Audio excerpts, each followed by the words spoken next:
Oh. Hello, I am alive. God, it's hot in here. Jesus.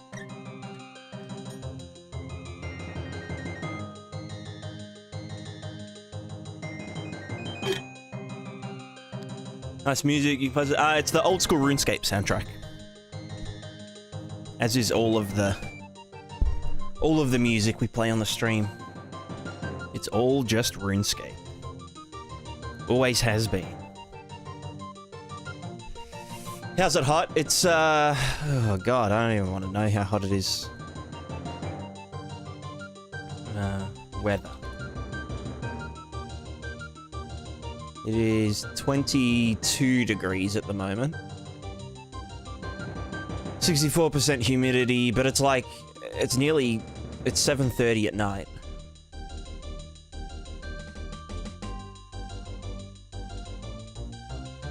So it's been like hot all day. And it's just not getting cooler, you know. Fingers are frozen in France. True, true. Well, you know, we had winter when you had summer, so... It's just how the world works. It's just how the world goes round. Quite literally. Oh. Oh.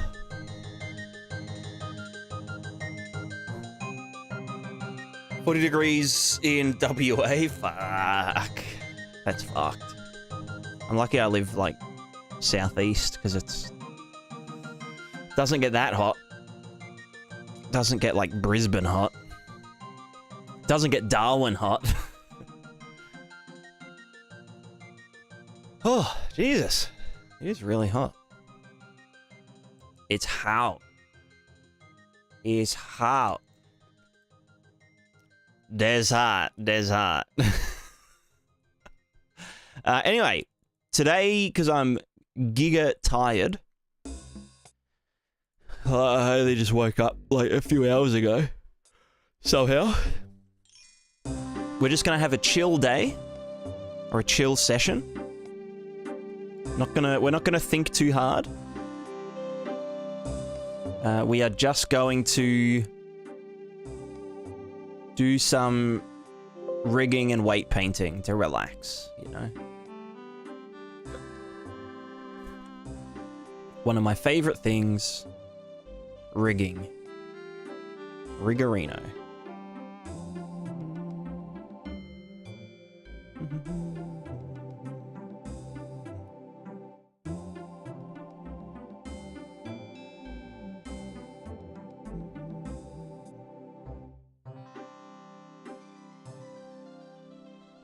Alright, in we go. So what I wanted to... Where did my nice gum trees go? No plugin. Plugin done. No more plugin.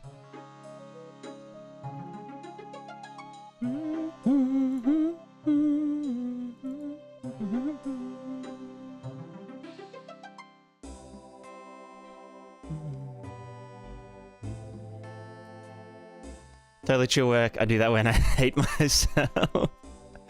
Yeah, a lot of people aren't big fans of rigging and weight painting. But I find it really satisfying. No more plugin, it's over. Yeah, I deleted it. I deleted it.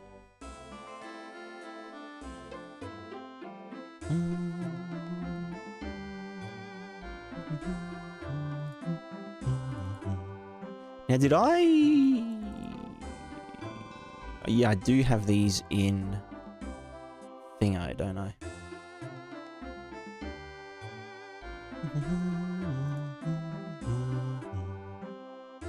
Alright, well, it's time for some blender.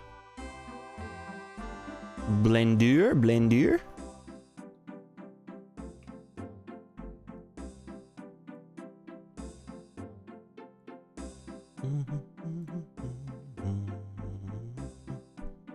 Where can I get your interaction plugin? When it is released, which is...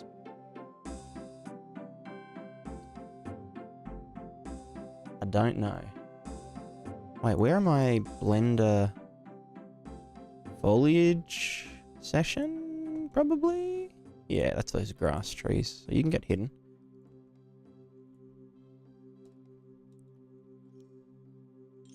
Wow, fantastic. Does that have any textures in here? I don't think it does, no. What about documentation being in Painthouse? I'm just going to do video documentation. I'm not going to do written documentation. I think that's a waste of time. For like, you know, for what I'm doing.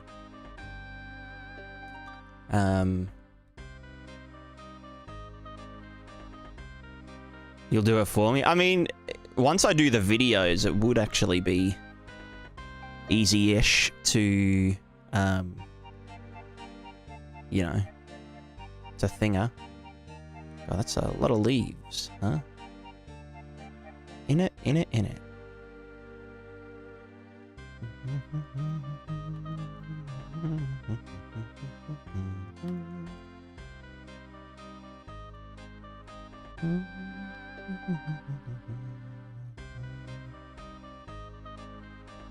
Well, I can just go into here. Not that one. Into this one. Haha.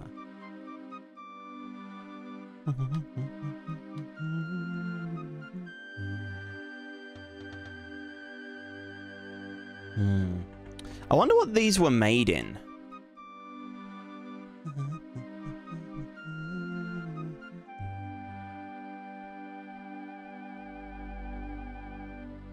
Like these trees. Does anyone recognize the sort of the structure of this tree? I wonder if it was like, well, no, because it's got like nice trunk modeling, so maybe it was actually modeled to some degree, or maybe just this part was, and then this part was. Don't care. Yeah, so that's the tiling, that's the trunk, and then blah blah blah blah blah.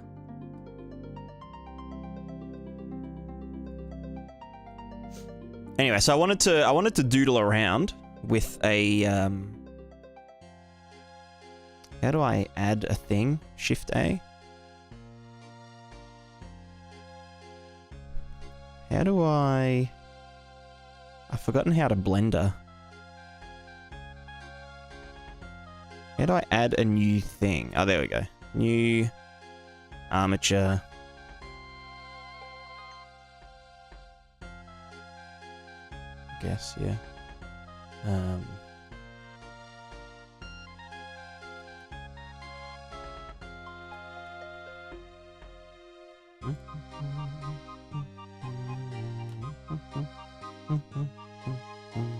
No, what's the... There it is.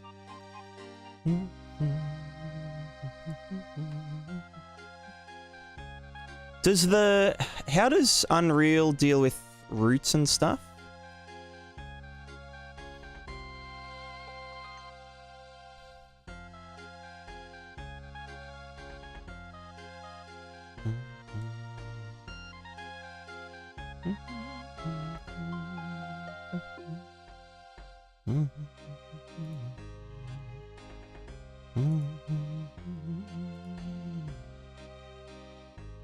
Putting bows in trees always feels so wrong. Yeah, you're not wrong there.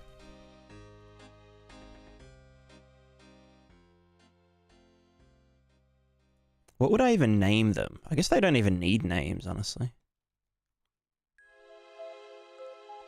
I'm just doing it just for some fun. Just for a bit of fun, just see what it What it does do. What it do does. Duzzle.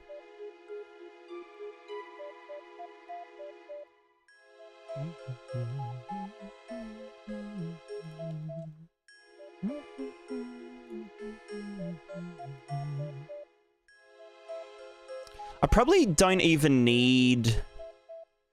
Like, this here could just be one bone. And that can just be a floating one, you know? Like, if... Okay, hold on. Delete. No, wait, I can dissolve bones, can't I? Dissolve? Yeah. No,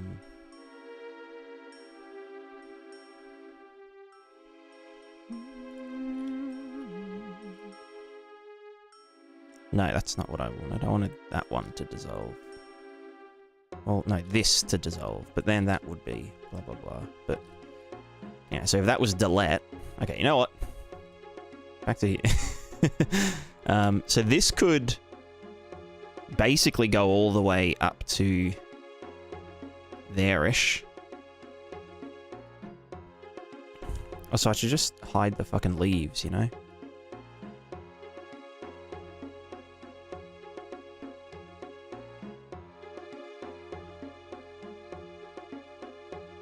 Sweet.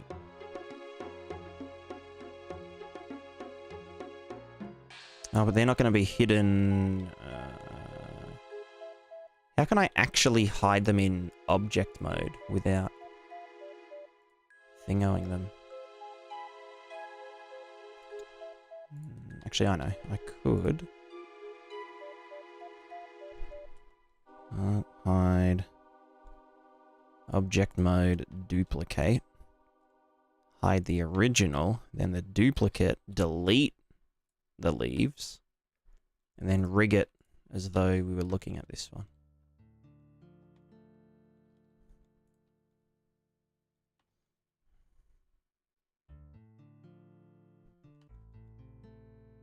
So anyway, that could go like, oh, fuck, up to there, even.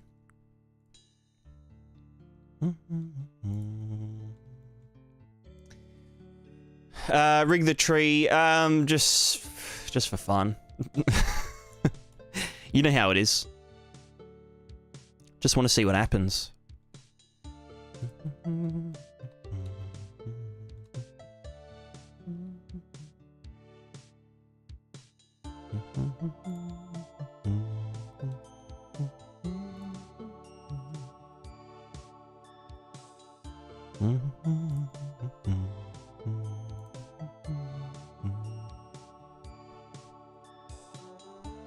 God, there's a lot of branches though.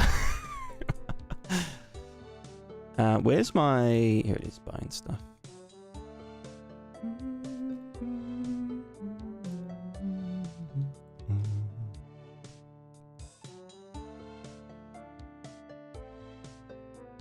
Honestly, I don't even need... I don't even think I need... I don't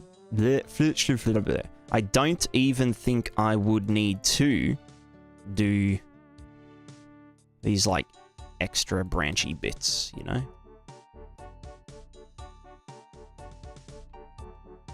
Maybe just that, but really rough. Because again, it's not like each... I just want general stuff. General stuff.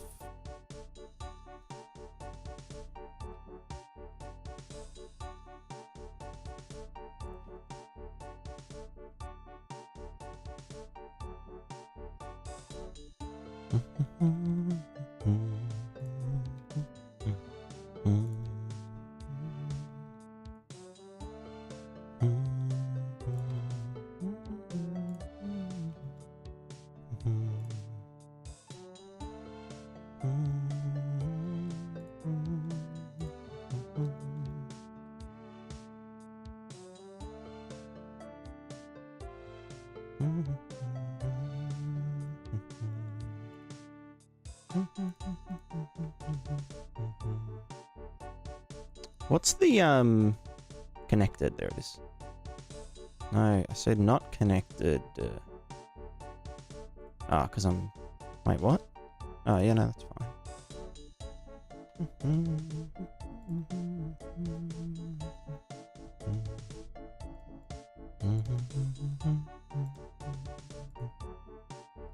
Preferred forming compared to using WPA? I'm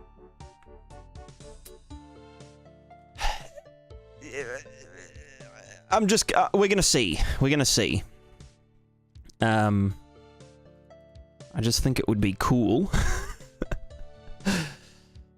It just means, like, we could do accurate collisions, and you could have, like, birds on actual branches, and just cool stuff. You know, you could, like, hit a tree.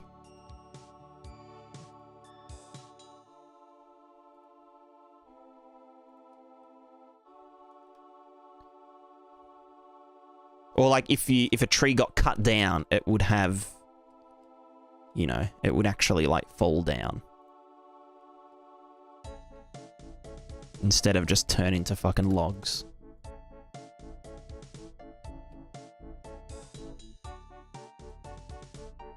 It's an experiment. I'm just very tired today, so I'm just doing something relaxing. That doesn't require brain power. So am I doing this, or is this how most games do tree collision? Well, most games don't do tree collision. Or the collision is just a cylinder. Like that. But, you know. We'll just see how this goes.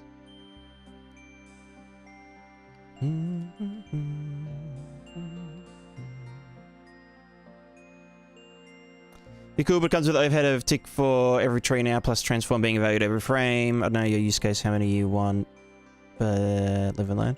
Well, it's only going to be ones that are next to the player. Or ones that are activated, I guess. So it can switch between being an instance mesh and a skedaddle. Skeet deedle.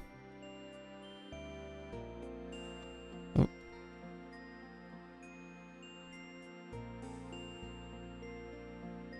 But you know, we'll find out. We'll find out.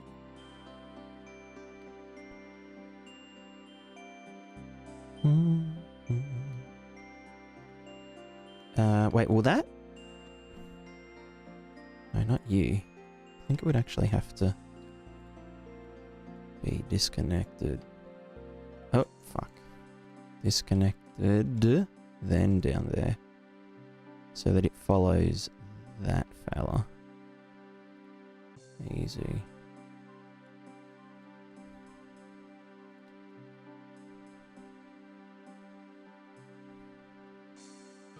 Weight painting trees? No, it's fun. It's relaxing. It's relax time.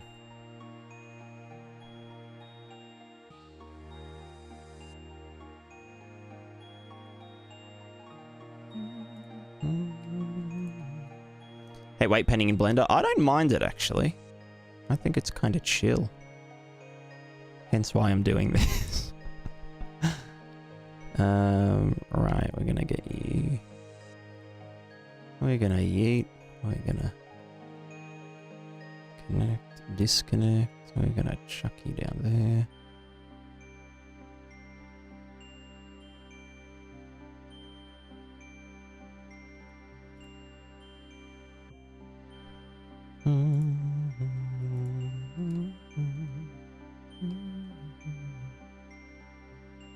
Can't see shit. How do you make the, how do you change the bone shape? As a property. No. No.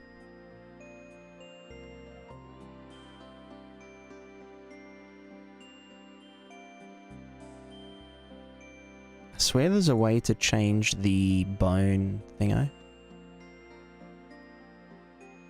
Blender, change bone shape.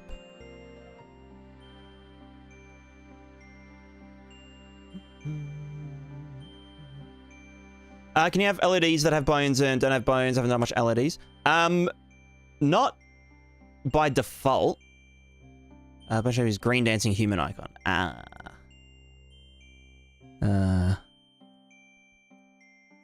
Yeah, stick time. Fuck yeah. That's perfect, thank you.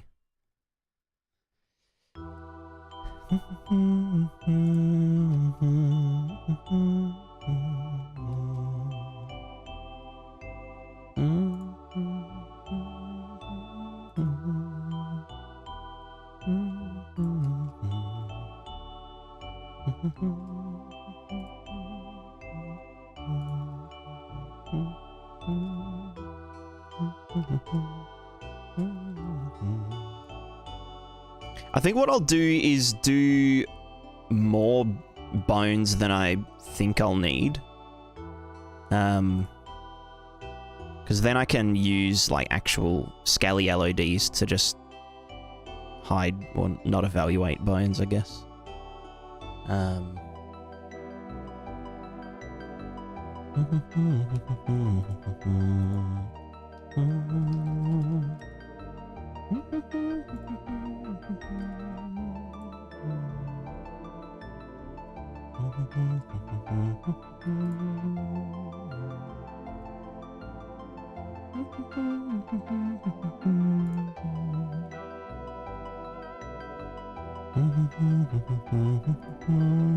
Oops, I just meant to move you.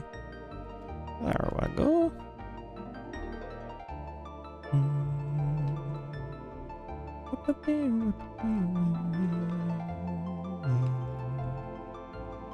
You know what? Again, we'll just say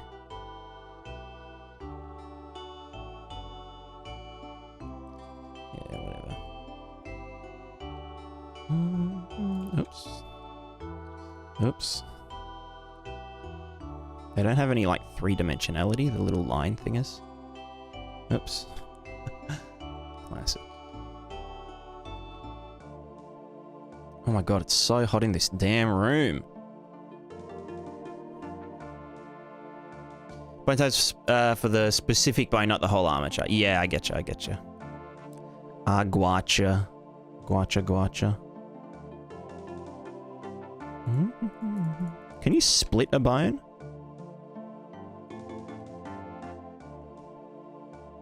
No, that's like, I want to subdivide a bone, but I don't think that's really a thing. Well, I know I can add one and then reparent the, this one to that one. Parent, oh god. It would be the latest one, wouldn't it? Yeah. Now the bones numbers are out of order. It's funny.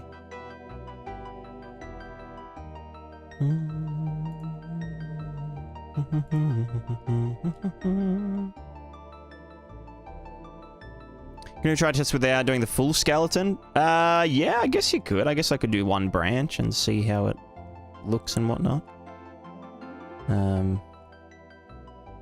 Although I'm more interested in like the interactivity, you know.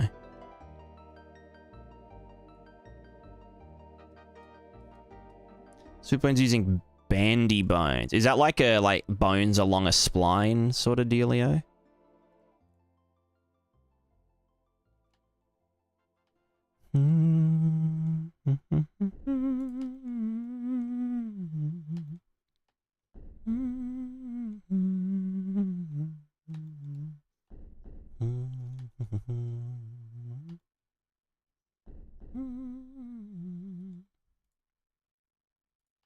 Yeah, yeah.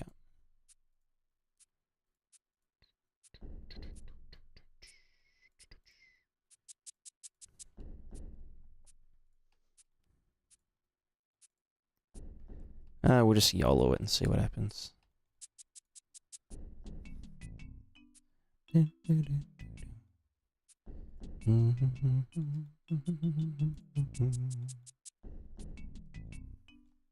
This is trees from trees, switch over to something else.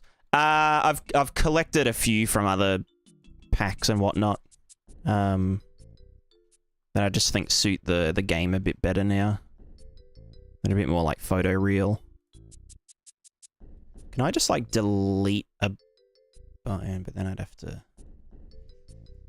Yeah, I guess that's fine.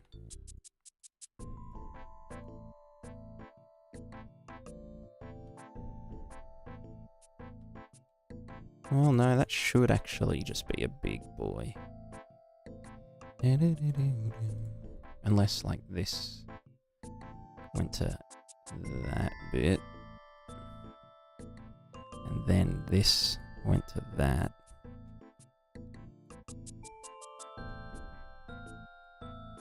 Why went that? Oh, because that is that bone. I went to... yeah.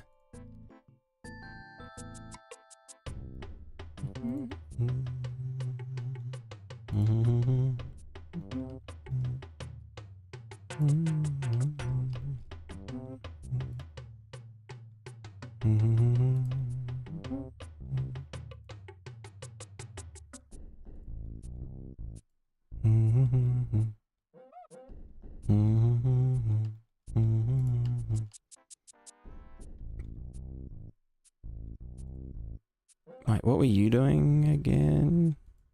Oh, you were supposed to go here. And then you, so that's bone 05. You're gonna... Wait, what? Confusion. Bone 05. Oh no, that's parented to bone 05. This one is bone 32. You are bone 3. Now you're on bone 32. Easy mode.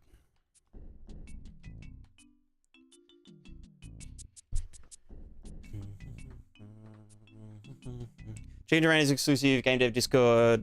Apply but never heard back. I haven't applied for it. I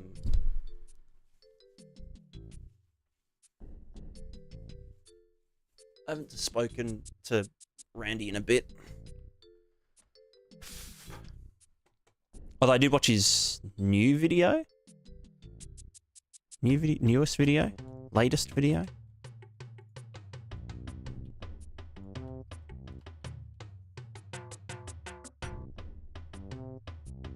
If I need the unchecked connector, yeah, I was thinking that that I might do that with all of them and whatnot.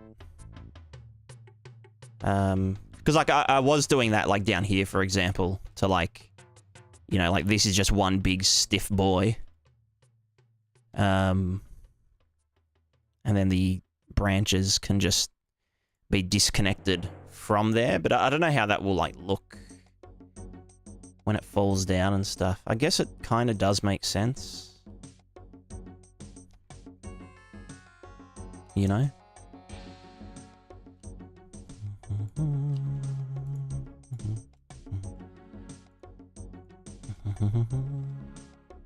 Yeah, no, I think I will still do disconnected ones. Oops. Fuck, oh, there we go.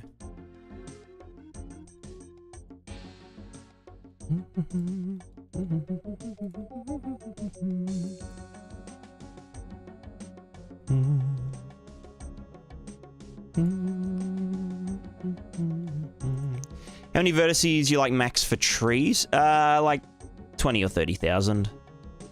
Nothing too big. About the same as like a character.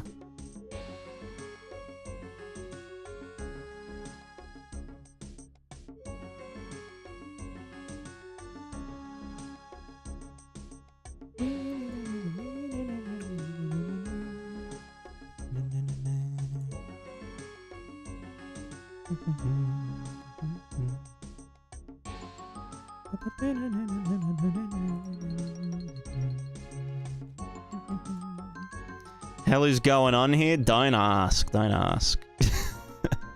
No, we're just having a bit of fun. Oops. Wait, why won't that... Oh no, that is correct. Wait, no, that...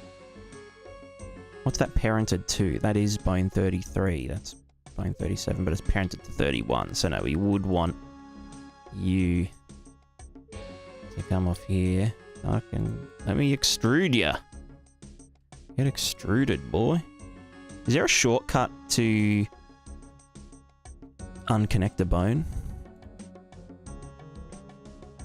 Oh, sorry, disconnect the bone. Make a bone not connected.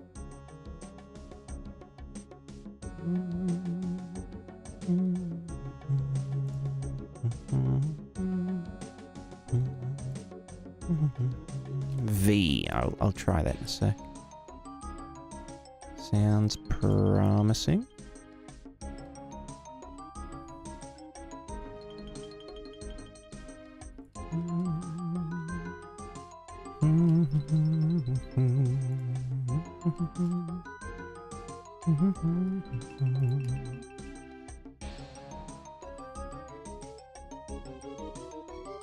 Alt P. Nice.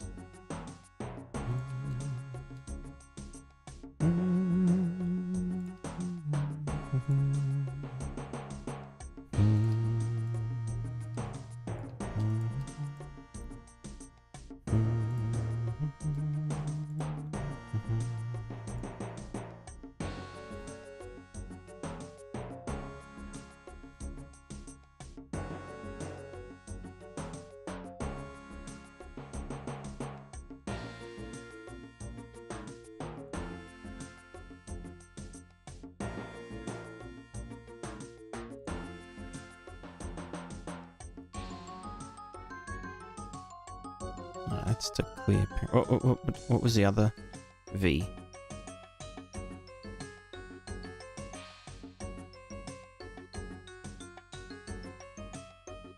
Oh, P. Well, that's to disconnect bone. Right. Yeah. So it's still parented, but it's not thingoed. Yeah.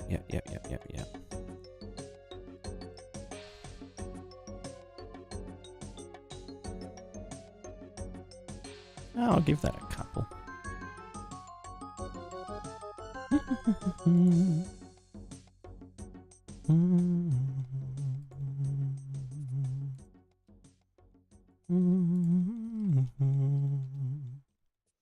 Right, almost there. Not.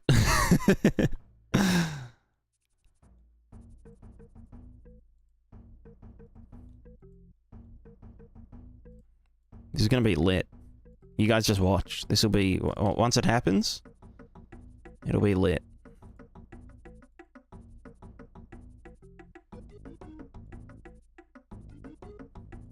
So if anyone's wondering why, I'm just bored and tired, so I'm not doing anything strenuous. Just relaxing. Riglaxing.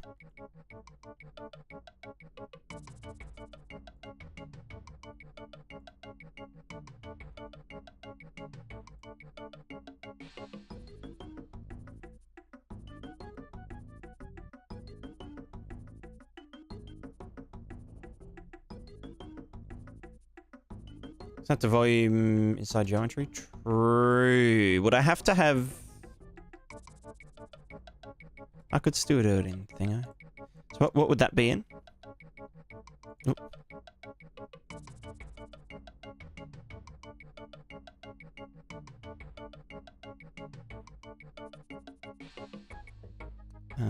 No, that's...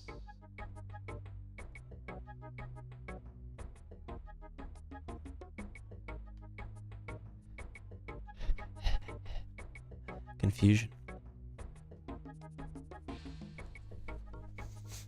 Yeah, where's face snapping? Oh, it's in here, isn't it? Snap to face. Project onto... I guess, yeah. So then if I...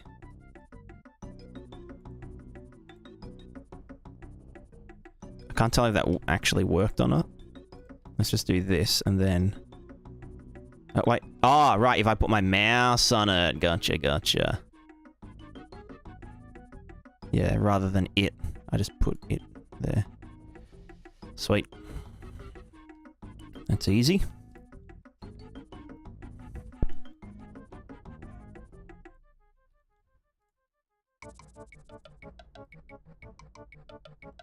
Oops.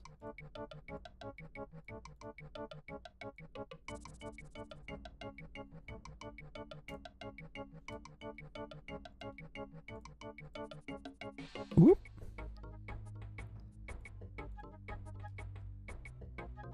Yeah, nice.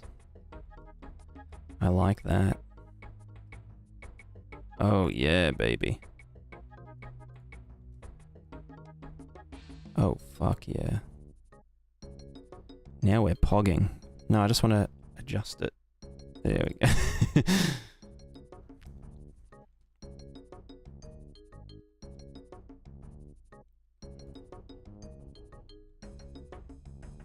Go to there, we'll go to there. And from here to there. And from there to there. Yeah, there. You to there. And then you to... Holy fucking shit. Alright, alright, alright. Oh my god, that's a long boy. Yeah, this is a bit easier.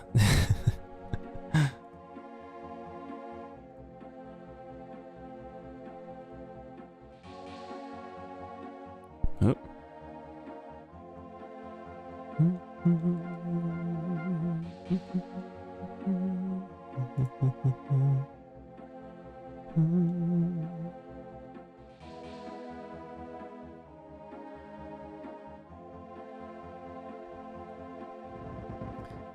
I'll do... Oh.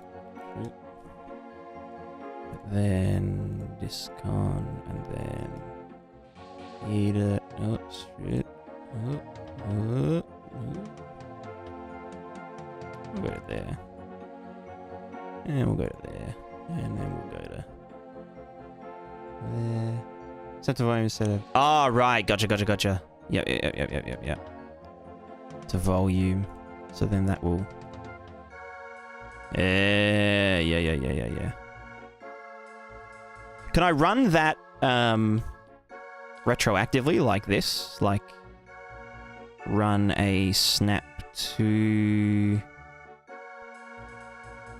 No, because that would adjust it.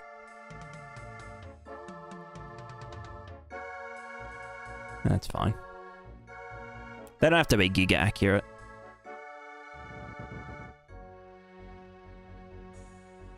I suppose that may be confusing when using bone with an offset. Gotcha. Gotcha.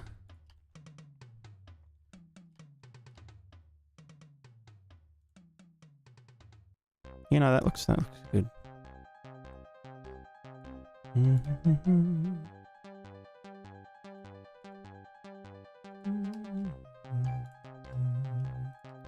Look at me go. I'm a fucking rigging god.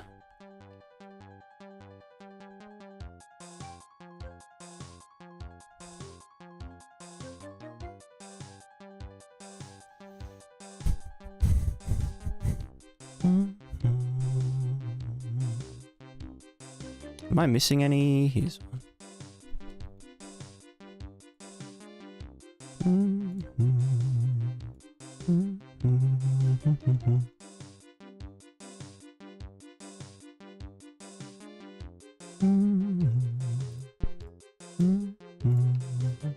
I wish you could just like pop one out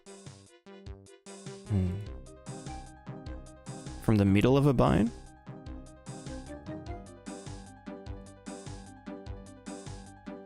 Is it going to animate the tree? Is the tree going to swing on my ass when I go into forest?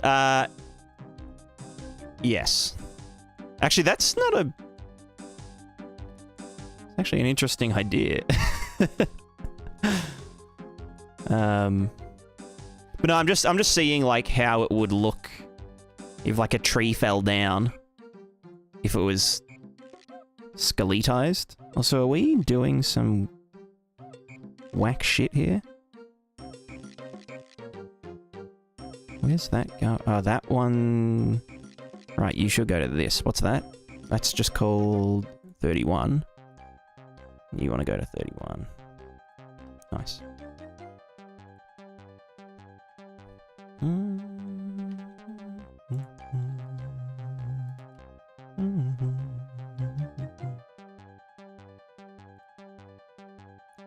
$76. God, oh, what? That's 75, 76. There we go. God damn, that's a lot of bones. Still less than a character, but I mean, I can definitely get away with it because it's a top-down perspective game,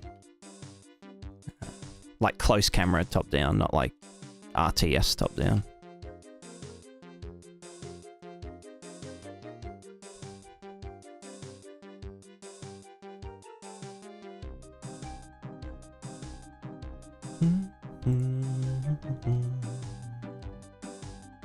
There's one miss. Oh, that's missing all the way down to here.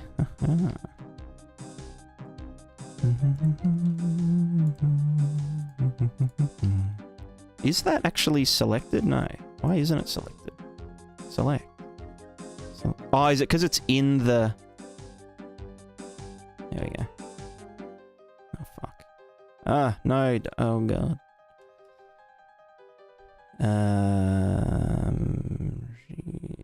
There.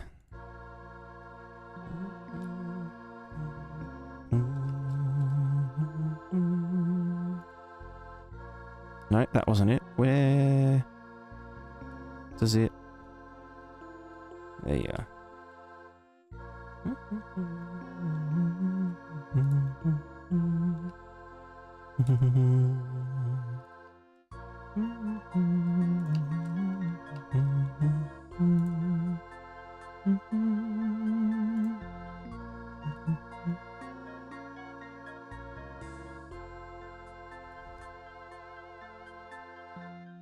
Where my wide Charlie at?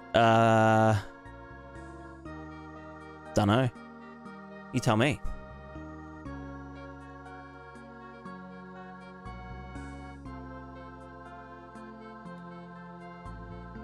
Oh, I'm not very aligned, am I?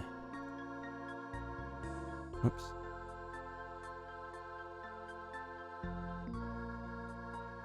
There we go.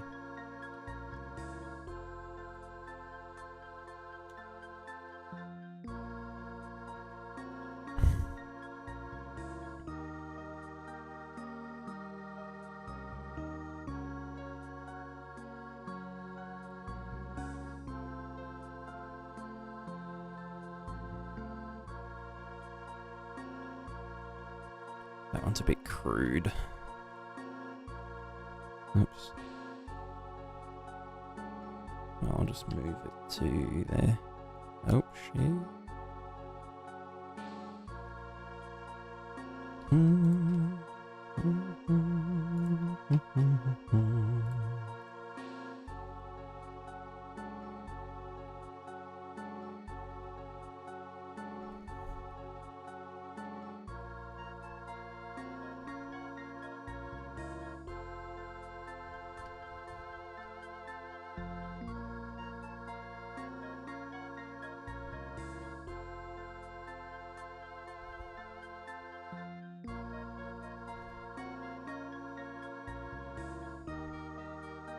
I could probably just go there.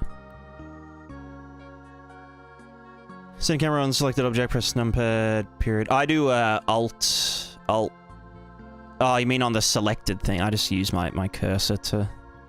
What is it? Alt, middle mouse. He's so good. I hate that. Right, well, yeah, no, you go there, and then... like that. Alright, is it done?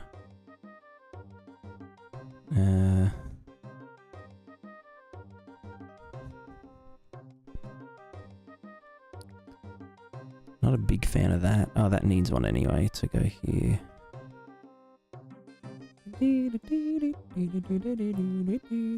What if that just went to... No, I don't like that. Let's just do another one off of here. Oops.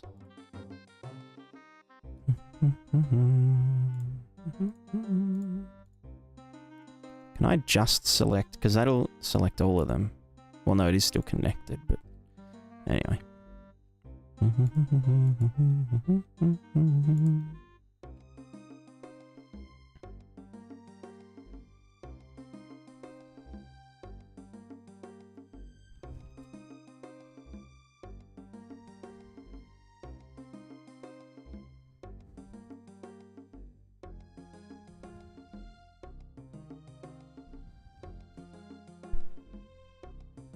Hmm.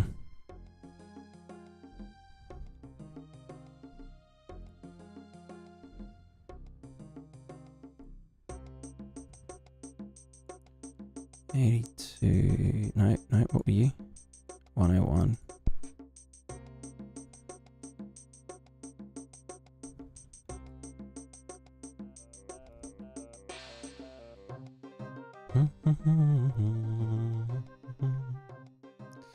A stretch. Oh.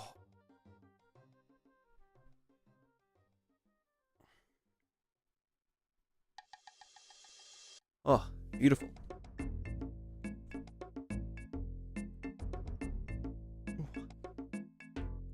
Probably unwiden now.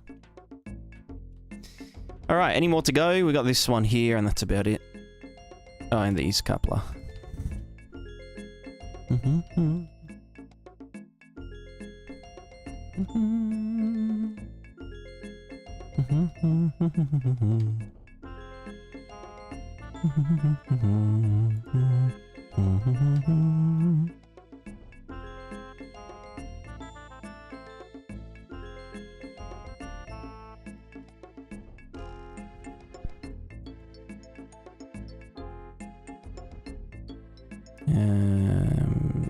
To there. Oops.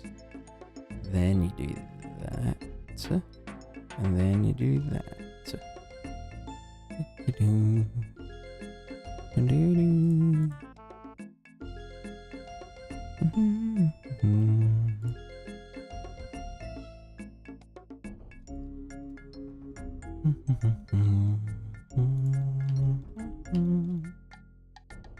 What if that just went straight to there, and then that can shoot off to here?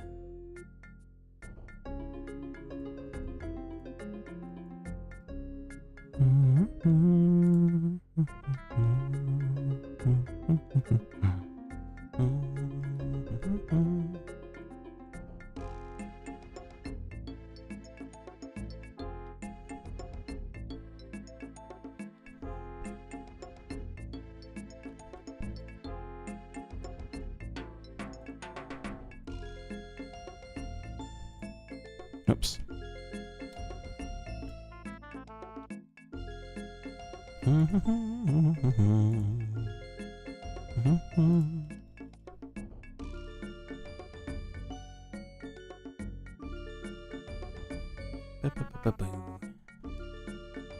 Suppose that performance if they are being moved, interacted with. So the idea would be that we swap it out with a scaly mesh when, you know, it gets interacted with or whatnot. And then otherwise it's just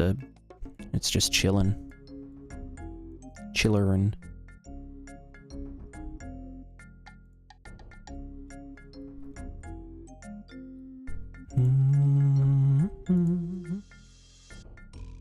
But we're just experimenting. We're just seeing what is possible in the world of video game. And we'll do that proper. I just want to see what it looks like when it falls over, you know? Is it object pooling then? Yeah, well, I mean, for any other game, it would be necessary to pool it, but if I was to do this in Prismatica, because it's top-down perspective, it, you know, we'd just be swapping them out, like hiding the original one, putting this one in there, and they have some sort of thing with the stuff with the thing. Alright, there's our last boy.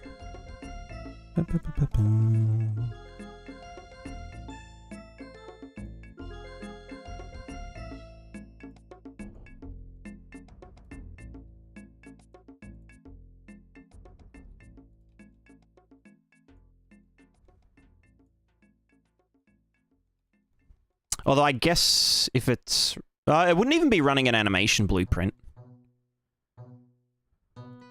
Unless I wanted to do kawaii physics on the leaf bones.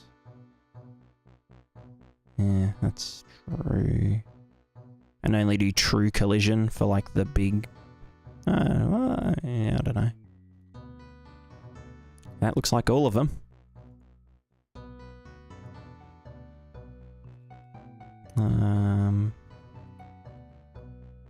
You know what? We'll just do that. And that can just stay.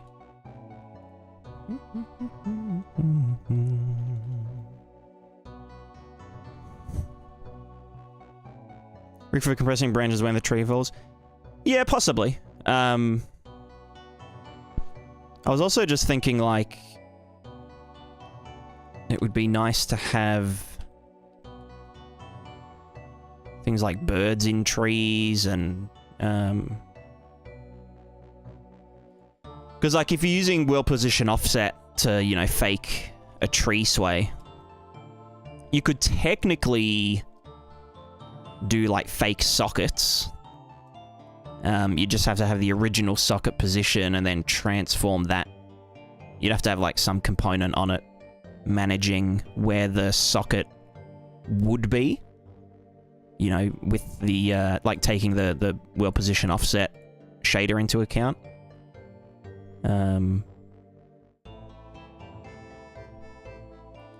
But, yeah, I don't know, you know. We'll see, we'll see. Oh, there's one there. You cheeky bugger.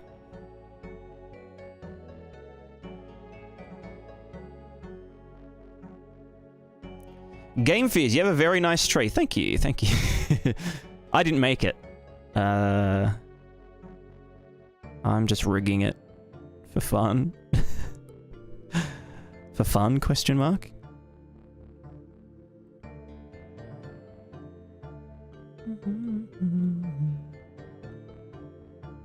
Why is that one not there?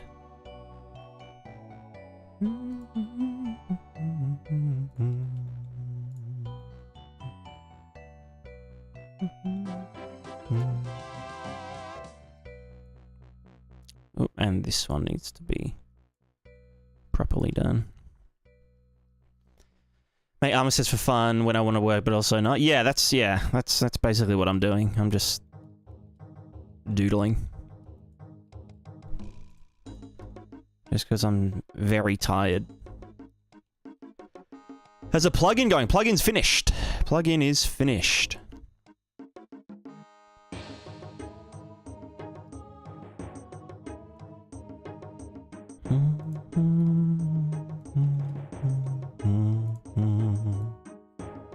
Oops.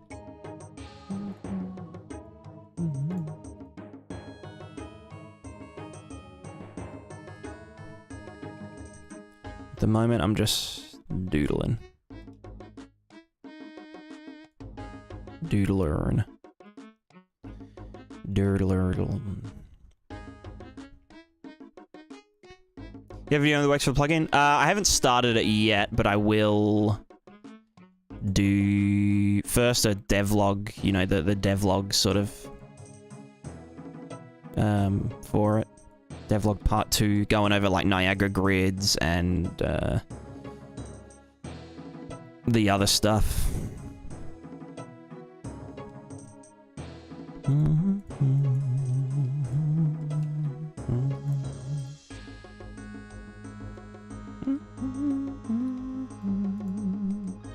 Oops.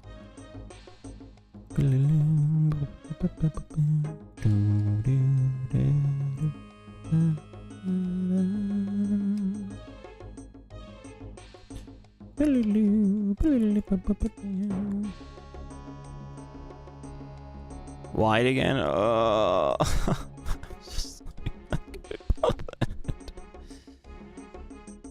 ETF Marketplace. I haven't like submitted it yet or anything. There's still like a little bit of testing to do.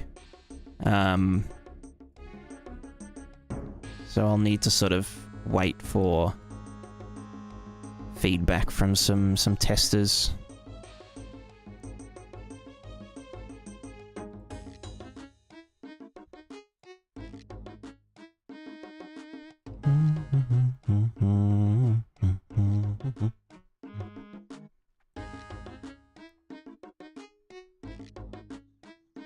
I wonder if, like, Auto Rig could do something like this.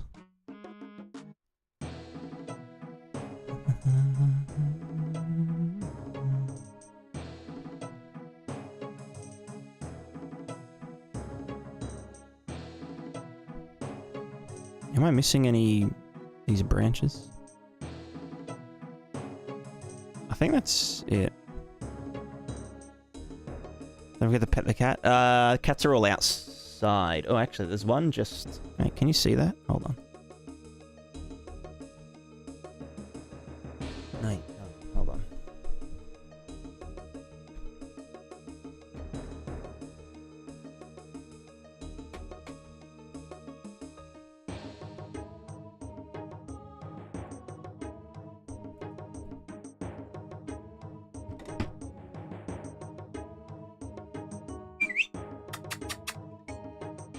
Mita? What you doing?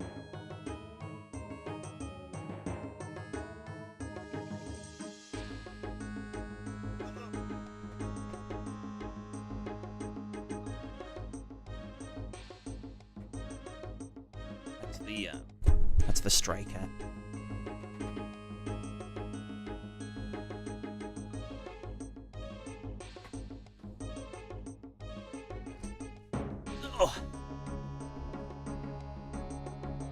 What do you want? Little freak.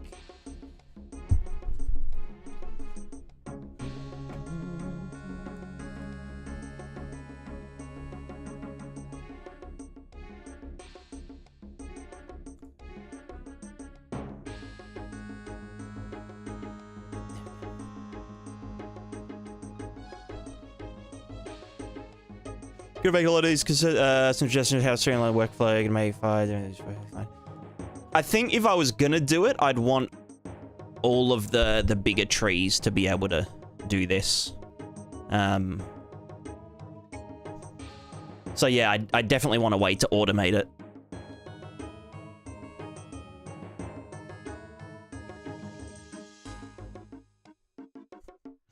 Then we have to think of the fucking leaves. How am I gonna...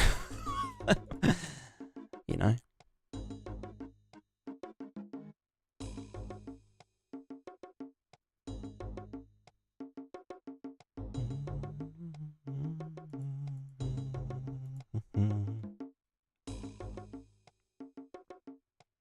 Literally work when you leave the application up, they look at you disinterested. Yeah, exactly. Yep. Yep, been there, been there.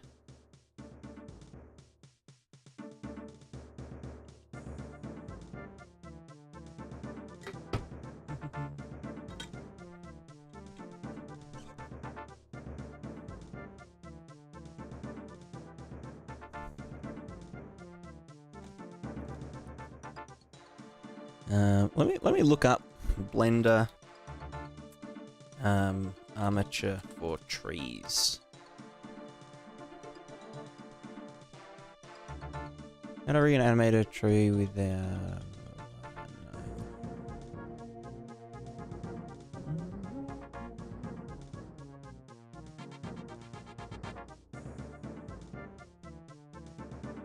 Blender rigging add-on for trees.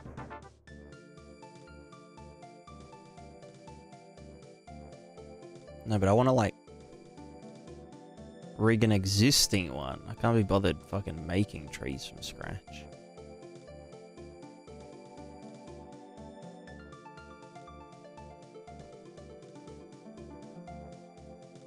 I don't know.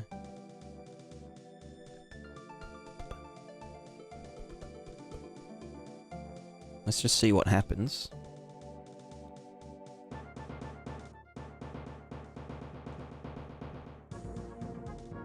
If I... yeah. Armature. Wait, no, I need to do the old, fuck, what is it? Parent? Alt P? Control P? What's the thing to do it again? Is it that, then this, then parent, automatic weights, blah, blah, blah. But shouldn't that... Oh no, I did it the wrong way. So it's supposed to be this, then that? No, this, then that. And... Fuck, I've forgotten how to... How to deform. No, but where is your fucking... I'm just lost.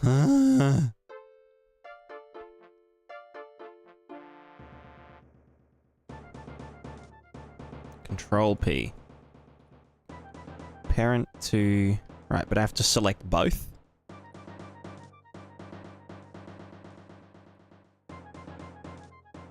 Bone, heat weight, and fail to find solution for one or more bones. Yeah, big surprise.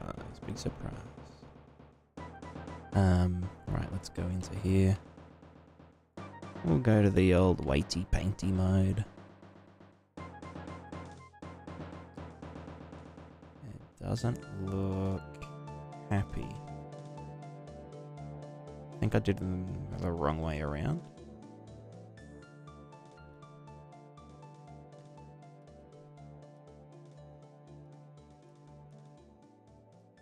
I suppose there's orange performing the operation. I don't even remember that. It's easy to...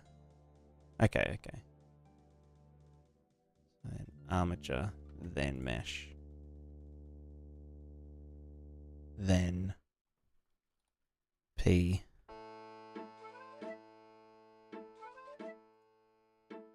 Fucking hell, I'm so lost. Well, it would have to be this way, because then it... Yeah, armature deform. Auto weights. Blah, blah, blah.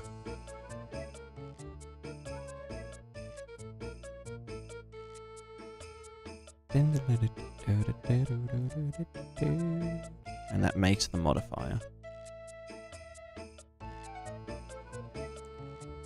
Oh. Yeah, it's got the gum tree, it's got the blah, blah, blah. Maybe it just can't auto weight it for some reason. Why would that be?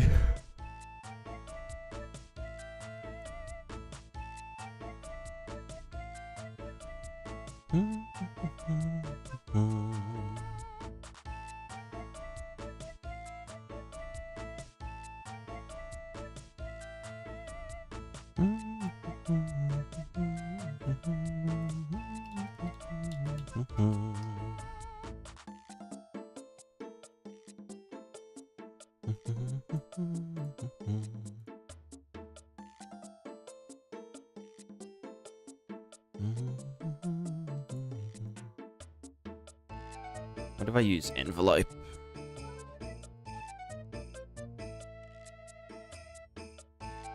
That seemed to work. I mean, it didn't give me an error, so...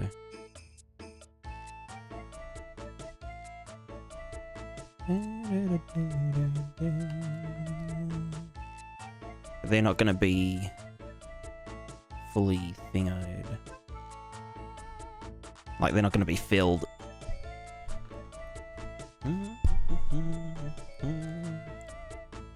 Like, that's just saying from the distance from the bone. Oh, Lord. Woo!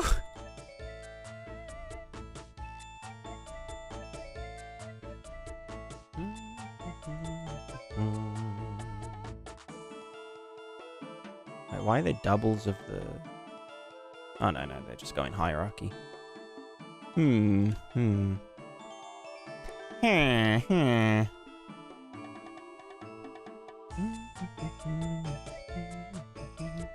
you know what? Let's do one without the leaves. We can just go here, get all the leaves, and just delete this.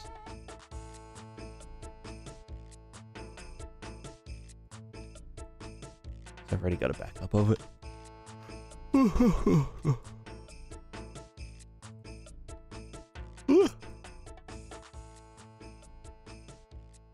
So it must have been the leaves, because the leaves aren't connected to the thingos. So maybe that was why.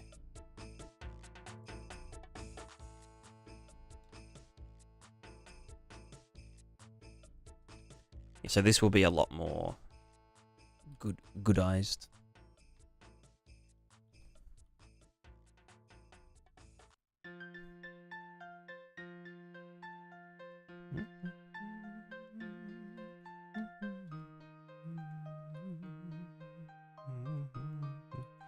What's that one? Bet you that one's joined to this bone. You know, I'll fix that. Will this not be expensive? Well, yeah, everything's expensive, you know.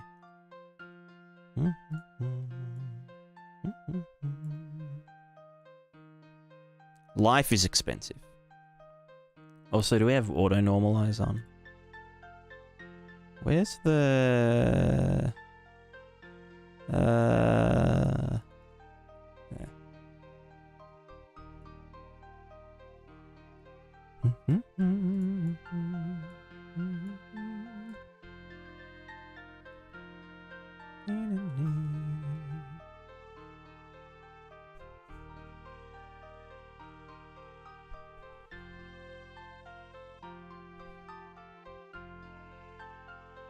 You know what?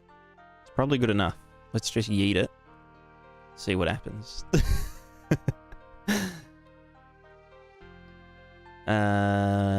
Export money, blah, blah, blah.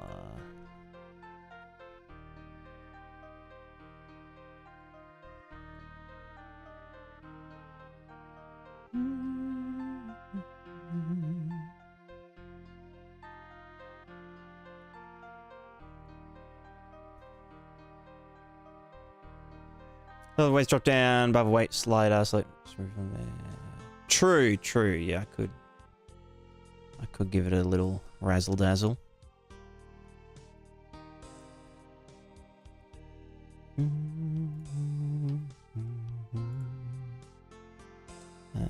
All groups.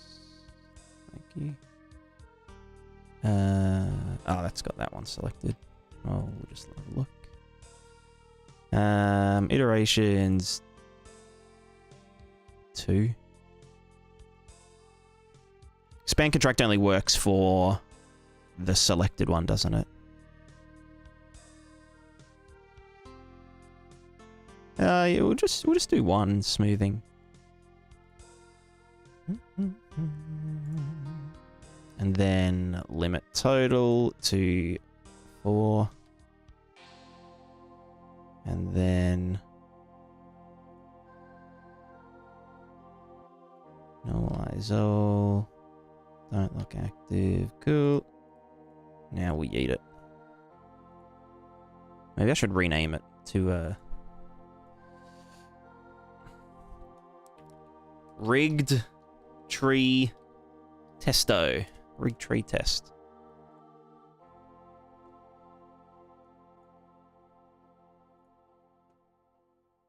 Cool.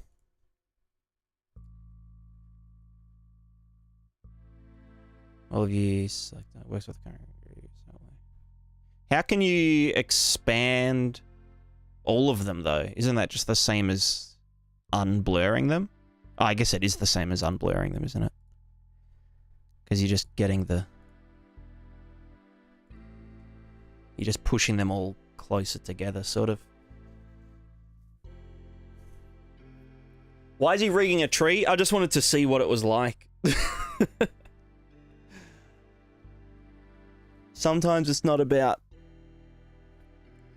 It's not about, it's not about why, it's about how.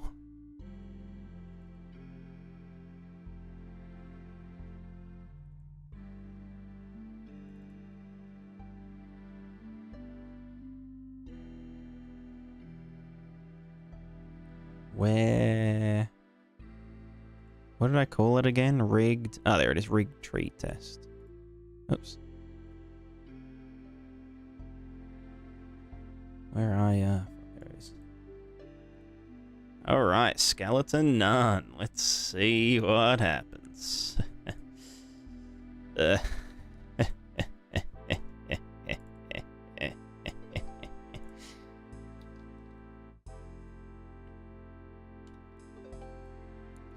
Look at that. Wow, looks amazing. Why is it disappeared? Hello? Well, actually, I don't want WP. I want to do I? I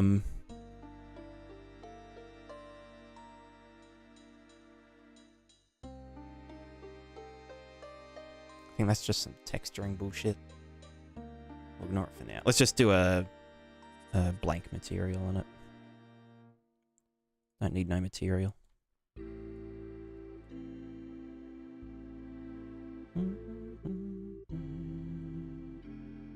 How do I remove? You know what? North center? Yeah, it shouldn't be. It shouldn't be. I think it's just to do with the material. Yeah. Yep. Because the texture was probably using the wrong channel. So then, if we go to the physics asset, oh my lord, they are fucking thick, brother. They are thick. All right, let's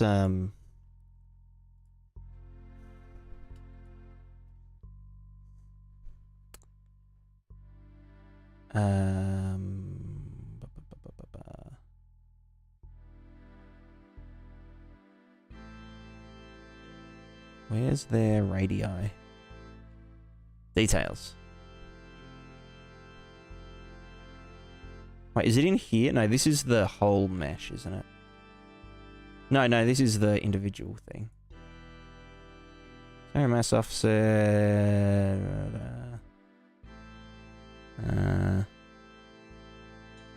Where are ya? Capsules. Radius. 10. Interesting. Where are they? Yeah, because I guess the center, because they've done it in the middle rather than along the bones for the automatic. That's fine. It'll be good enough for thingo.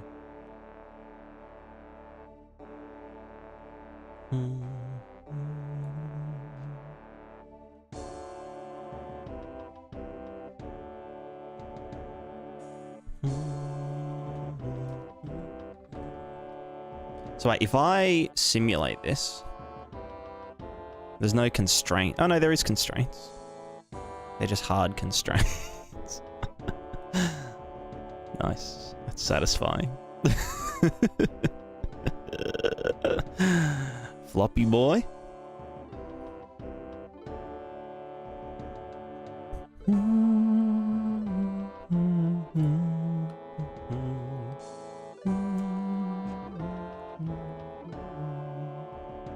So they do have constraints, yeah. I just need to give those... Well, I need to give all the constraints. Oh, that's probably why it's lag. Because of this. Yep. So we want to get the constraints.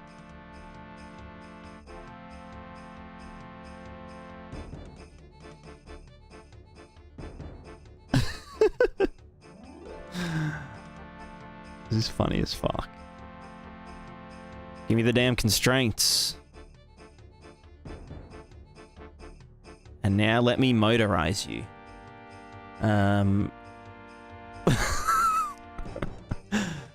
Where is...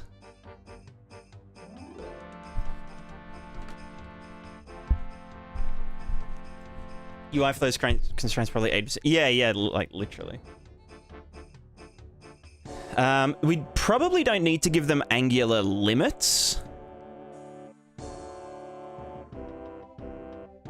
Just give them a stiffness. Just angular motor. Spherical alert between the current orientation, velocity, and target orientation. This will not work if any are set to locked. Yeah. Drives. Target orientation. I don't even know what strength means. I guess, yeah, 100. Whatever. Okay, a bit more than that, probably. 10,000. Okay, it's, you know... Yeah, it's getting there. 100,000. Although it would, they would get cheaper towards the ends, you know.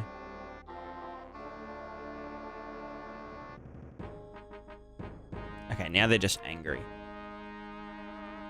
Well, no, it wouldn't be. Would it be a motor, or would it be a constraint? Because like this. Oh yeah, I guess if they were soft limits, angular limit.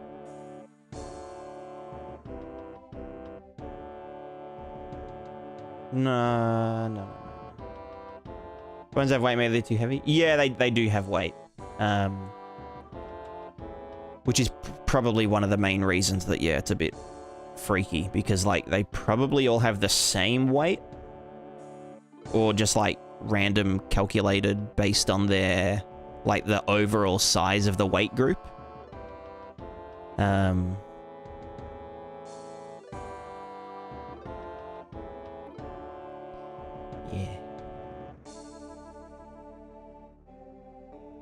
Like, as an example, can I just, like, zoom out on this? Oh, yeah, we totally can. So, like, this one... Oh, this bit here is 20 kilograms.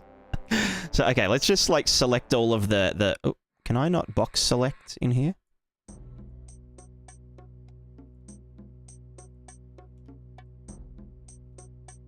How do you box select... Netany automatically generates physics. Yeah, I know, me neither. ARTRASH. 20 kilogram twig. Exactly. How do you box select? It's like Control Alt.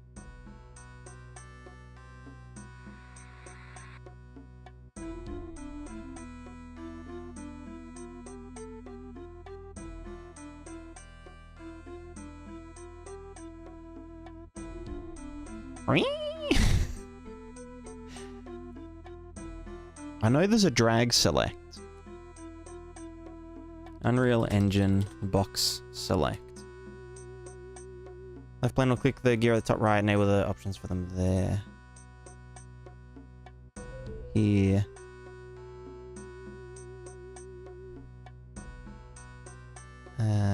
Shift select the first one, shift select the last one.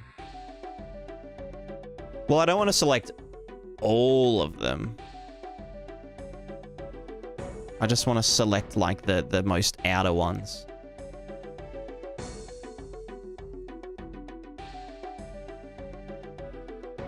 I think it's something really dumb, like... Control Alt left mouse button.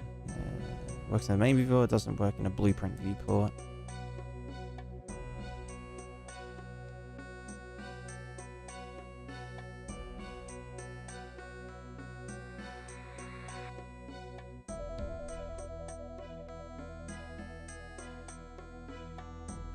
Yeah, but I wanna get...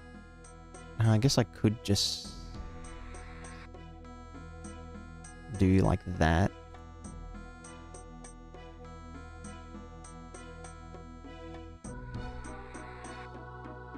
No, okay, here's what we do. Here's what we do. We do it smart. We say that all of them weigh 1 kilogram. Right? All of them. But then we change the main ones to be a bit more normal.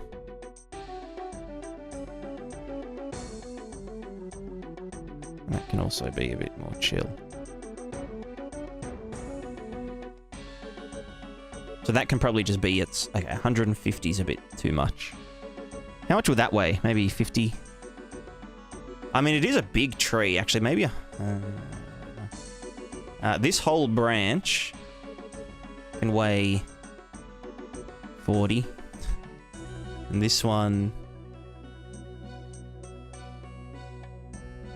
Oh yeah, fuck it, yeah, whatever. Let's just do the ones down here, the main ones, That bit can weigh 30. You can weigh 20. You can weigh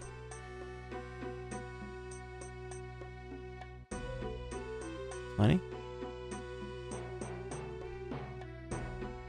And that should be it. The rest are kind of just YOLO. I mean, yeah. Simulate. Beautiful. Right, they definitely need a bit more strength, but aside from that,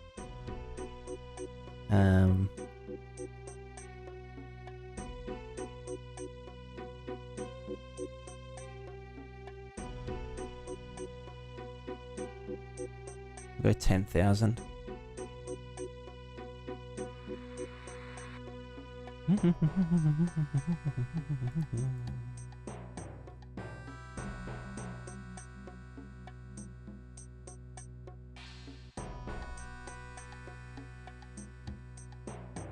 Timber. How did that one end up under the... Yeah, nice. So now...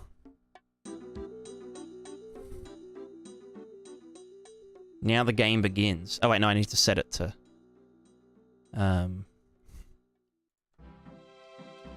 Simulate. Oh, and I'm on a floating box. Oh god. Well, there you go. It's a big-ass tree. You good, mate? That's what you get. Yeah, there's all like gaps in them and shit as well, but that's why they're getting a bit scary.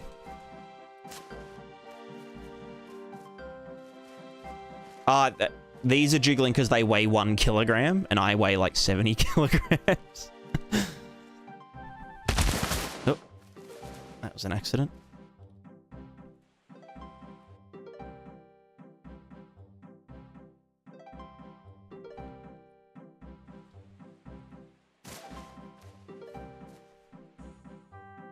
You just sort of cut the branches out, collect resources. So if it was rigged a bit more like finely, we could use Sov's dismemberment plugin to like literally do that.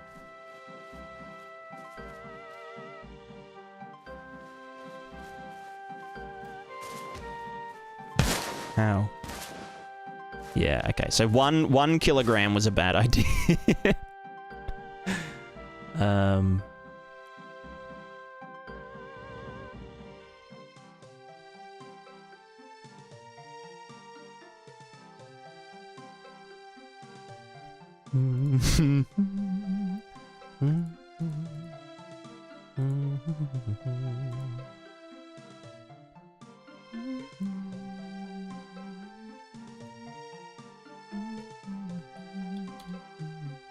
Okay, they all weigh 10 kilos now. It do be a wiggler.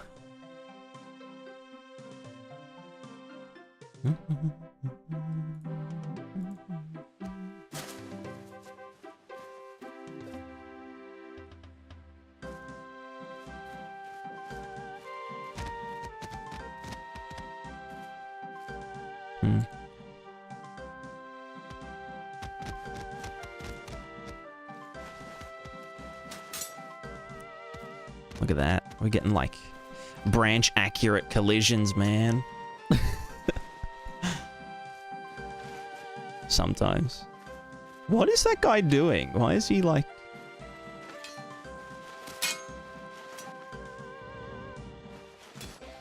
Simulating physics? Yeah. Oops.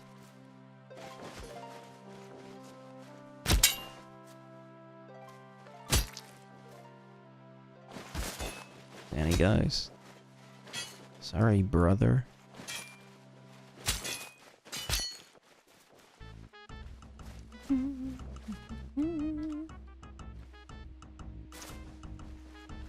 I wish the capsules actually, like, matched it more.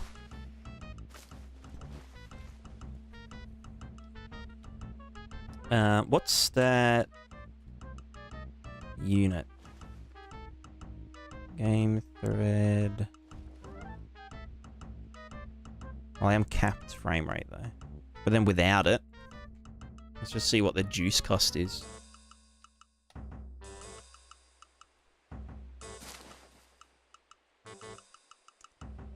2 milliseconds. Although that's for a physically simulated one.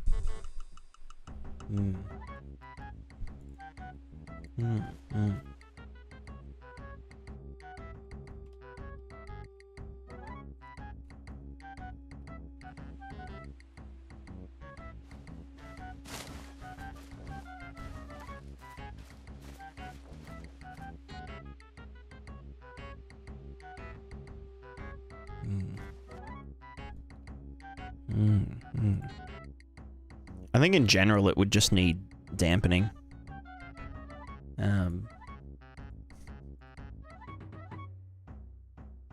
Wait, where's the... Oh, that's the skeleton, not the physics asset.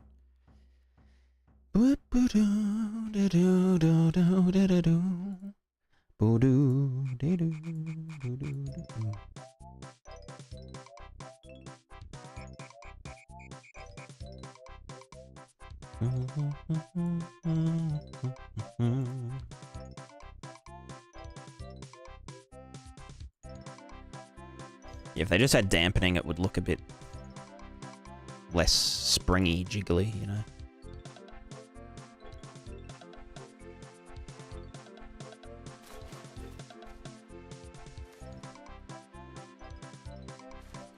Or not.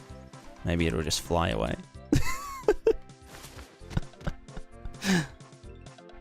Well, you know, it was an interesting experiment. I'm glad we did it. Oh fuck. I just got yeeted by a branch.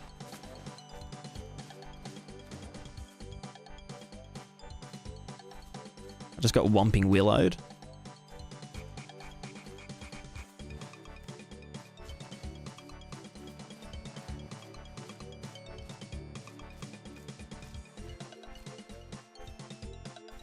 I think in terms of performance, simulating it's a little bit costly. Can you pin the, yeah, I could pin the root to the ground.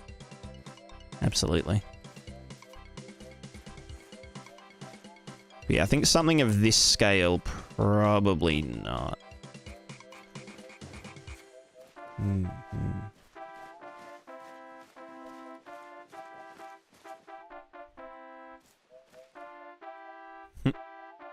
Hell yeah. Climbing up a active physics body. Not ideal.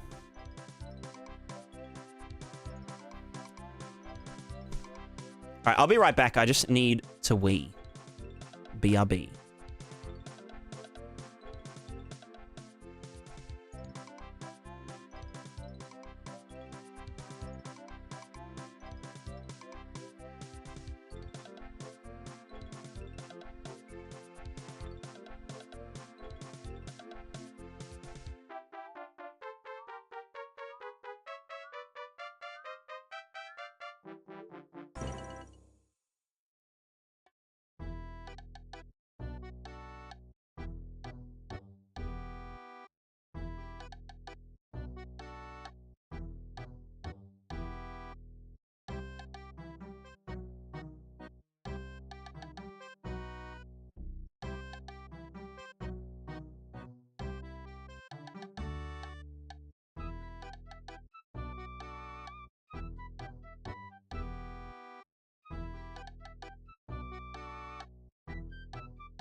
Right, we're back.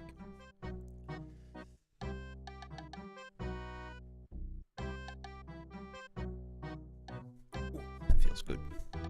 Good for my back. Right, so another idea. Another idea. He's the ideas man today. An idea. Let's just take a tree. And my idea is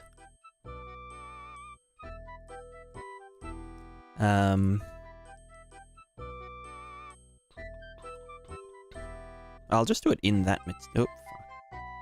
I'm back.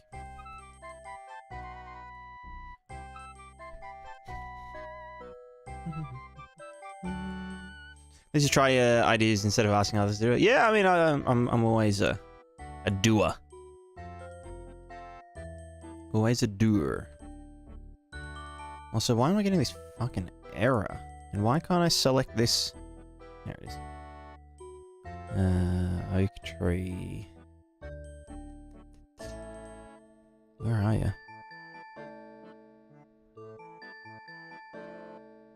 Can I like...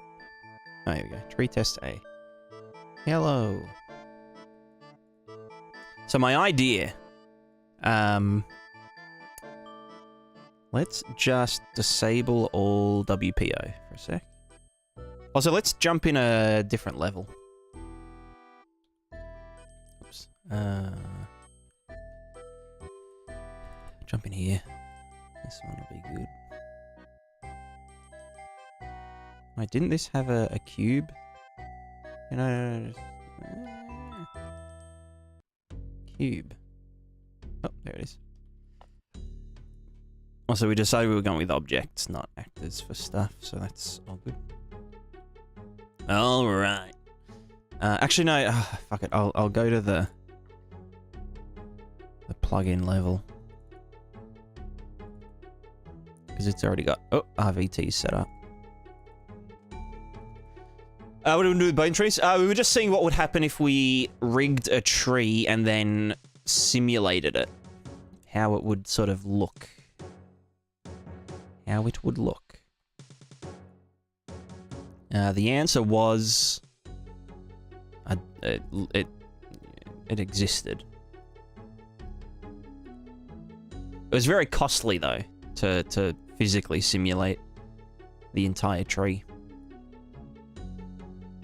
Why not dress up for Thanksgiving? We don't celebrate Thanksgiving in Australia. What is Thanksgiving even about? Thanksgiving. Is that a...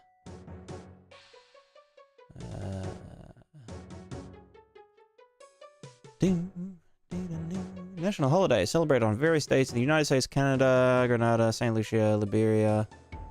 Unofficially in countries like Brazil, Philippines, Dutch and Leyden, Australian territory of Norfolk Island. Interesting. Day blessing for the harvest. Blah, blah, blah, blah, blah. Nice. There you go. Thanking and giving. Big brain.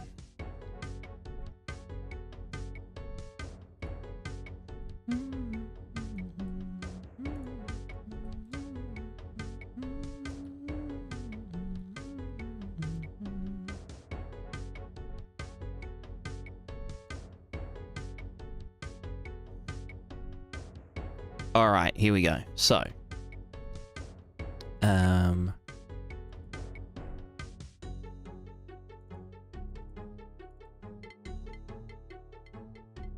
we'll do with the gummies, the gums, with our distance fieldos. Cool. So my idea, right? As tree falls over, we push all of the stuff up using either distance fields or the landscape height RVT. I think that would be cool.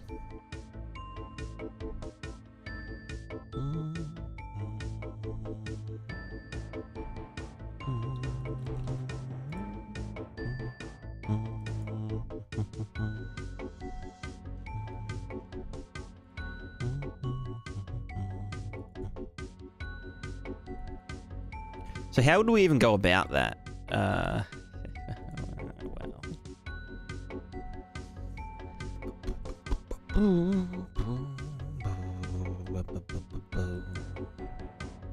Well, we'd start with distance to nearest surface divided by what is the maximum distance field length?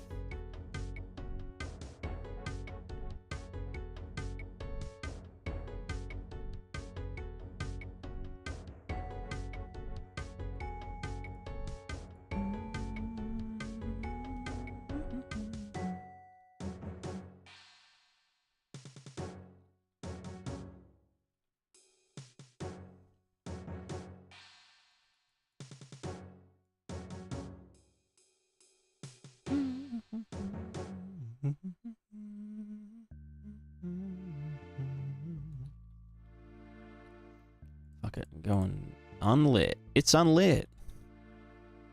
Okay, at least it doesn't give us those weird things. What about 500?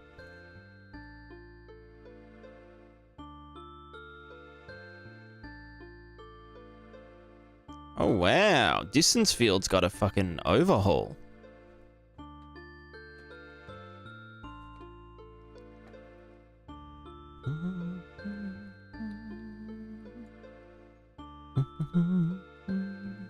I guess for Lumen, they made distance fields not completely shit. We'll hang around another 20, 30, get back to work myself. Yeah, that's all good, that's all good. No stress. Sorry if I'm distracting you. Yeah, that just like straight up. Well, yeah, no, so it gets less dense. Okay. What about the, oh, so let me just move this over here.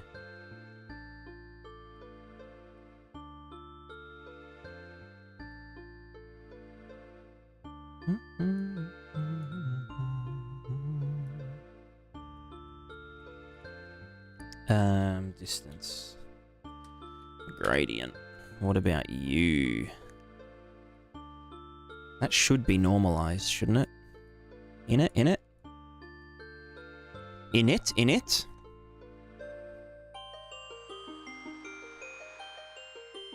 So that should just be blue.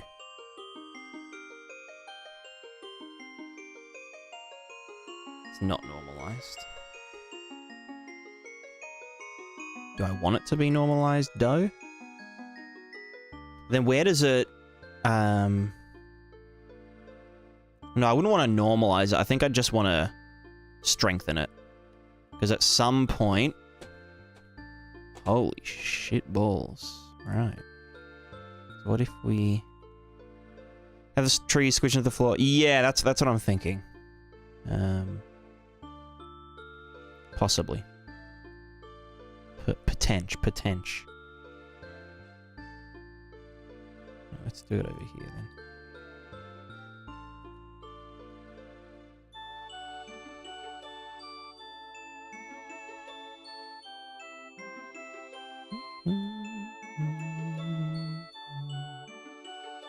Yeah, okay, so we probably don't want to normalize. We would want to just biggen and biggen. Oops.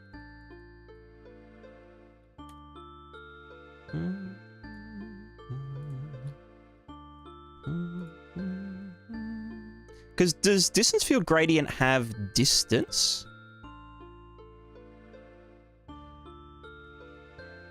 No.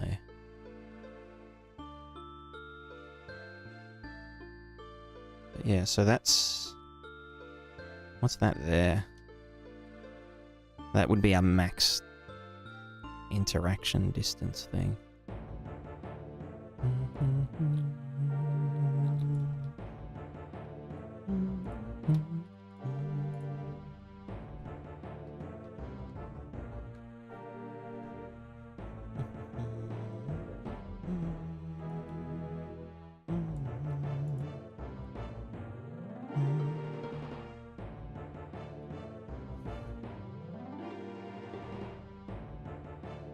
Yeah, you can see where the gradient ends. So what's that? That's like some value. Well, again, it's just a UE5 rainbow of interaction. Yeah, like just... I getcha. Or just like world normals. Looks real dope. Vaporwave.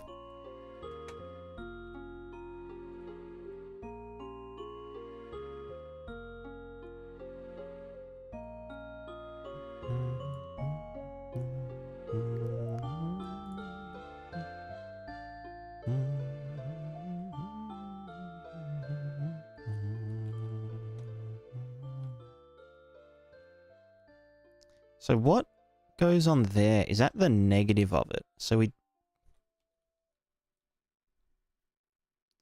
But that would be 0, wouldn't it? Yeah, that's where it gets a bit funny.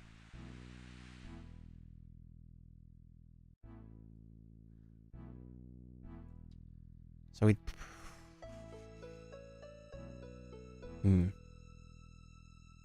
Like, if we just did distance to nearest surface divided by... I think it was like 500-ish.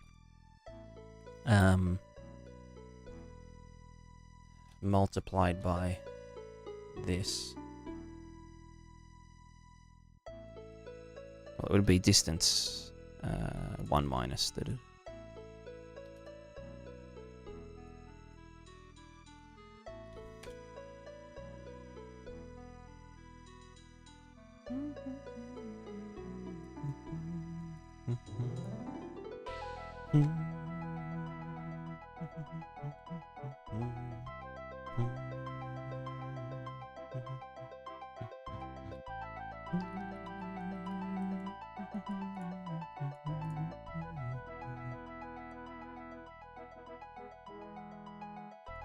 And then multiplied by 500. Well, no, would it be half of that? Shit.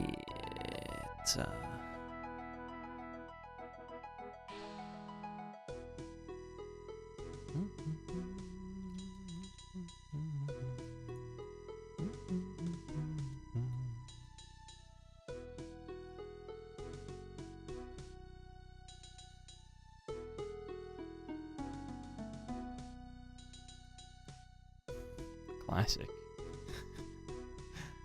So that's saying, is it? So the mask should be... No. And that should be negative. But it shouldn't. So that's the thing with distance fields, is that once they're under it, it's sort of like weird. It gets weird, champ.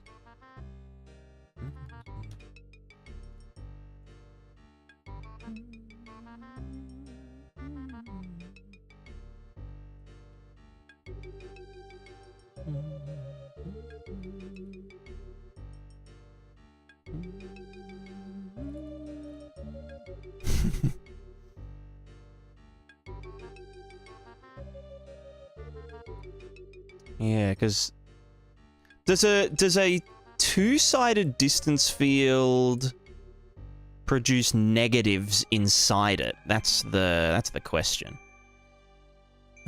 Distance. Two-sided distance field gen. Bam. We say yep. We close ya. We save the changes. So what I want to know is... Okay, that looks different now. But does it actually go negative? Like if we just got distance to nearest surface and put you in there.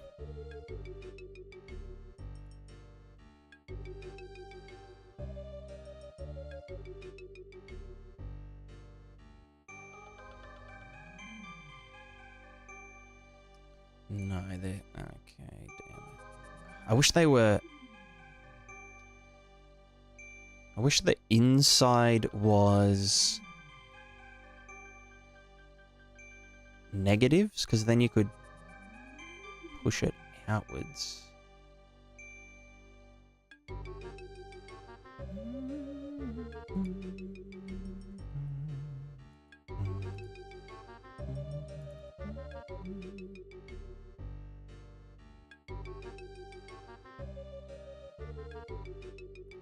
Have you messed around with chaos destruction at all? Are you planning on making any structures in destruction? I haven't actually doodled with it yet. But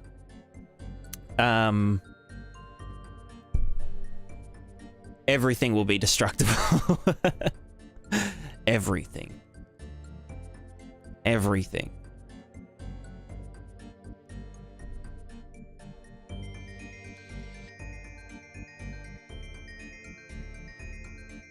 Don't know much about materials. Distance to nearest surface sounds so expensive. I have no idea how to do it. So it's with Oh.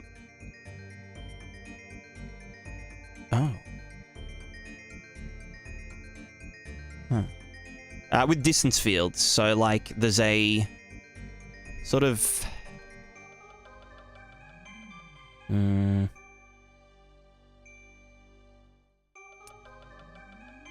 Actually, I can just show you. So it's all done on GPU, using like a sort of,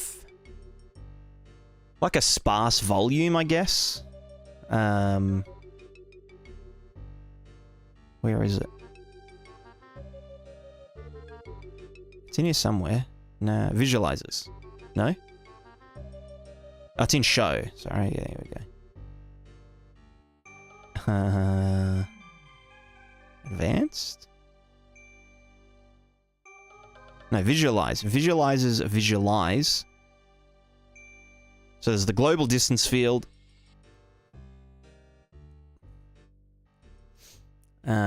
And the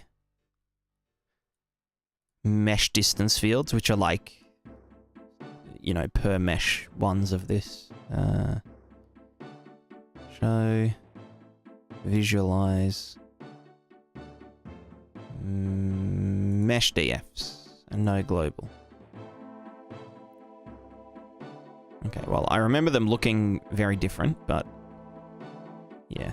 It's like, for example, if this was a ruins.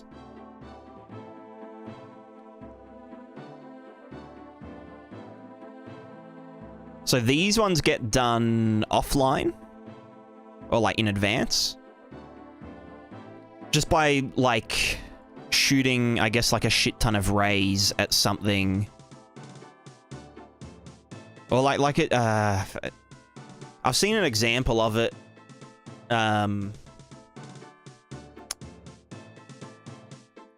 It's like we've got like a thing.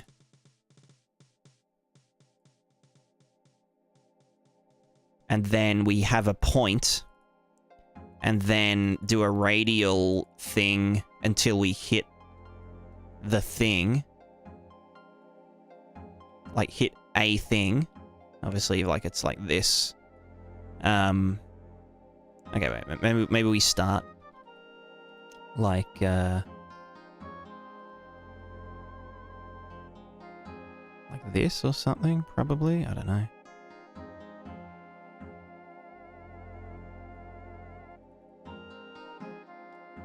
Yeah, I forget how it actually works, but like something like this, and then like it will do another thing.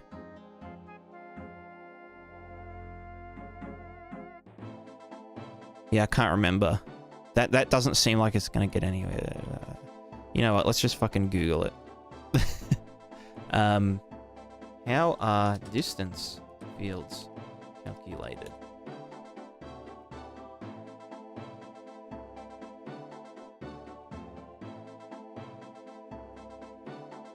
Here.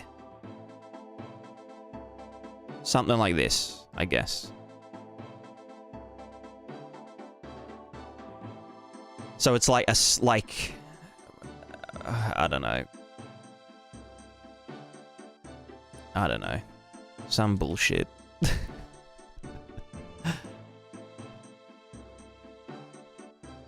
This is how they usually look in Unreal. Don't know why mine look different at the moment, but yeah, so it's just like a field of that can tell the distance, and it's in use anyway. Let me just disable it. Visualize meshes. So it's in use if you're using Lumen. You know, it's always going to be loaded and blah blah blah.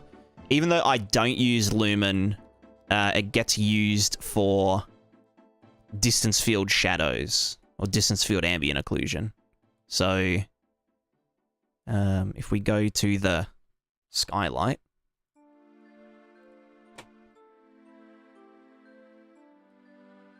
oops, there we go. We go to distance field occlusion, blah blah blah. Occlusion exponent, I guess. What's the...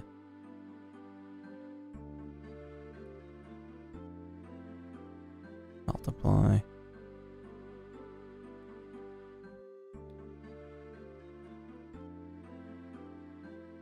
Yeah.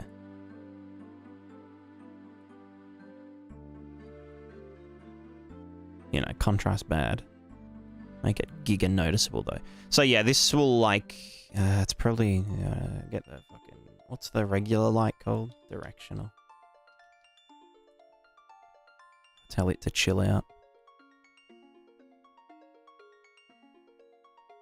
Well, actually, yeah, just with none, you can see it. So yeah, it uses those distance fields to shade, to do like fake ambient occlusion.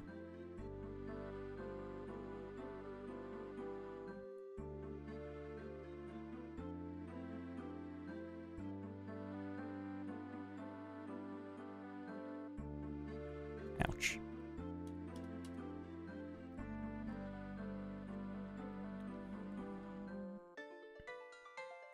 Which you can then combine with screen space ambient occlusion by either choosing the darker value or multiplying them together. So we go to post-process. We go to ambient occlusion. And we say intensity all the way up and the radius. Wait, where's radius in world space? Oh, is it in advanced? Yeah, it is. Radius in world space, yes. I always prefer radius in world space because I'm not a psychopath.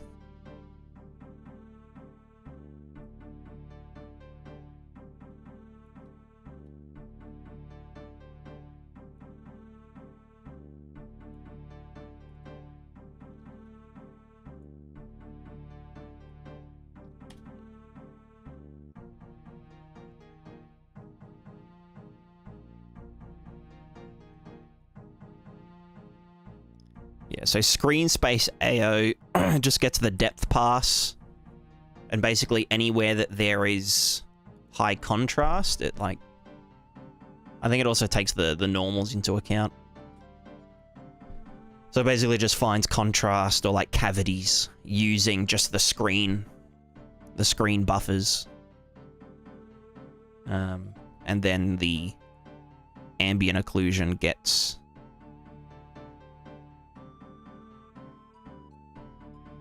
is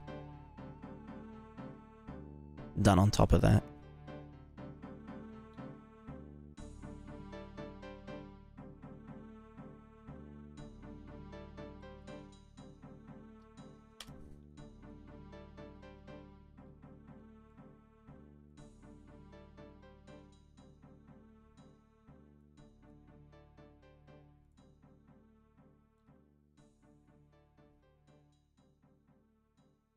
I love ambient occlusion. It's very pog. Very pogus. Very poguous.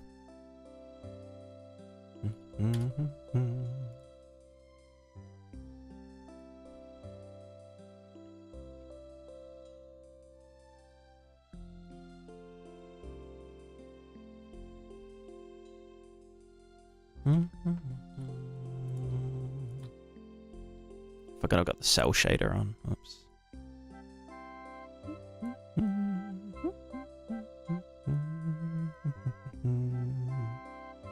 Using SSAO. Yes. Yeah, SSAO and DFAO.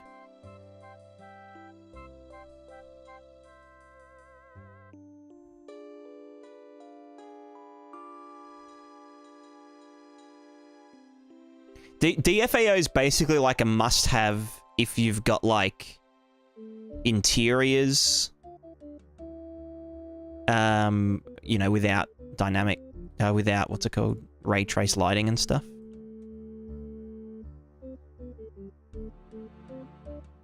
Yeah, you can have both, and you can mix them together. Well, like it's not called DFAO in like settings or whatever. It's in the, like, if you've got a skylight and it's set to movable, then it's using distance field ambient occlusion to do the shadows, if it's casting shadows. So like obviously we can say skylight, cast shadows, none.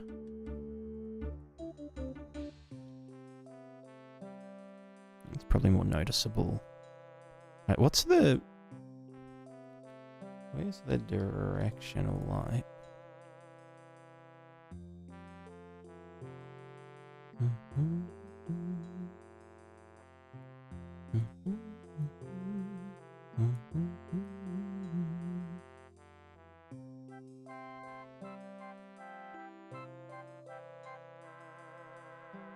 Skylight. There, cast shadows. So you can see, like, here, this sort of soft shadow around there is distance field ambient occlusion.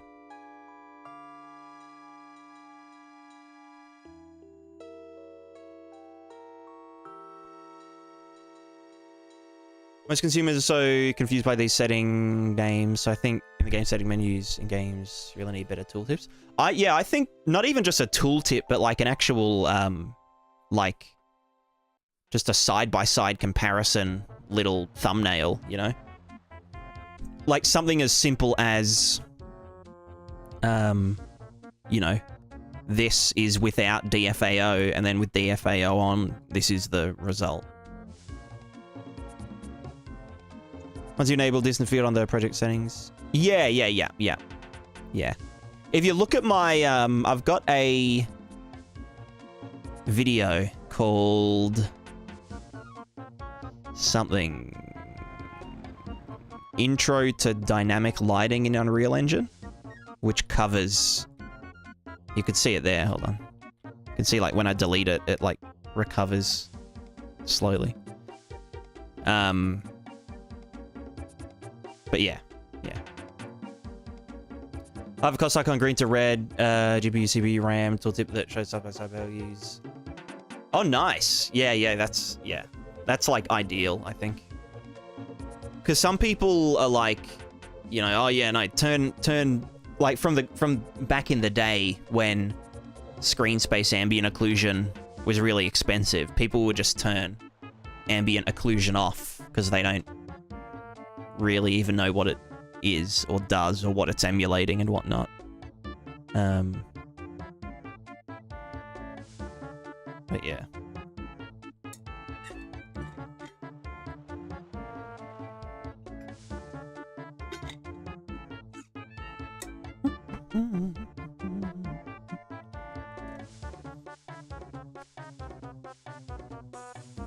All right, let's get back to our weird tree thing that we're dicking with. So that is a positive value in here. But it would be easier to do with just the... Well, no, if they're drawing to the... Okay, you know what? Fuck distance fields. Let's just try this with just the height map. Runtime. Landscape height, RVT. World height. It doesn't go negative though, but we can still match it easily because we can min. Yeah. People struggling character creation when devs try to do something a bit new. Yeah, that's true. Gamers just aren't what they used to be, you know?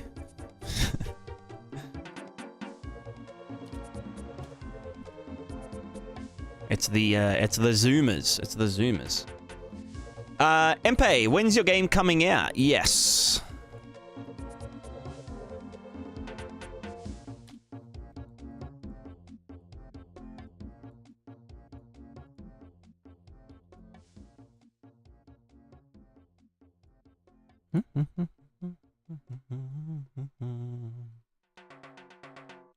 I can't wait until yes. Wait, why are you... Are these... Before Star Citizen? Maybe. Who knows? Who knows?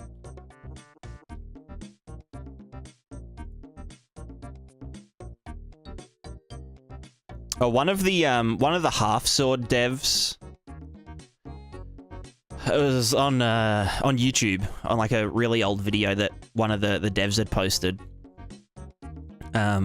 Like their first demo of their sort of physical system. And I was like, dude, this is wacky as hell and I love it. And then he commented back like yesterday. It was like, oh my god, Prismatica Dev's blessed us with his presence.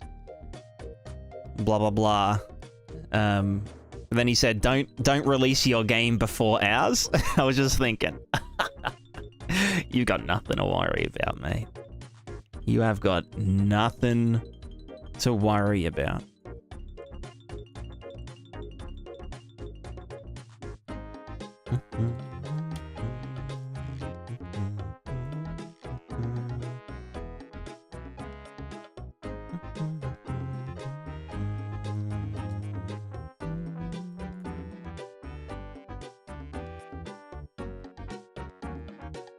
Why is this not...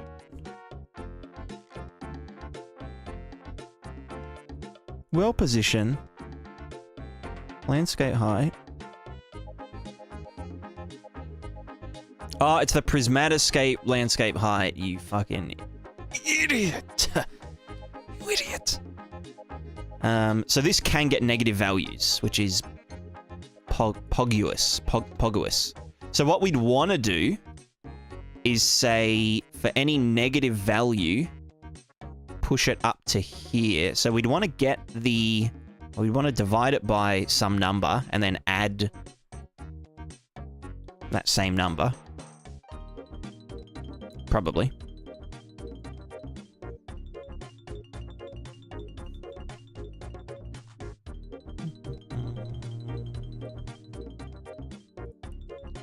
Whoops.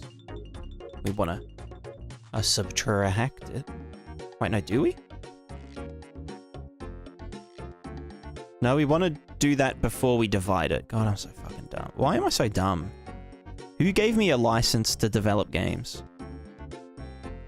Someone revoke my GameDev license. Seem to be using physics more wisely, but it does look a little stiff called Kinstrife. I'll have to check it out.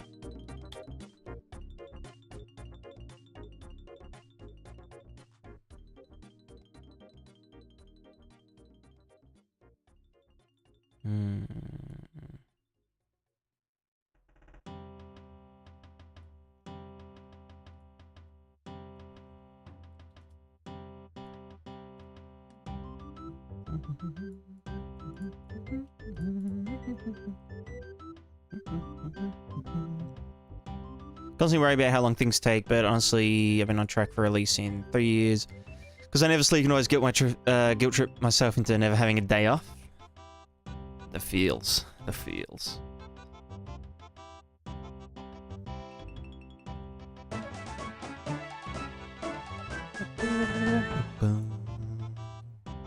So what's this giving us? Well, no, we don't want to even divide it, do we? We just want to say, hey, that should be 500.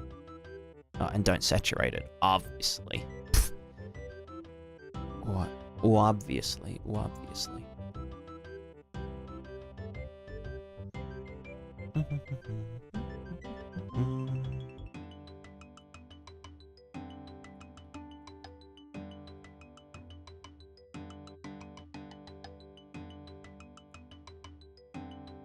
Okay, well, if it's literally just this...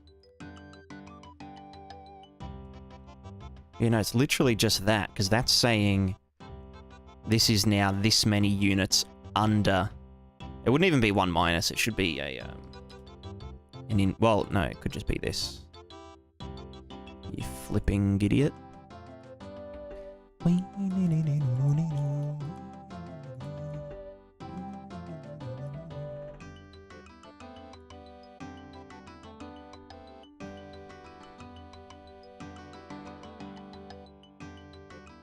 So then the trouble is just... Well, I mean, yeah, if I literally plug this into WPO... make 3.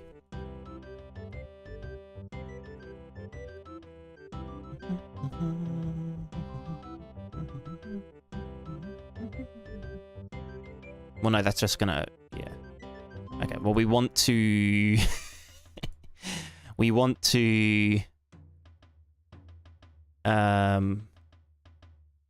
max.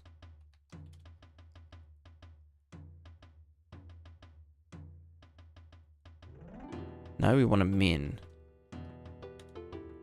No, we want to max 0.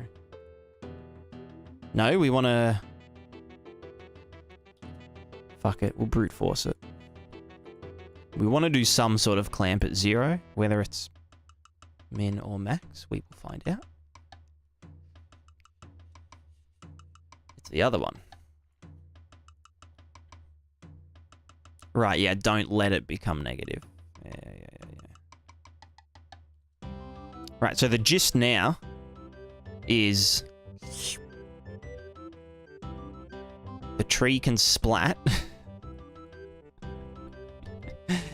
Using real dumb effect. But we want it to be, like, soft, you know?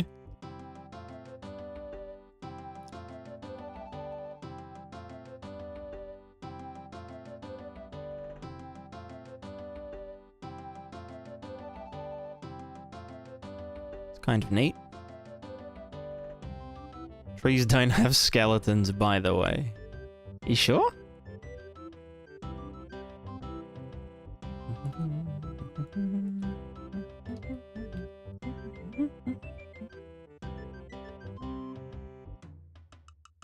Might leave scatter as a squishy. I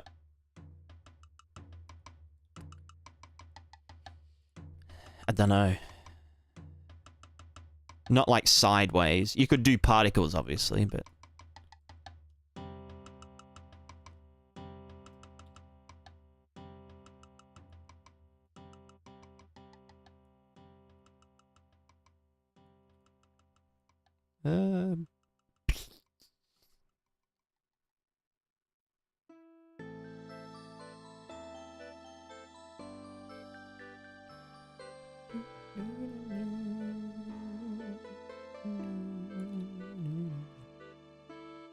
How would I soften the effect? Well, we'd have to do a... So this is just saying nothing up here gets pushed up.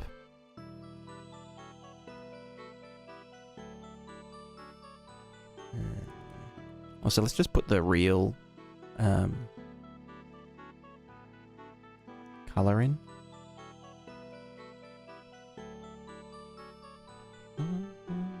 Making tree skeletal meshes have a huge performance impact. Yeah, well, we did a test earlier. It's pretty expensive. I ended up having like 120 bones, and that was me being like pretty... what's it called? Pretty, like, generous.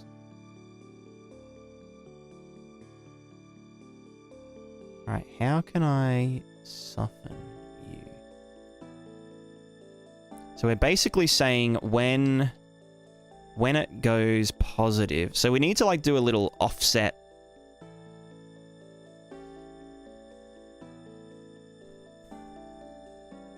But only above here.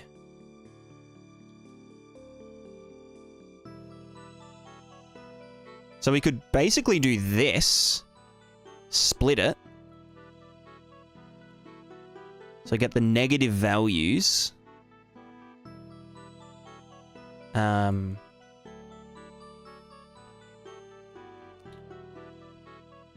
the negative values and...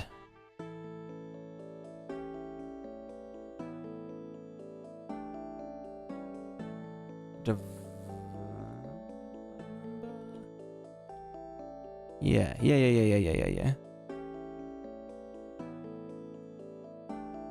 Well, let's first just invert it. Or after we thingo it. Min 0. So now we've got all of the negative numbers and they're now positive.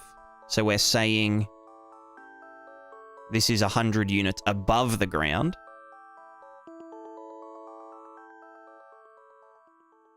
And then 0. So we just need to divide it by... Well, let's just divide by negative number. Divide by negative 150. And then saturate it. Then add it after max 0. Or before. Probably doesn't matter. Do that in there. And so that will... Although it'll push them all... No, because they're underneath. I saw something happen. What if you were bigger?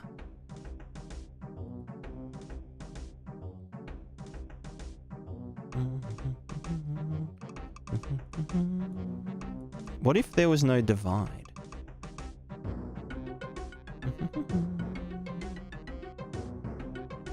Oh, no, and then there can't be a saturate either. Wait, what does that mean, though? No, we need to flip it around a point. So how do we invert something around a value? Let's just do multiply by -1.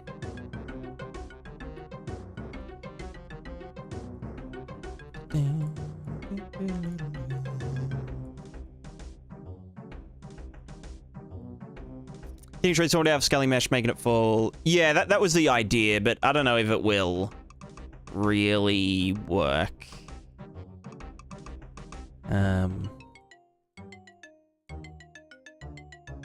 We tried it. It was an experiment, and I was bored, so yeah. So how do we flip something around a point? I could just do remap. Do we? I could literally just.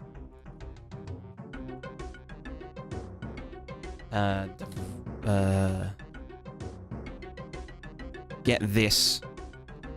Subtract 500 minus this. That would be our thinger. But that would have to be -1. Nope.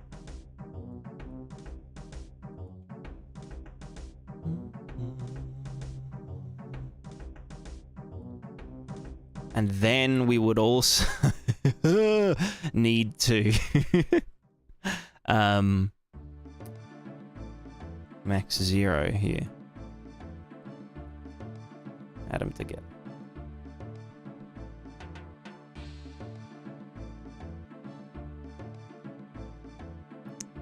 Not quite. What have I done here?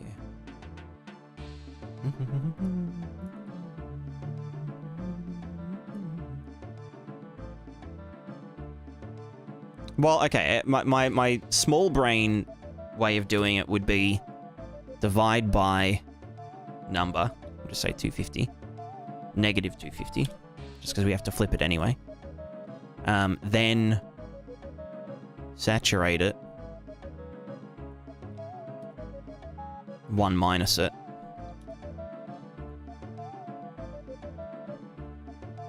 So we're then saying this is a... From here to here is a 0 to 1 gradient, which we could just visualize real quick.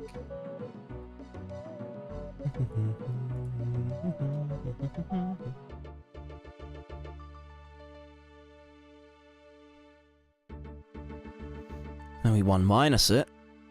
Bam.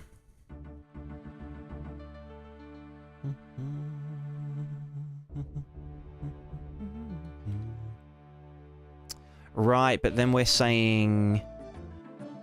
Well, okay, we don't do the WPO.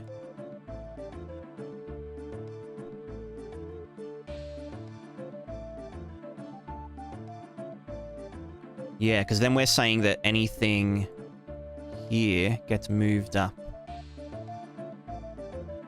by an amount. So we would need to, what, like do a...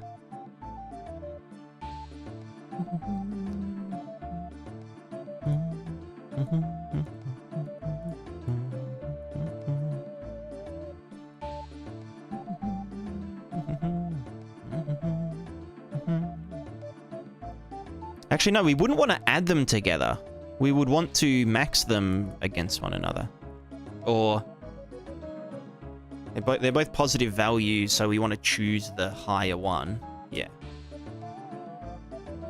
That's what max does.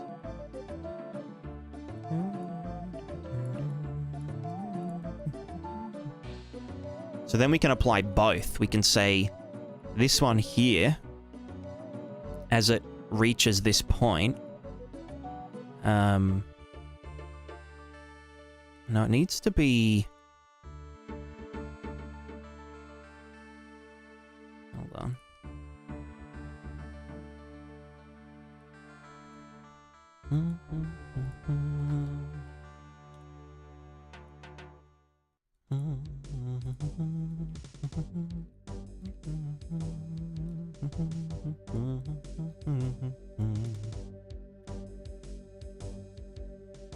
Because that's going to just push it up to that point.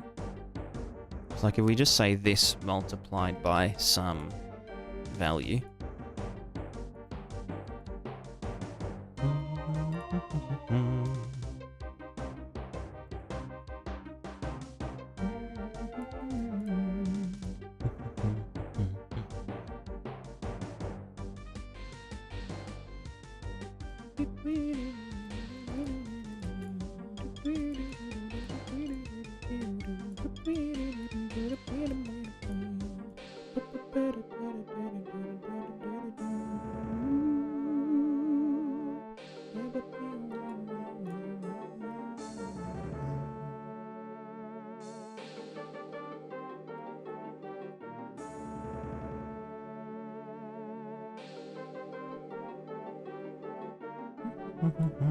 Wait, are they sagging? Yeah, no, that's correct. Because if this was 250, we would get... No, because they go under... Well, yeah, because we've said... Let's just look at what you are doing. Oh, God. Yeah, so it is essentially flattening, which isn't really what we wanted to do.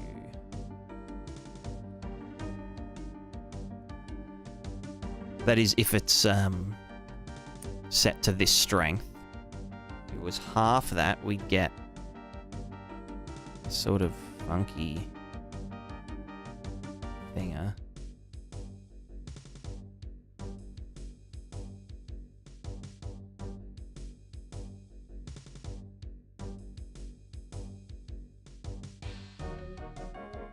I have one question for you. Maybe you can answer that. Why subtracting UE material graph works differently from any other application? You can't subtract white with white. Yeah, you can.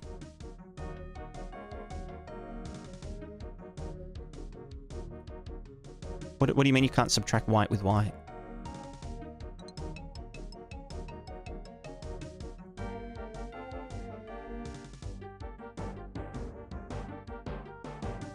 White 111 minus white 111 is black. Yeah, exactly.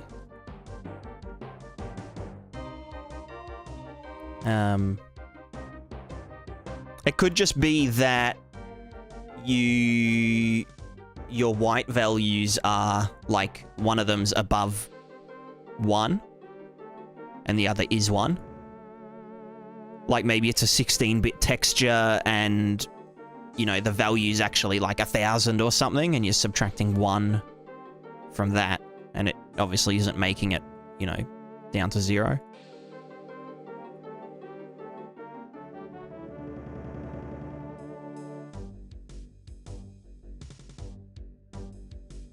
Okay, well, this should work. In theory.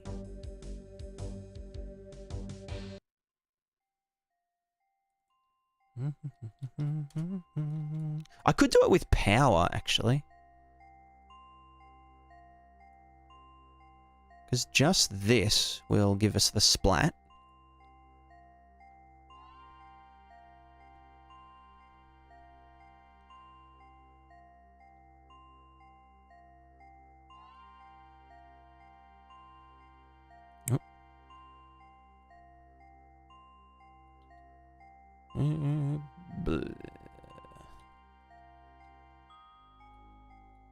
But then if we wanted to soften it,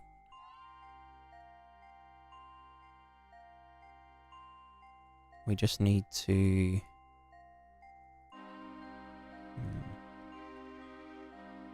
What are you doing at the moment? This isn't bones at all. This is just a material effect. I'm just doodling.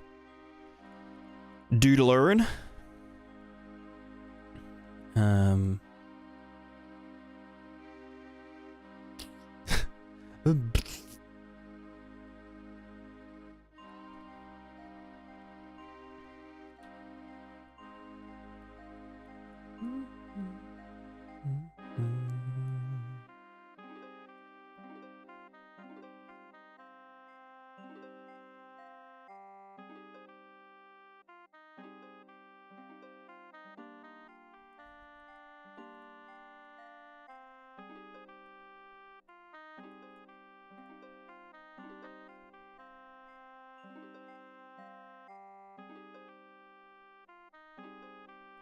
Yeah, if I did this too much, it would just get weird.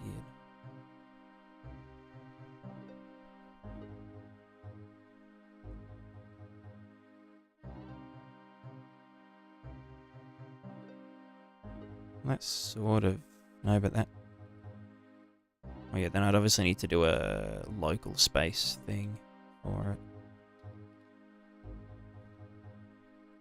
What if the tree falls next to a right angle?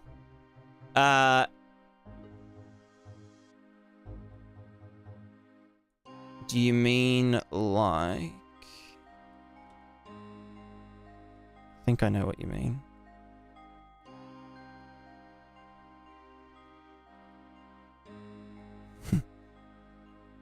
Like this? Then yeah, we get some weird shit. Which is why I kind of wanted to do it with distance fields originally.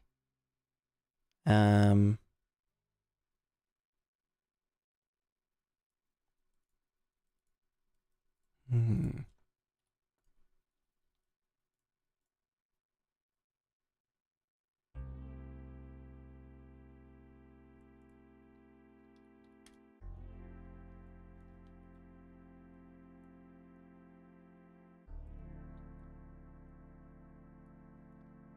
I also just need to do a gradient from root to tip. Tree falls in a right angle and no one's there to hear it. Does it make a sound? That's a great question. That's the question.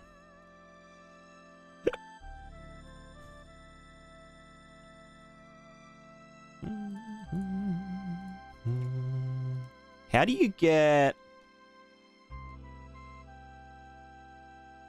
His local position... We can find out. Hold on. Local position...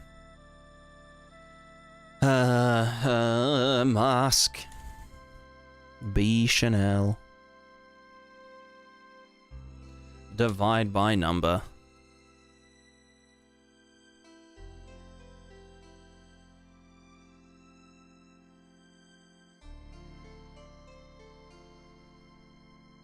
I think the scaly idea would work with a lot less bones.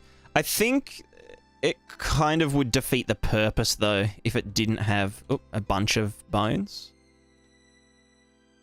Okay, there we go. So now we can just say, don't affect up to here, but still let all of them splat.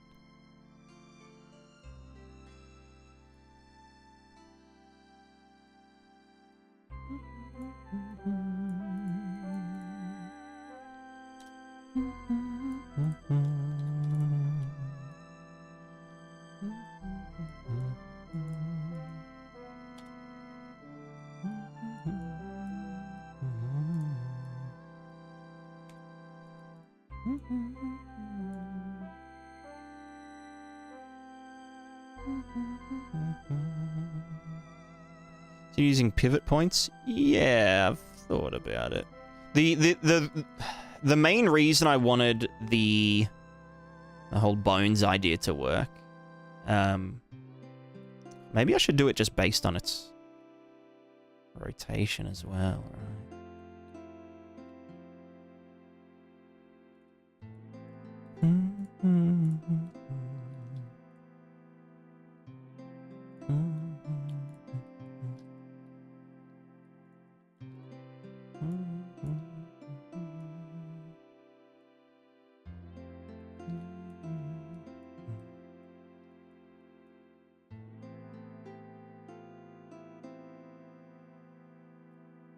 Why is that one going under?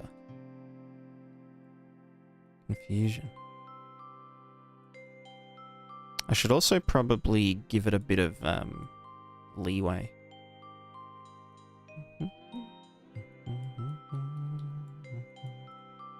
What are you actually doing? I'm making like the leaves squish against the ground when it falls over. Just for fun.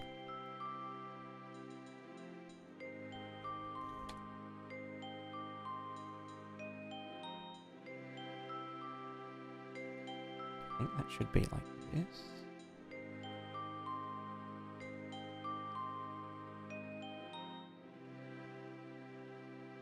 No, other way. Yeah, yep. That's correct. This is a bit of an experimente.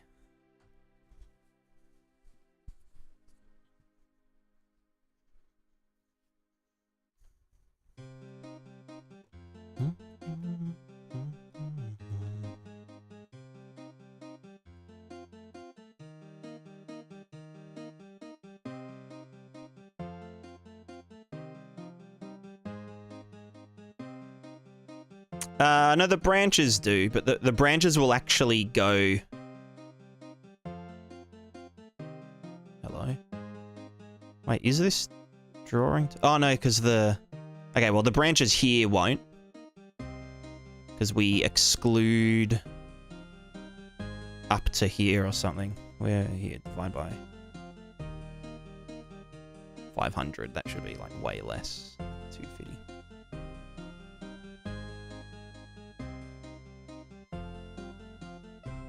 Yeah, like that.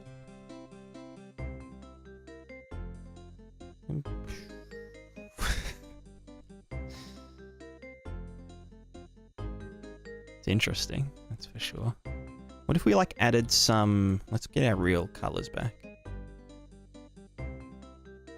That's not the real colors. This is the colors.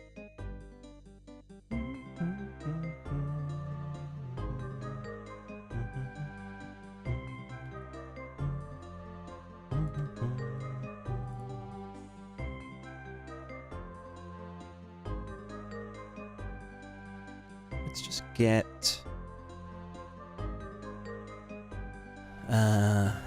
what if we just get noise?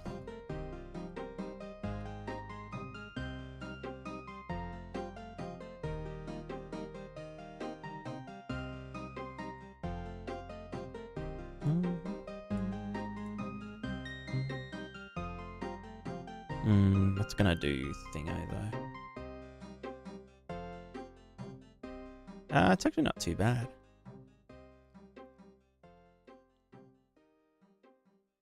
Yeah, that would be fine. So then we can just say in here, add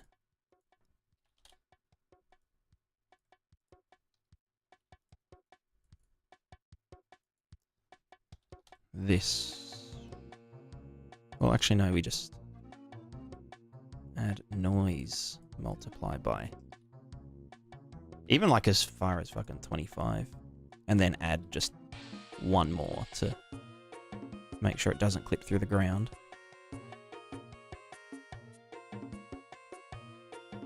So then when it does fall, let me put this back in. The leaves won't go like completely flat, I guess. Probably be better to do it like...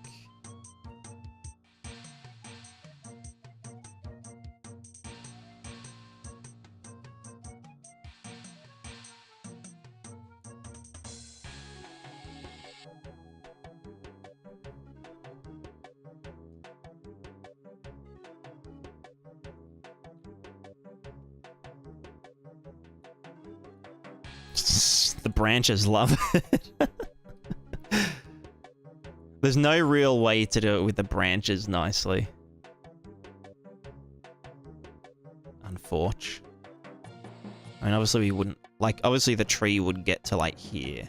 And kind of, you know... I could, like, exclude it from the branches so the branches just flatten against the ground. They'd still retain their normals, so they'd be shaded correctly-ish.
Once that tree reaches that much rotation, replace with water sim with a tree-colored liquid. Hell yeah.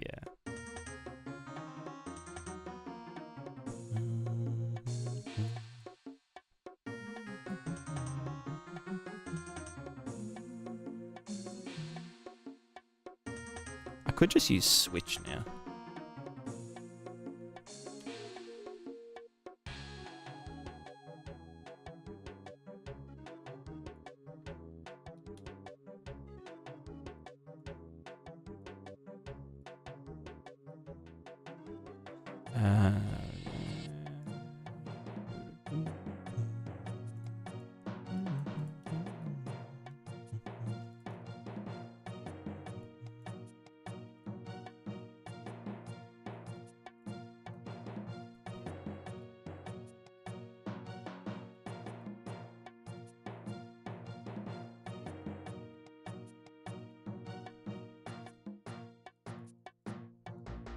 It would form bones using distance fields? No, because bones are CPU, whereas the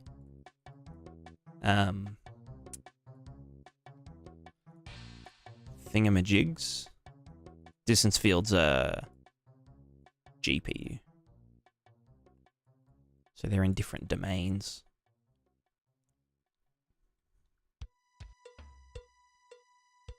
Actually, I tried it. I tried it earlier. It wasn't the best. Now we're just dicking around with other stuff.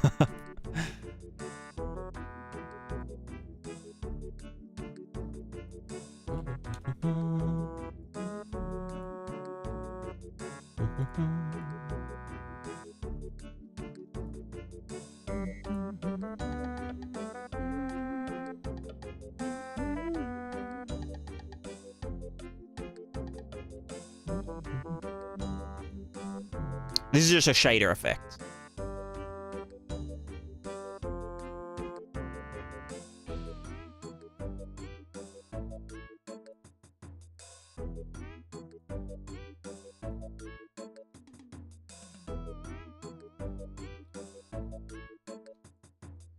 Yeah, that's fine.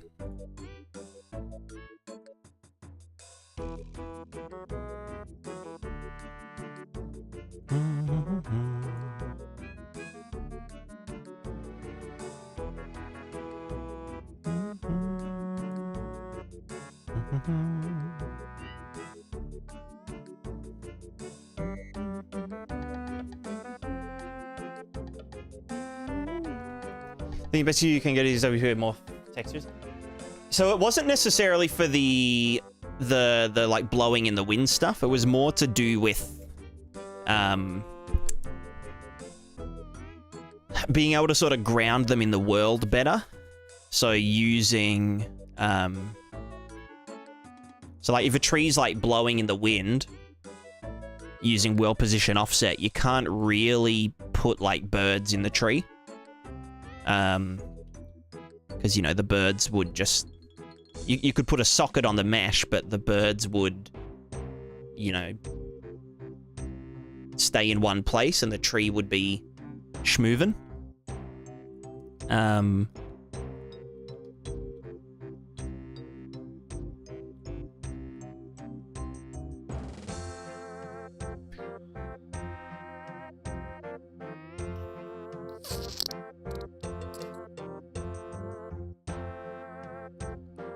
And then also, like, you know, yeah, you can't, like, shoot or, like, chop at a branch of a tree if it doesn't have bones and collision. Which isn't, like, super important for my game, but I was bored. So I just decided, YOLO, we'll just see what happens, but... Give the bird long legs, give those legs a WPO shader. So you'd end up with like the branch. Here's the branch. Here's the bird.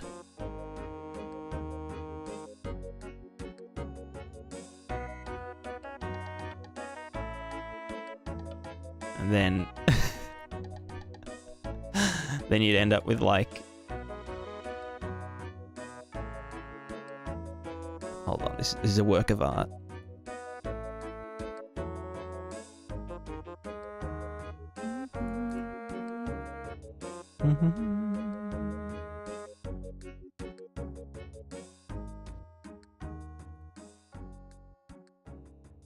Like that.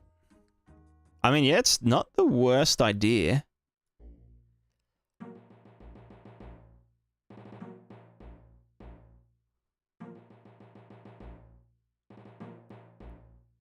Trying to get morph targets on static meshes because the NCPP function morph. SMS, but I don't think it works.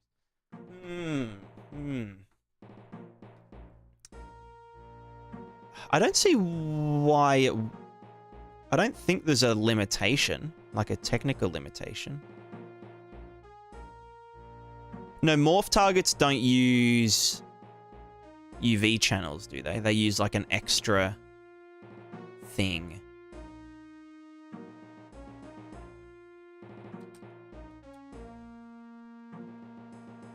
That's how birds work, can confirm. I mean, kind of. If you move the body over as well. I think this is a good enough solution.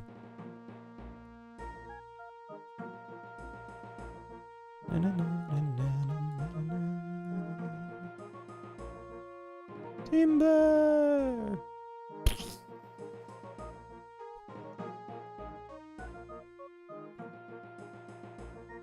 Must not use UV at all. Yeah, that's what I was thinking. Like, I know that the, I know that, like, bone weights use UV channels. In quotations, because you only get 8 channels in a scaly mesh in Unreal. Or in most things.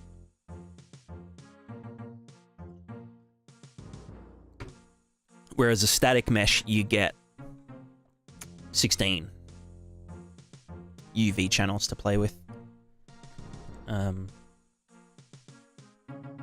the tree falls into water, it should be fine until it hits the ground under it.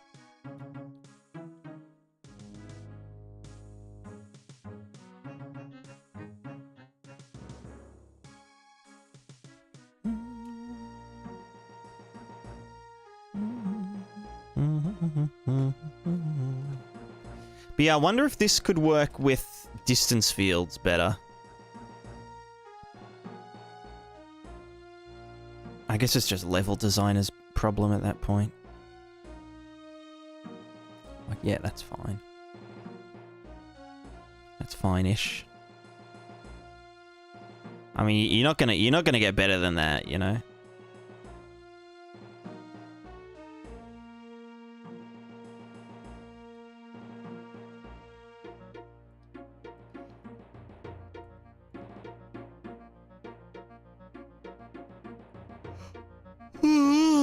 Fuck. All right, let's maybe we'll do something productive now. We've had our fun.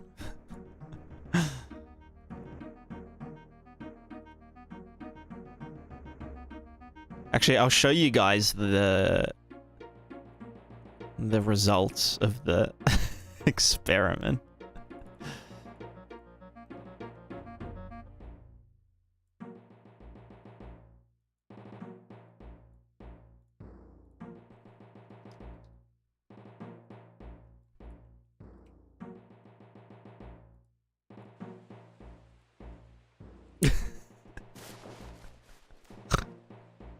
Sorry.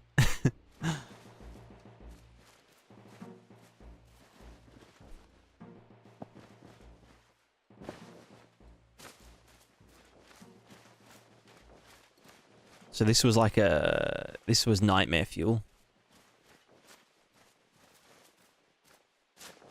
I mean, like, it's cool. Like, if I'd done it more accurately and actually set up the collisions, like, there's gaps in the collisions and stuff. Like, yeah, you can see they're literally just little capsules that are just shit. But, like, you know, it has potential to be interesting. And also really janky.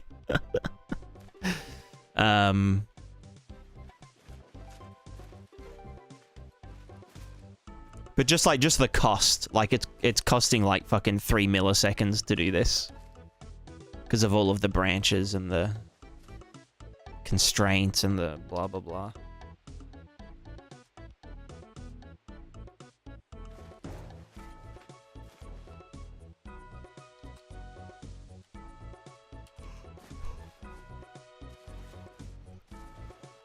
So it was a cool idea.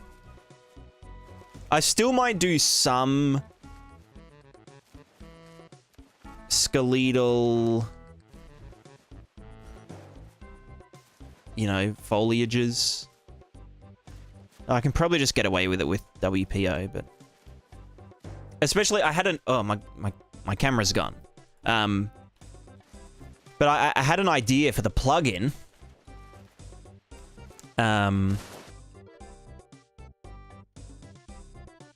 Would have been the major shrunk side by like 5.2. Yeah, that could work. Like just from here to there, there to here, there to like there-ish, I guess. Anyway, so idea for the plugin, which is it's actually a good idea. So like, don't worry, it's fine. You know, let me fix my camera first.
Whoops.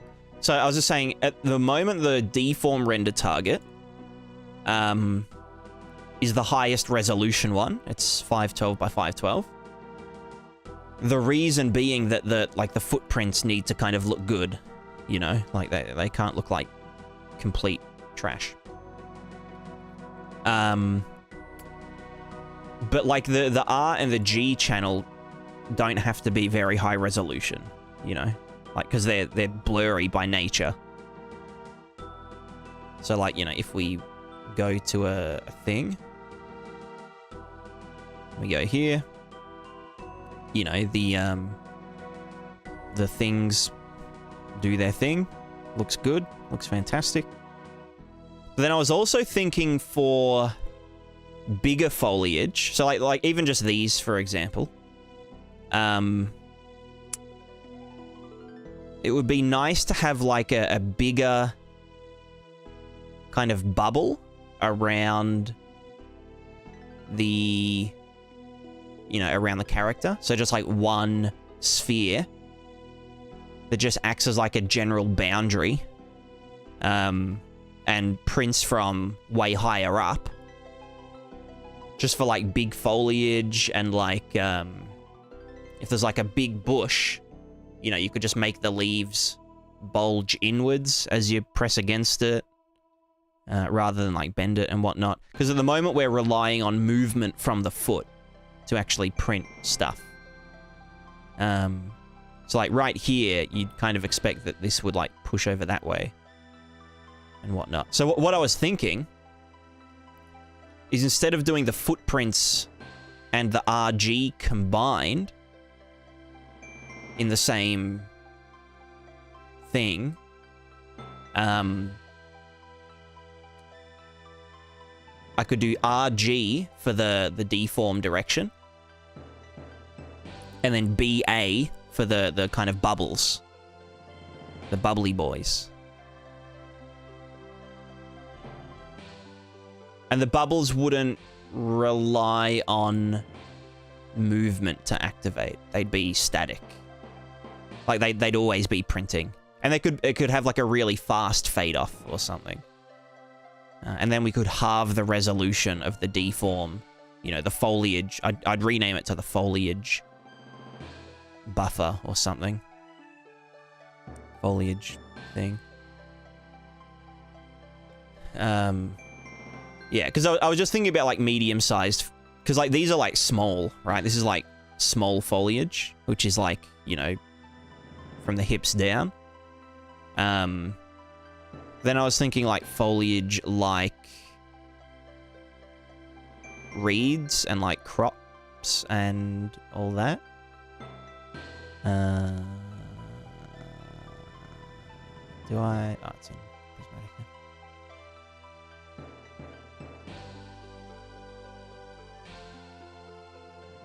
Here we go. Is the goal most of detail to be able to see the character more clearly or both?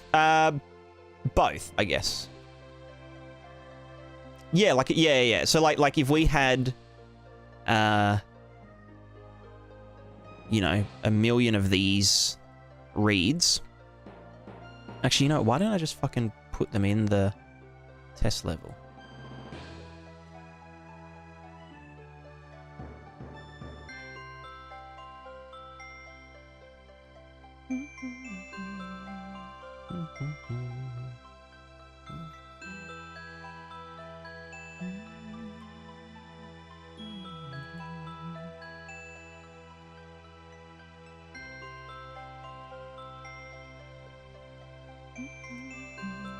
Are they actually called reed?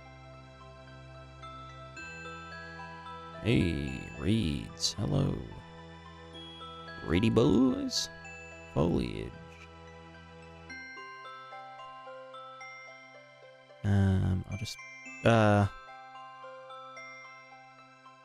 I'll just do it for now like this.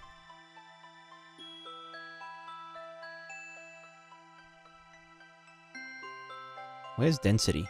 Density. Yeah, boy. Oh, God. Bit too far. There you go. Whatever. We've got reeds. I just need to give them a material override. I could just give them the what's it called?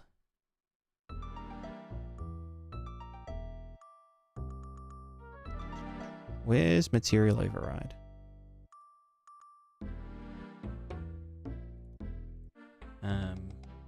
Test sapling, is that what I called it? No. Prismata. Pris example. Sapling. Good enough. Yeah, it's not a major refactor at all. It would just need like a new component and blah blah blah. But like, yeah, at the moment it's sort of like it's either this or nothing, like directional or nothing. There's no sort of general. You know what I mean? Like if these were like way thicker, I don't know, it kind of looks a bit unnatural. Like obviously you could make them not bend over as far, but yeah, I was just thinking like a general sort of bending out of the way of the character rather than in the direction of the character. I think you use hidden meshes with distance fields. What do you mean? Oh god, they are jiggling boys.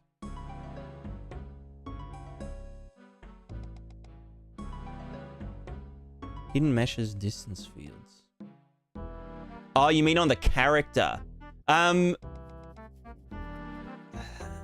Not really. The only reason I don't want to do that for the character is that it creates weird shadows if you're using distance field ambient occlusion. Like really weird shadows. I mean, it's a possibility, but then you've got to differentiate between the distance fields being emitted by, you know, the floor and the character somehow. Or if there's just like, you know, a mesh in there. Plus, distance fields can't trail. Distance fields are like a... Well, you know, because the materials are stateless. So they can't, like, keep track of the distance field over time at this point.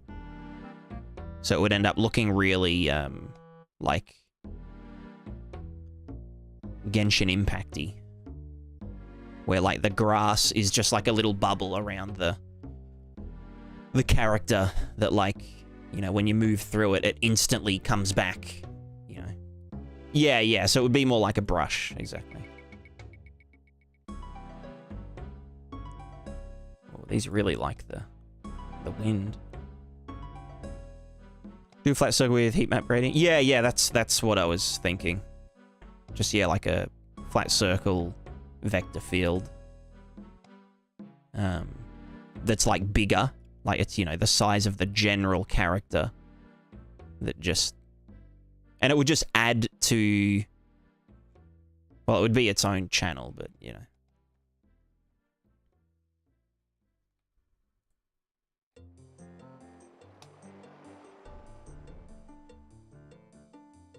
Because, yeah, I definitely think for foliage that's, like, this big, it needs to have a different method. Also, like, a softer method as well. And then also for, like, you could even apply it to, like, you know, the leaves of trees that are at this height. You could just say, hey, you know, move out the way of the character. Although you'd get weird stuff when you're inside it. It would push it out the other way. Unless you're using pivot painting, in which case you could just get the branch to move out of the way at the pivot point. You want to soften it, you could use a reference texture exactly like a brush. Oh, I know how to generate a vector field. Like I do it with this. Like if we go up and down, it will go outwards rather than in direction.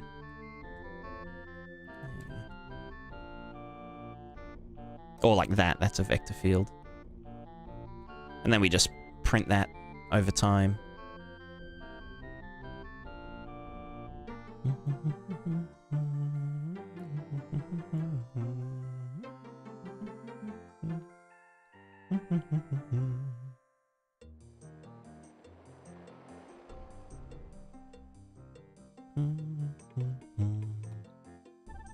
Do I want to do that now, or do I want to... you know...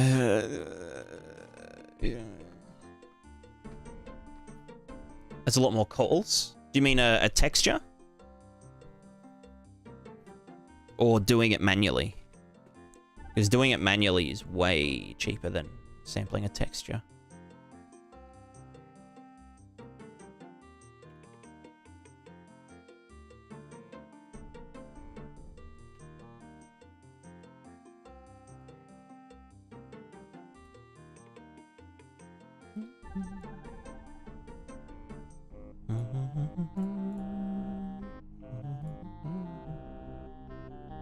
Man, the texture. Yeah.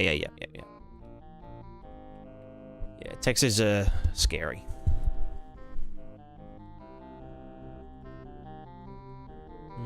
Do I want to do this now, or do I want to do it later? I mean, what else am I going to do today?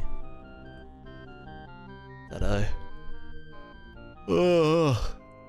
I'm just like, I'm procrastinating doing the Prismatica, like, refactor.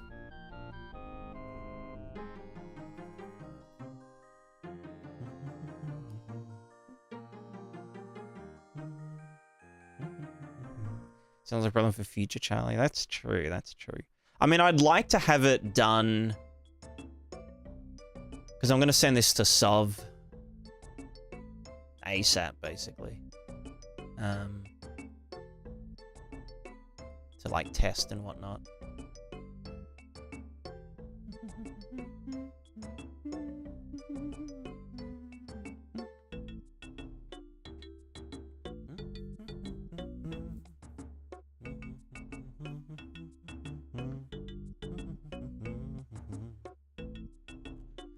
Guys, help me with my project. True.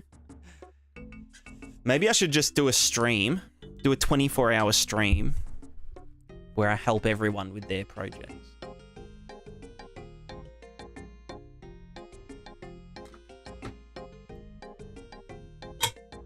Like a subathon.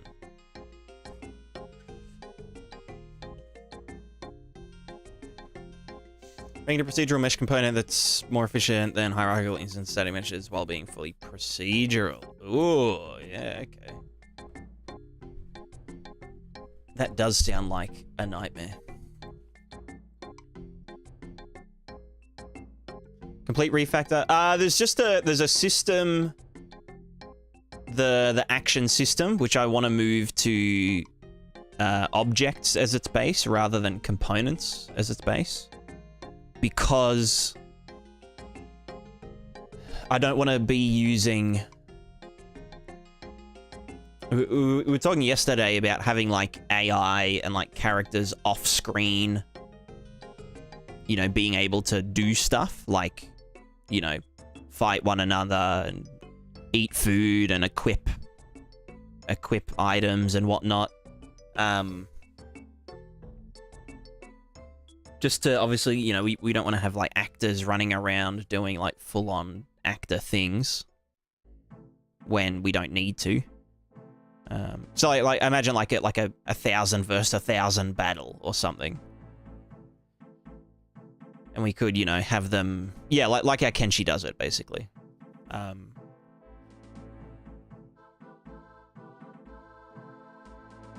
So, yeah, so I just want to move the action system into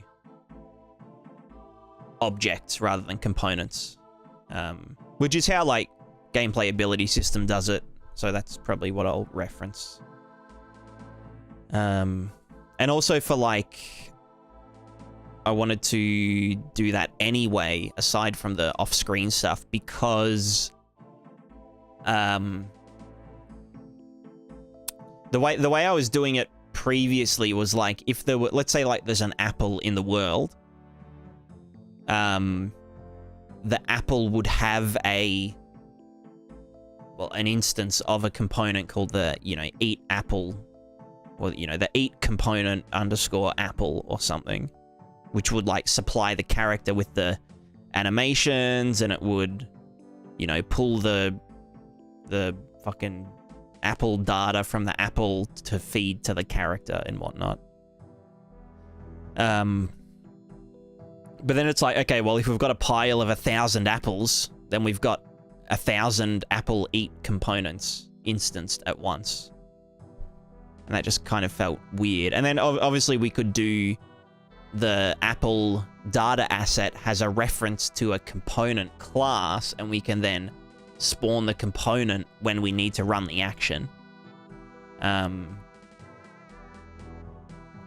then it's like, you know, we're creating a component and adding it to the actor and then discarding it, which it's not as bad as making a whole new actor, but just making a new object and then, you know, dereferencing it.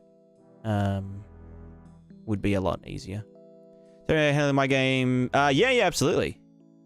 Yeah, I'm all open. Managing massive numbers of actors, especially AI. Yeah, for sure. Just fake it.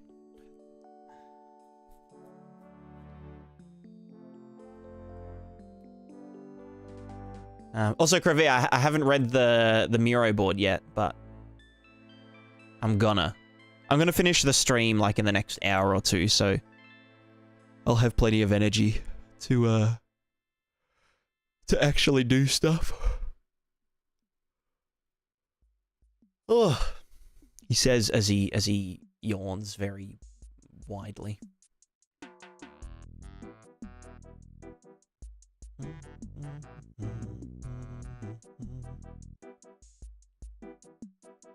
Can't do. Yeah, YouTube has a like a limit on messages, like number of doodles.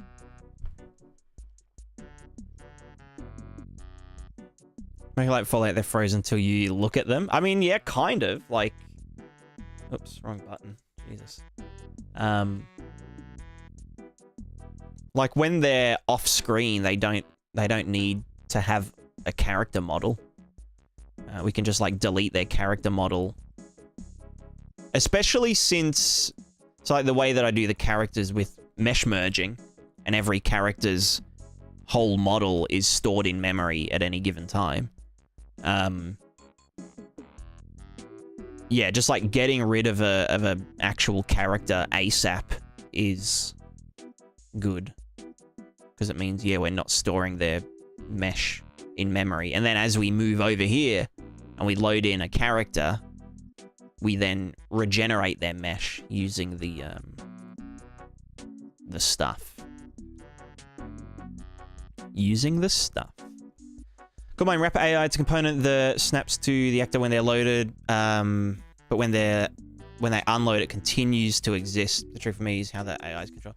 Yeah, that's kind of what I'm thinking. Like, yeah, like regions of the controllers, city spawns a character, city goes through round robin, issues orders to every character with their clumped in similar roles. Yeah. Yeah, that sounds very similar to what I'm imagining. Is it like, yeah, a character is an object, and then it can spawn like an actor when we need it to, and that actor references the object, and, you know.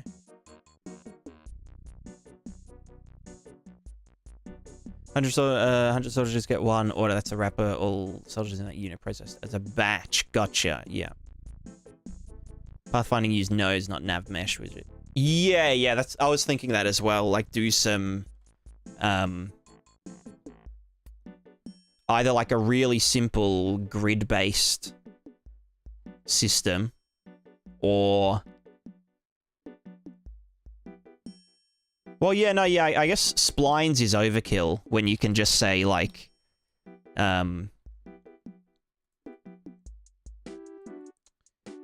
you know, like, here's like some impassable terrain, but we just place down some nodes everywhere, except where we really don't want them, I guess. And then, you know, an AI is here.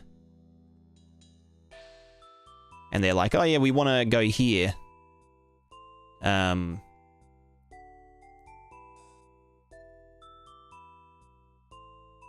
don't know, some super simple pathfinding algorithm or some shit. But then, yeah, like, you could just lerp them. If they started...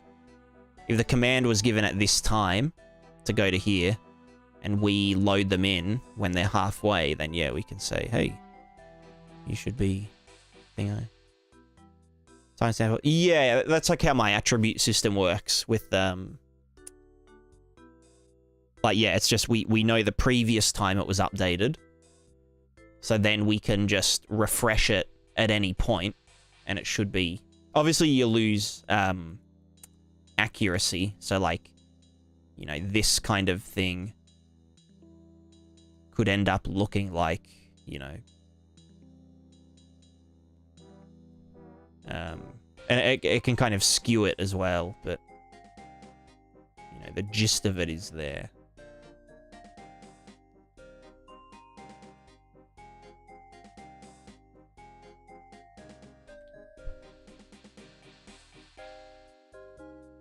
Windows can be navigated down to high resolution paths. Yeah.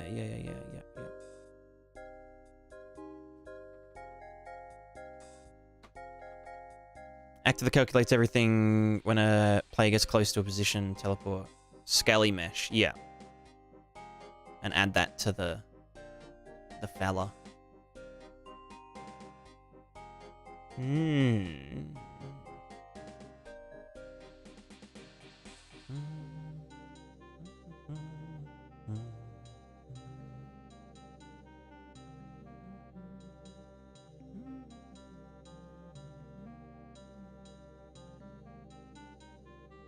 Yeah, that's pretty cool. That's pretty cool.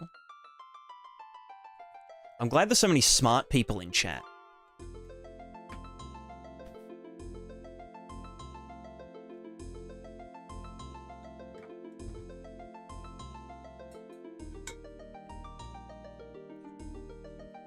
Game's all just trickery and spaghetti? Yes.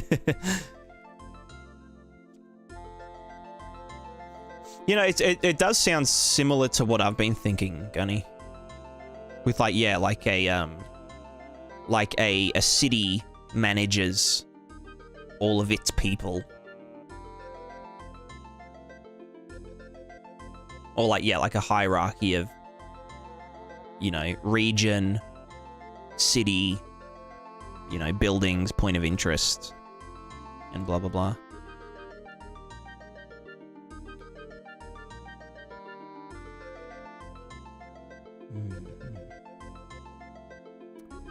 Would it be possible to use this interaction stuff with particles like fire painting and burnt marks and after some time fading?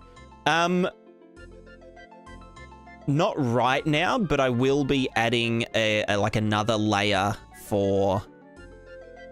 It'll be called the paint buffer, which will do exactly that. So you'll get the RGB and AE channels, and then, you know, we just print we print stuff to it. And you can choose how fast each channel fades out and all that kind of stuff. And then...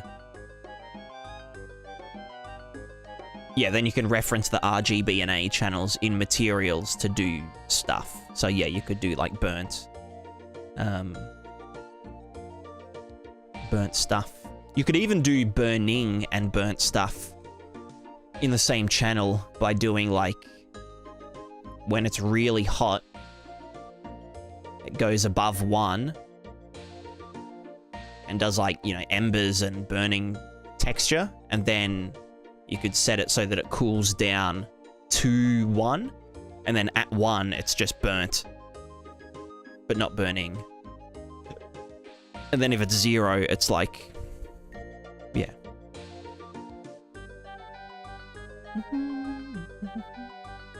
Problem with using single actor NPCs, each has to call a separate tick with the memory, indirections, and all the heavy actor stuff.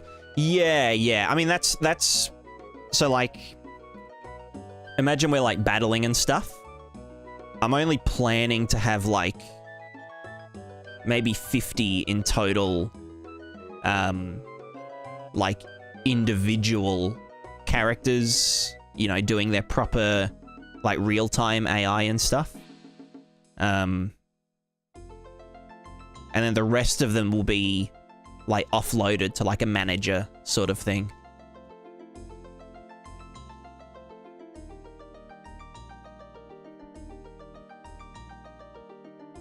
This is too addictive.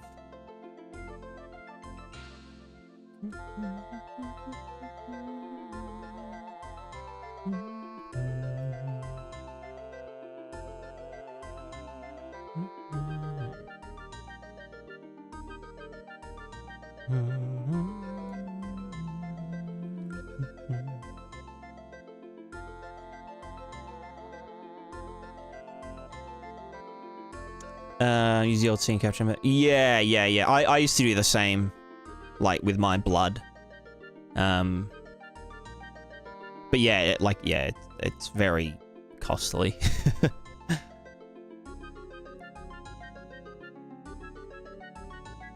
Whereas this is, like, a lot more performant.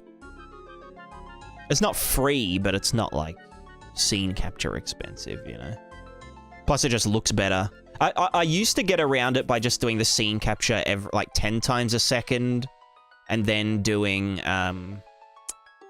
like, an interpolation between, like, two ping-ponging textures. So that it would, like, be smooth over, you know, whatever the frame rate was. But then, like, the average FPS went way up, but, like, it felt weird. Like, it felt wrong. Because it's like, yeah, every 6th frame was, like, 50% longer than the one before it.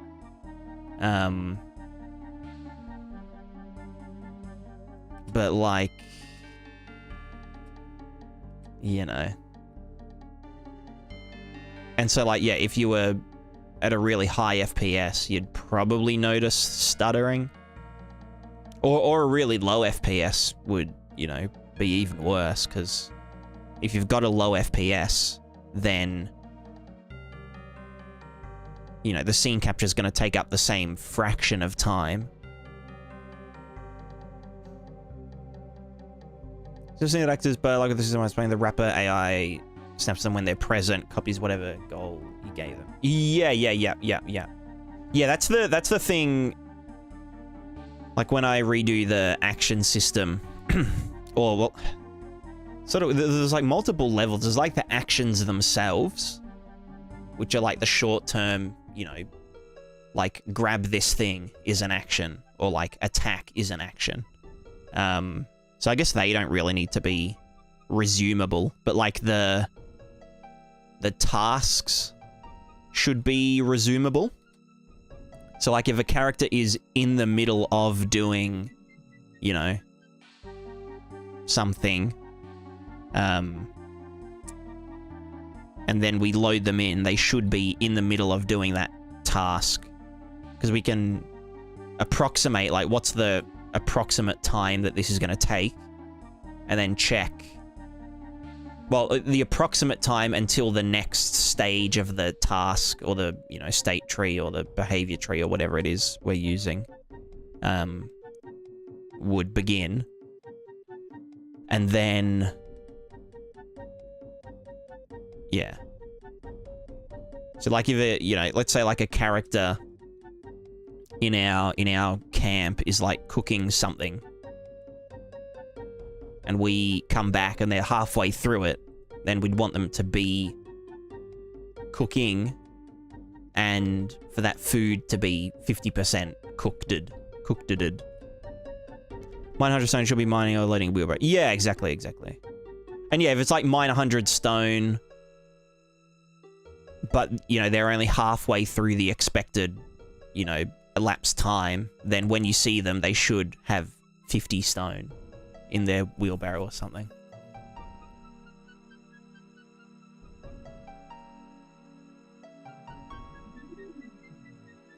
Different weather times full mod support plan. I don't know if I'd do mod support or if I would literally just open source, or like just, you know, give people the game files, you know. Especially I want to go through and pluginify a lot of the game system so that I can, you know, give someone access to the Git repo minus the marketplace assets that I can't redistribute.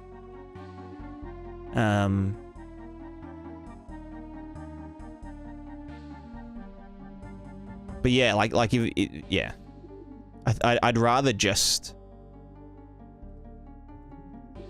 you know, not have modders need to like work around the packaged game and just like be like, you know, here's the fucking game, you know, add whatever you want as a plugin.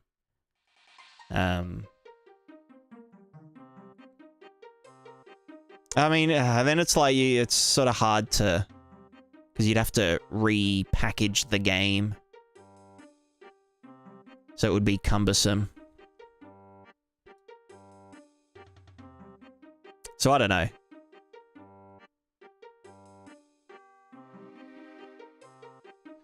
Yeah, probably not like mod support, like for like traditional mods, but like definitely like a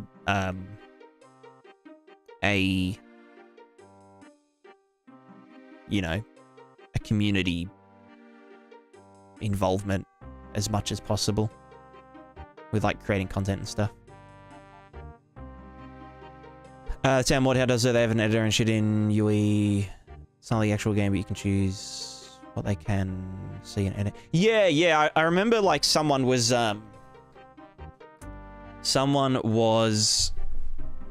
making a map in Mordhau, and they were asking me. I think it was actually about the environment interaction, like the old system. And I'm like, oh, like, can you like fucking add actors and stuff as mods? Like, you know, just use Unreal Engine to do Mordhau mods and whatnot. So yeah.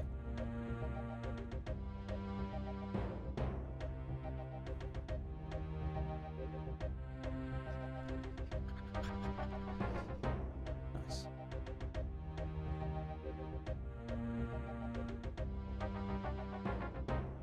We'll have to make new assets to mod animations. Basically, split the state animation into layers.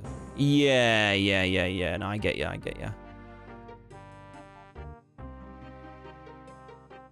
Older version of UE5. Is that something that the Mordhau team did, or like did they create that for Mordhau, or is that just like a thing that exists?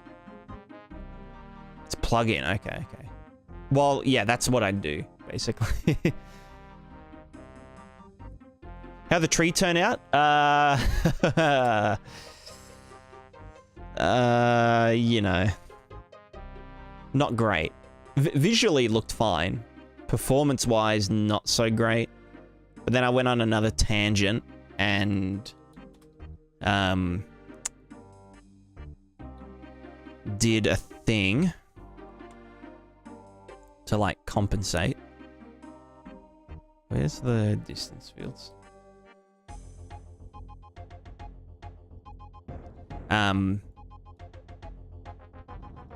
Just did a thing so that if a tree falls down, the leaves will like splat against the landscape rather than pass through it.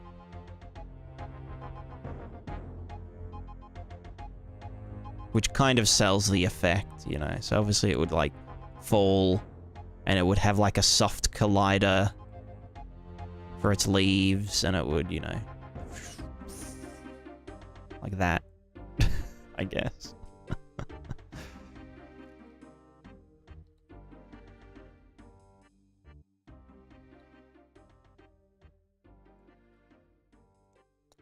Damn it. I wonder how I could fix this, like the Z fighting. I could do it so that the upwards facing normals get zhuzhed out a bit. I did this in like 20 minutes. This was something I've been thinking about for a little while, but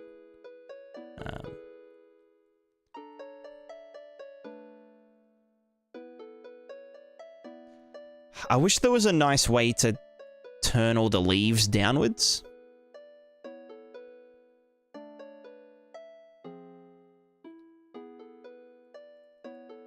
Like as the tree falls down, the leaves go down this way.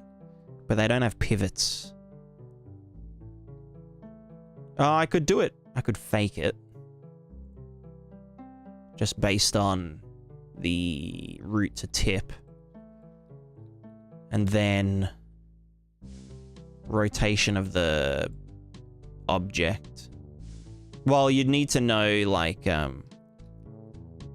you need to know the initial direction of the leaves in order to fake them doing thingo. Is using world height RVT or distance first? The world height RVT. I tried to do it with distance fields, but distance fields are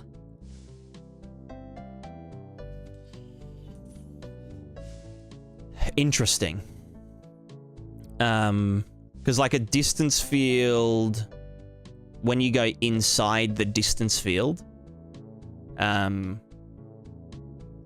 like let's say this was a big box, inside the distance field would be a positive value. So it's kind of hard to, like, because, you know, in reality, this tree is like half under the ground, but because these are all negative values, we can, you know, push it up to 0. So it's basically like if the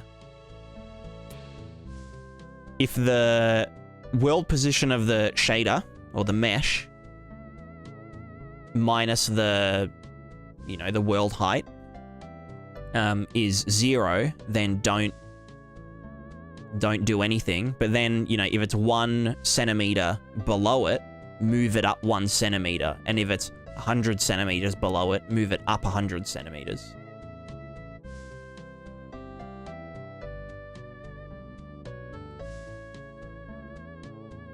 Kind of want to try something.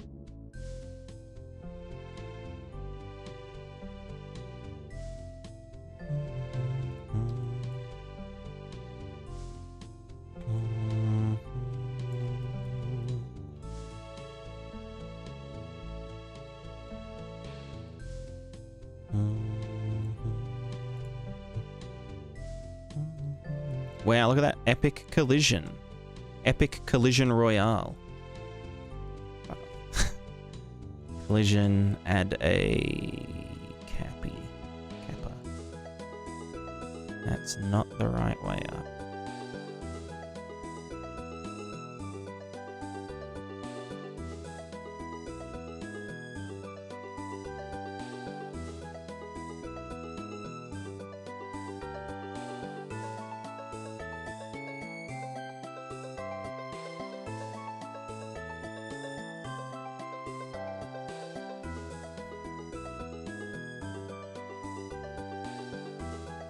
Also, I've got other ideas for like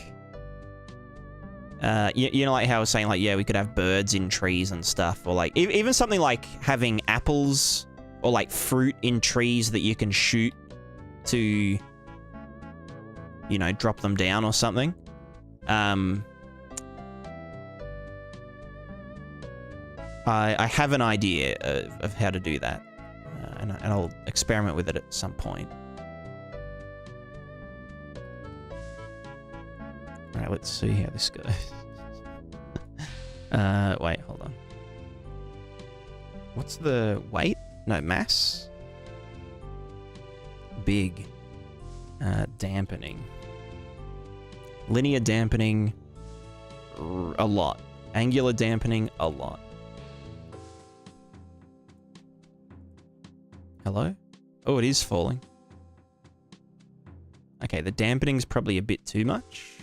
It is just the one thing, isn't it? Timber.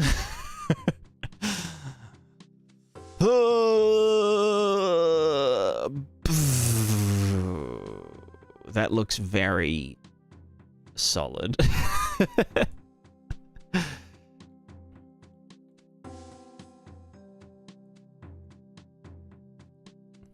Like, that doesn't look shit.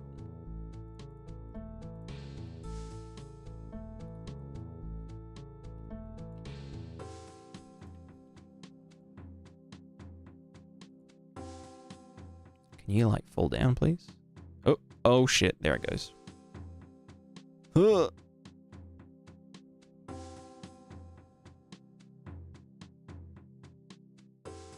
Yeah, nice.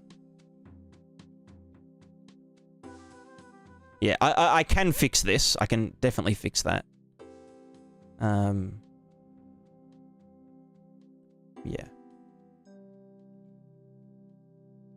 Another one from... Yeah, absolutely. I mean, if we were gonna have cut downable trees, I would, you know, do like have one that's cut here. Well, I just have internals on the tree, and then split it off into a thing and blah blah blah.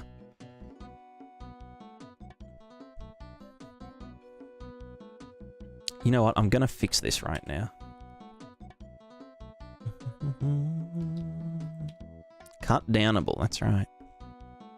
I might also just functionalize this, because it's very simple.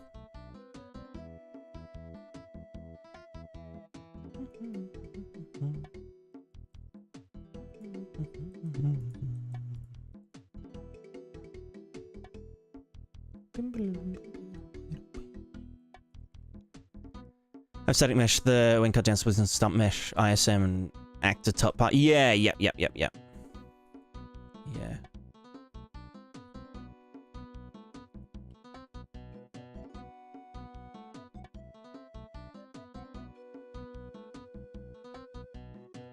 Hey, you can get the bounds of a mesh inside Niagara system. The bounds node always returns the bounds of the system. When using the bounds as a mask, it won't work if the pivot is at 0. You mean like world 0, 0? It's weird. I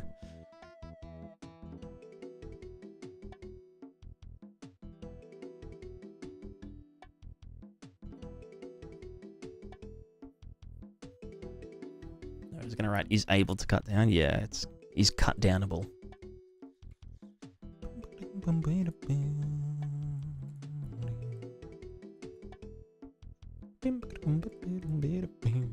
Vertex normal wuss. Vertex normal us. Mask. B movie. Multiply.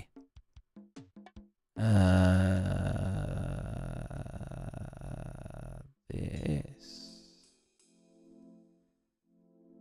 No, saturate. I mean, one unit is probably enough. So I could literally just add this.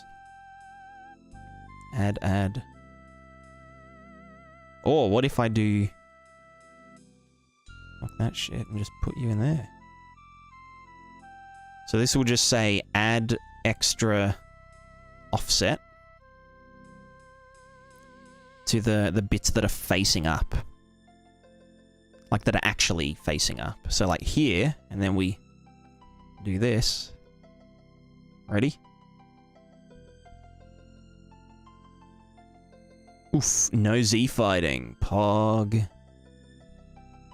Bog champ. I could even like increase it.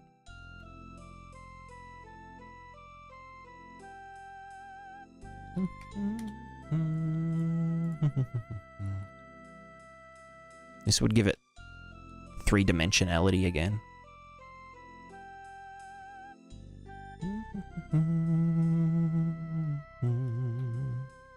But they'd all be the same height.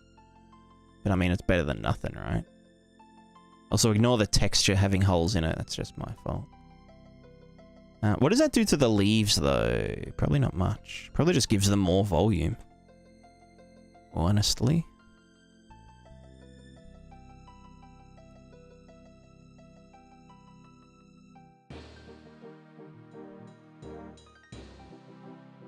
Yeah. Oh, it also, like, separates them slightly. Because some of them are facing away, some of them are facing... Yeah, that's cool. Cool shit. Yeah, just static. 15, yeah, I guess. Whatever. So that stops them from getting giga squished. Not much about website and manipulation. Yeah. I will let you screenshot it now. You know, I want to turn it into a function anyway.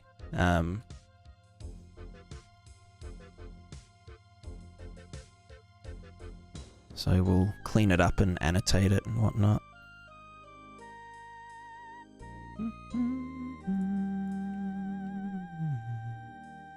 You ever thought of making a simple cash cow game like a roguelike or something good to finance big projects like Prismatica? Not really. I wouldn't enjoy it. I mean, like, I've thought about it, but I think I'd rather always be taking steps towards Prismatica. Like for example, this plugin, which, you know, will hopefully give me a bit of extra cash to play with. Like, I'm not, like, strapped for cash, you know. I've got the patrons and the YouTube and the Twitch and the blah, blah, blah. And, you know, I do odd jobs for the family. But, like, the plugin is something that I'll use in Prismatica. So, like, it, you know, always felt like it was, you know, still aligned, still goal aligned, still world aligned. But I feel like doing just like a cash grab game, or not even necessarily like a cash grab, but like, you know, like a funding only, looking for funding game, just wouldn't be like super enjoyable to do. For me, at least.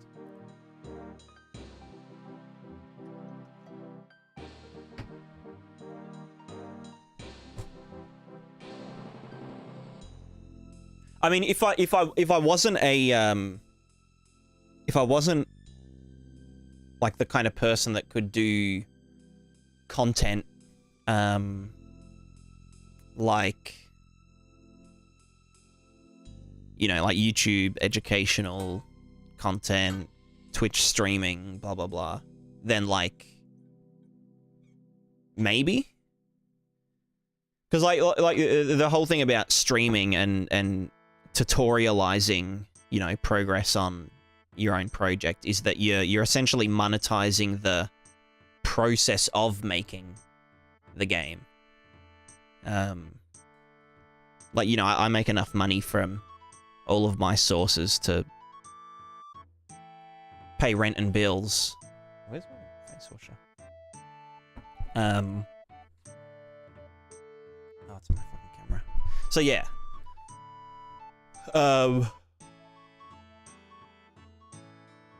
But you know, yeah, if you needed to, then I guess, yeah, like it would be worth looking into.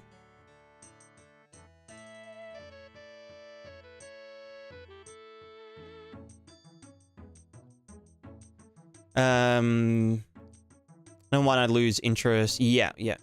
Bad game takes half as long to make as a good one. Would feel like wasting time. Yeah, it's also like, there's just things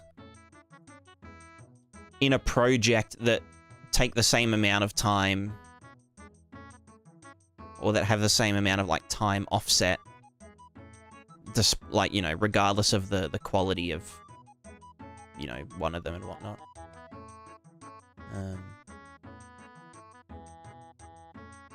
Have I consumed my game success because the concepts the game spawned from without those that I think a small game would have to make.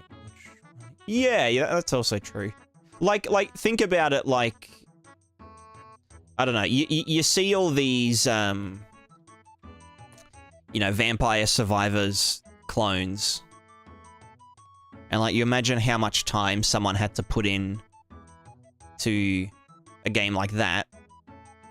Like, it's not, you know, like, I've put 2 months into this shitty little, like, single system plugin.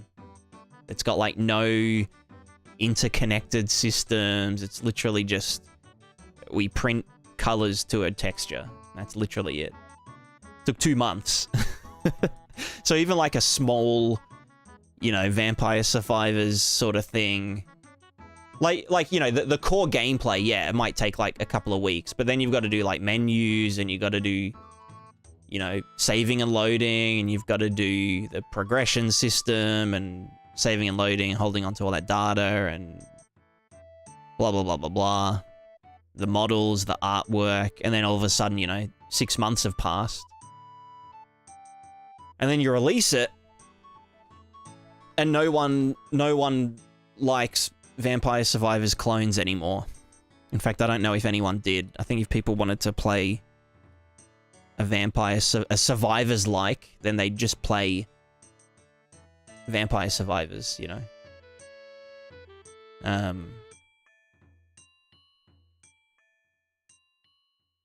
And then obviously there are like exceptions, but like you think about the potentially like thousands, maybe tens of thousands of people that have, you know, released games like that since Vampire Survivors came out.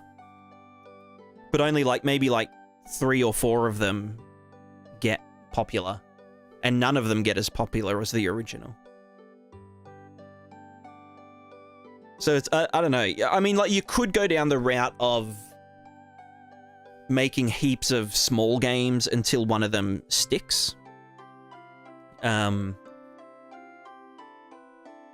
know, just kind of like roll the dice. Obviously, you can do things to increase the chances of success. But then you could also just put all your eggs in the one basket and make something that, you know, is different and that you really enjoy. I think that's like the thing. Like, if you can enjoy playing your own game, then there's definitely an audience for it. Because, like, you know, if you like Dark Souls and you're making this game and maybe it's not like Dark Souls, but like, you know, you still really enjoy playing it, then like maybe people that also like Dark Souls will also like your game, even if they're completely different genres, you know. Like, maybe there's just some intrinsic thing about, you know, your game that it's kind of like Remnant really attracted a lot of Dark Souls audience, even though it's like a shooter sort of game.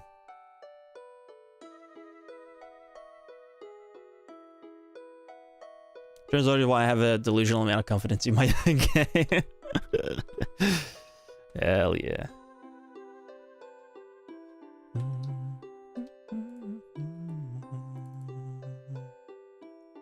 What was I? Oh, right, I was functionalizing this. Where do I want to put it?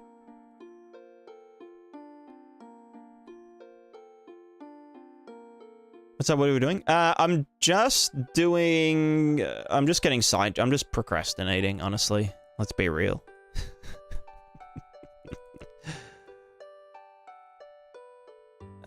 Zero functions, new...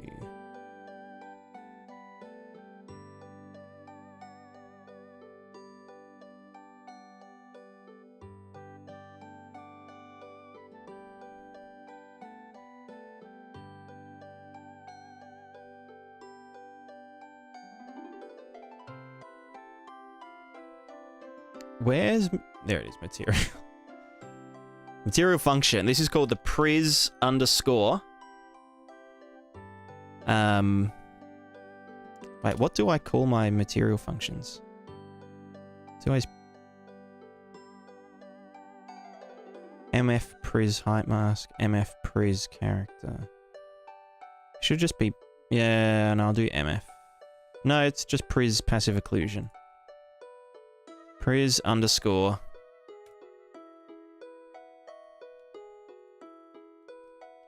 tree squisher. Bam.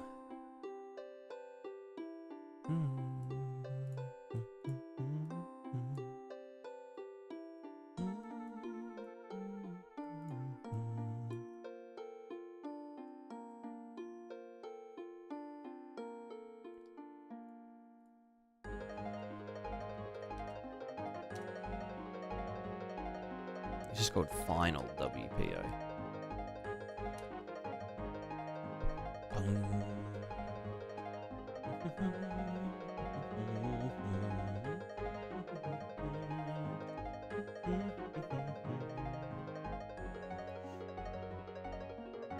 I got super sick of being covering my uncle's house the whole time. Damn. Damn. What are you sick with? Have you got the Rona?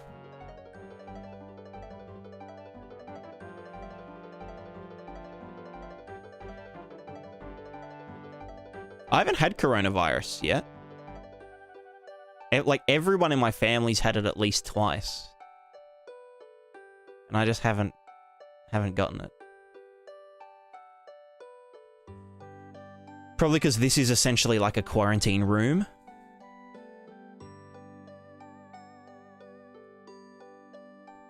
So, like, I literally can't get it because I don't leave the house.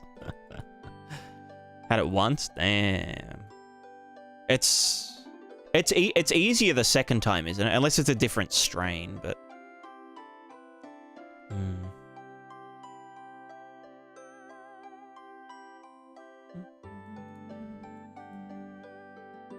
I leave my main PC back home, so I brought a laptop with a 4050. Nice.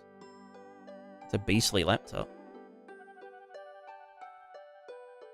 I mean, at least you've got the energy to, you know, keep at it. A lot of people get it with you. Yeah, that's true. That's true.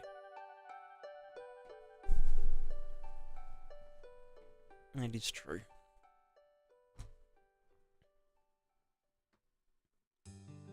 Got it 2 days before the day I was going to get the second vaccine shot. Damn. Create my own engine at the moment. Ooh.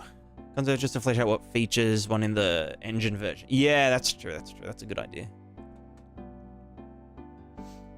Engine development sounds like something I would do if I was smarter.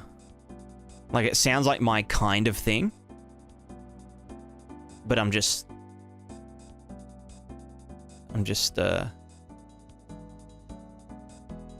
have no clue about anything in general.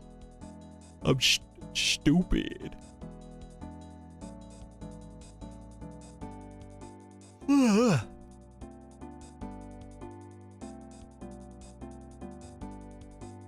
Alright, input. What was this one? Scalar? This is the... noise... I should probably just have a noise input. You know?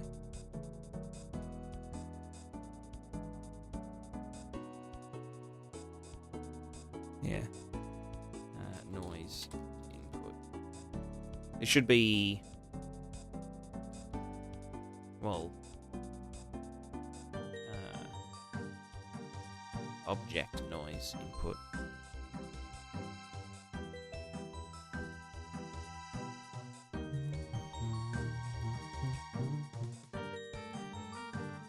And then that doesn't have to be there, because that would be part of the thing.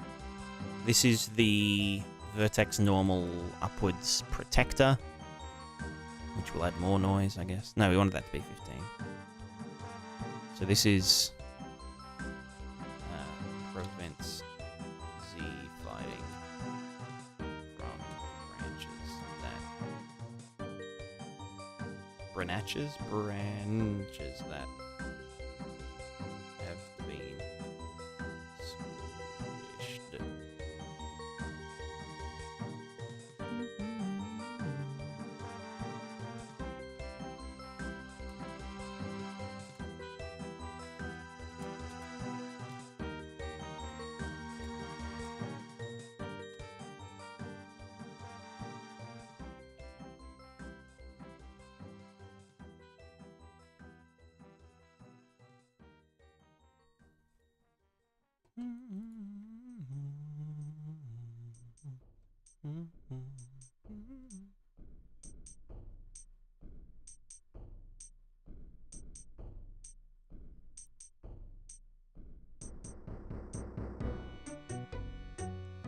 Learn program in general with it, combine it with university stuff and more, but because I'm horrible at managing my own time, it's taking a while.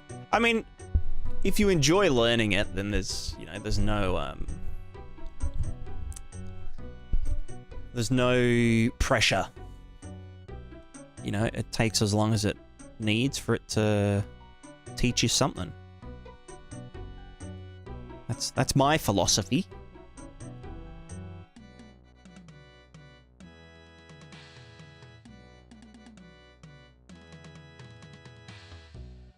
Let's do... Do I need to... Probably don't. Yeah, we just need the...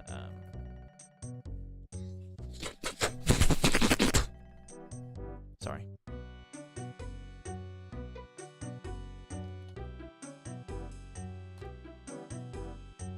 It's getting late. I'm starting to lose my mind.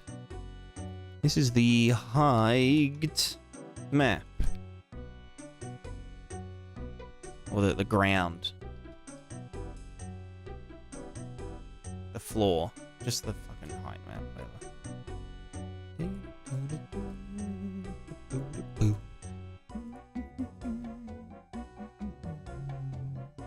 So when I was making my first character, it was paint every second. Now I can make 3 of them 10 times better in 3 hours. Hell yeah. Yeah, exactly. You just gotta keep learning. Engine development is what you don't do if you're smart unless it's for fun or a way to learn. Too much work won't get you close to something like Unreal. Yeah, that's true. That's true.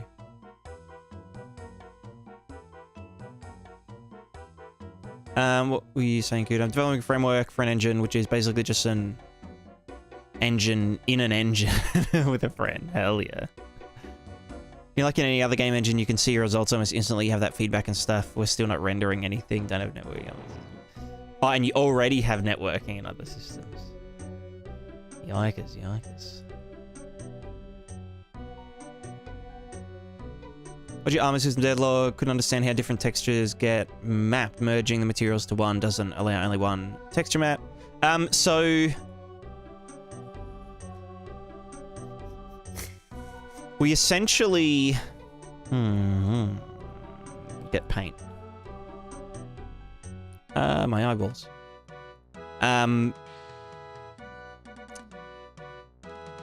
So in that video, this is our UV space, right?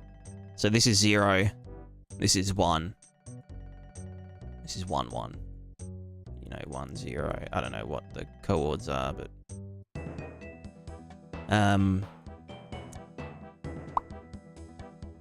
so the way that a texture works on a model, let's say we've got like a cube.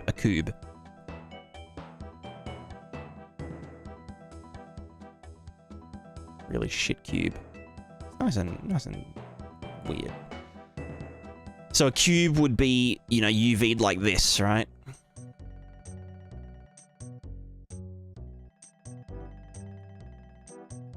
Something like this. And so, you know, this face, the red face, is here. The blue face is here, and yada, yada, yada. So if we had a texture that was like, I don't know, stripy lines, and we just put it straight onto here, you can see how it would be projected onto the cube. So like, you know, this is like passing through like that, or whatever. So what we do with the character meshes, let's say we had a cube, but the cube wanted to have a helmet. We wanted this helmet cube.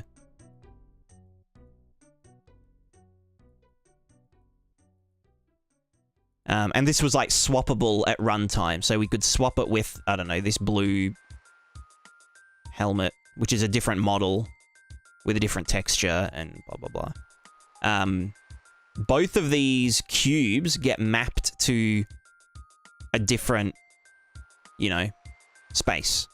So they get mapped from -1 to 0. Because you can go outside of the UV boundaries when you're UVing stuff. So we can say, okay, yeah, this helmet, you know, gets mapped like this, just to match its texture or whatever. And this one can, you know, maybe it just looks like this. Maybe it's like projected or something. And so when we merge these two together, we end up with this and, you know, the gray one. And we basically tell the texture, so like the texture, maybe the texture is this, you know, diagonal lines or whatever. The texture would tile across, you know, all of it. But we just do a mask that says only show up in this quadrant or hex or nondrant, because there's 9 of them. And then anywhere else just be black, and we just do that with like basically like the switch node. And then, you know, if we wanted to use this instead, then, you know, it's all of that. Like, so all of the helmets have their UVs in a specific section. So, like, the legs are never going to overlap with the helmet's UVs. And that way we can just change the texture in the material parameters, you know, for whatever, to match the object. Does that kind of make sense? I don't know if that makes sense. Probably a terrible explanation.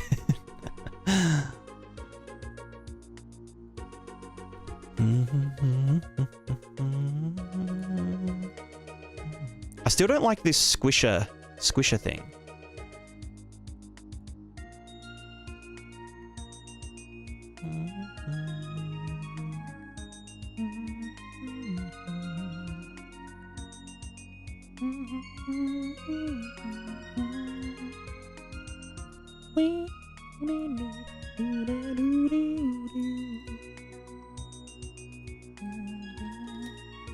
This is a...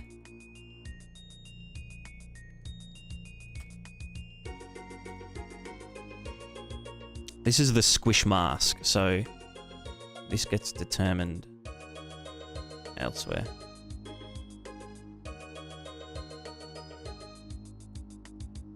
Oh, so we want an input world position offset for like the jiggle and all that shit. Input WPO. So that then when the leaves are on the ground, they stop jiggling. So we would probably just get...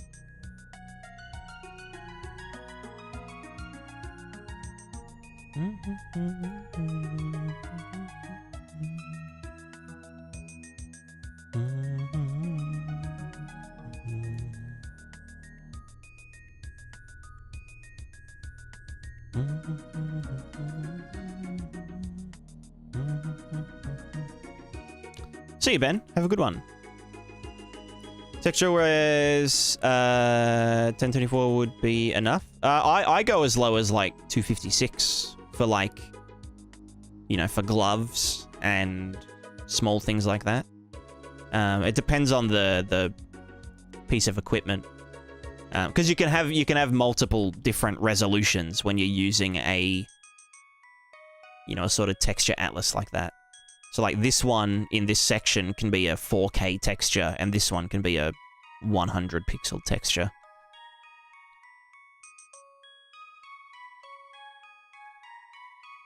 Oh, so I shouldn't have done that. There you go.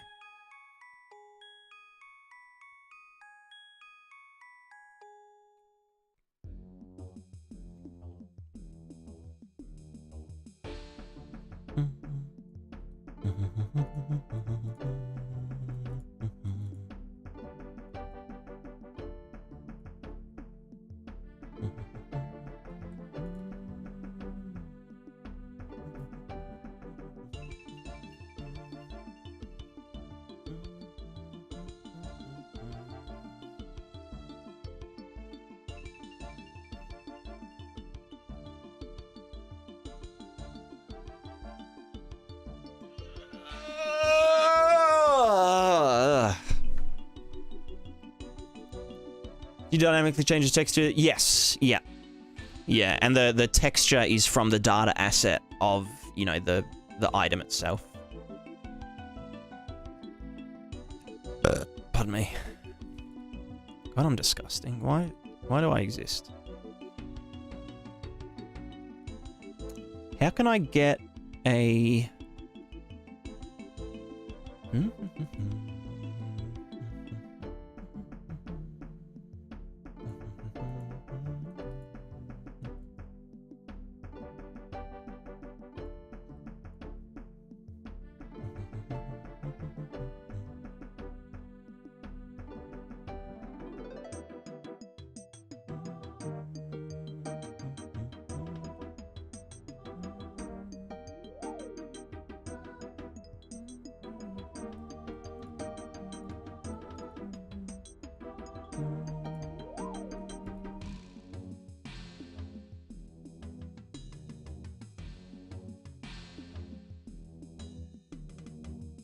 I literally just do...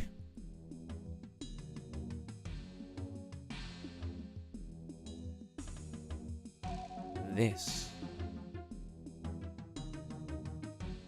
No, because that's now positive. So this is just saying... So that was 1 minus did, and then saturated.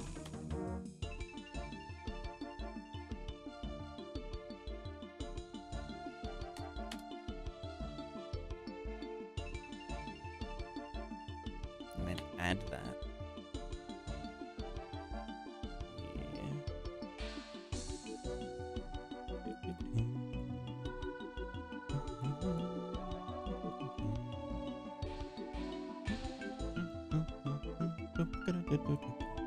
Oh no, that would have to be pre that. So like this.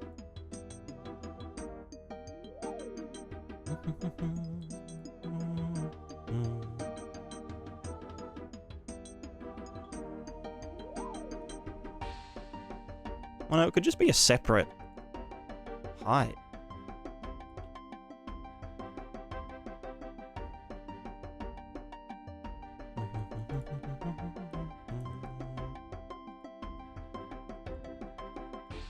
We'll just see how that works. Alright, so tree squisher. And that should just be a static value. Whatevs. I was also thinking this should be like power of something, but we will see. Okay, so if all this gets moved, we go to tree squisher. Tree squisher. Sweet. So then we've still got our original, what's it called? Thing. Which is the input WPO. The squish mask is the height mask. Well, no, it was going to be... fuck. What was the squish mask again? You know, it's the actual object height. Oh no, but that's just... it has to be local space. Local pos. Local pos, blah, blah, blah, that, yeah, whatever. That's fine. The height map is just our RVT. The object noise input is just this. Bam.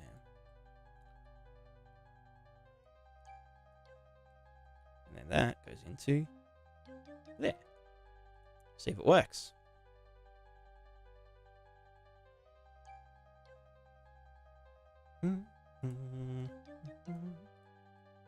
Alright, well, nothing's broken. So we still have our tree sway. Yeah, if it's upright, we have our... Let me just go to the wind. Wind. No, environment.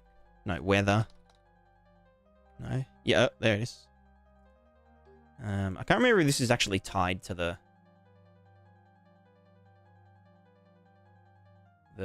wind intensity. It's not. Go team.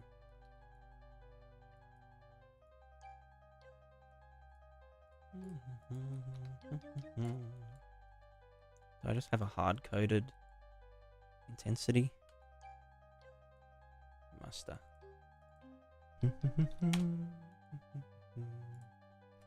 Just put that up to big numbers.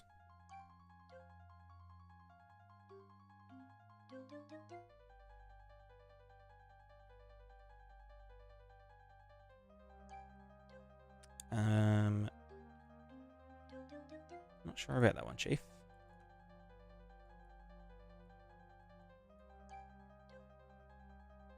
I'm really not sure about that one. Doesn't look like it's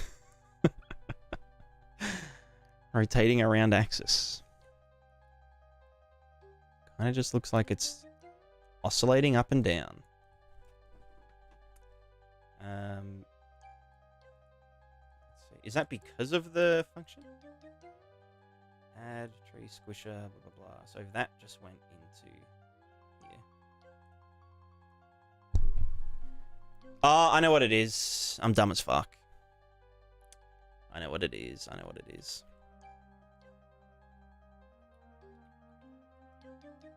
Yeah, so this is like the original thing, which is, it's weird because it's, you know, it's weird.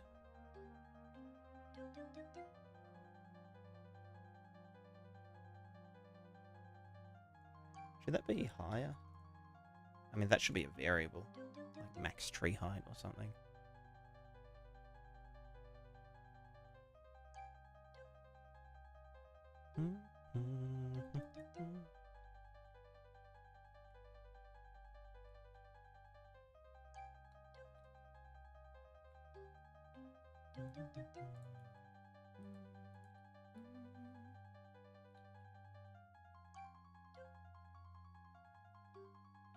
Why is that not getting, like,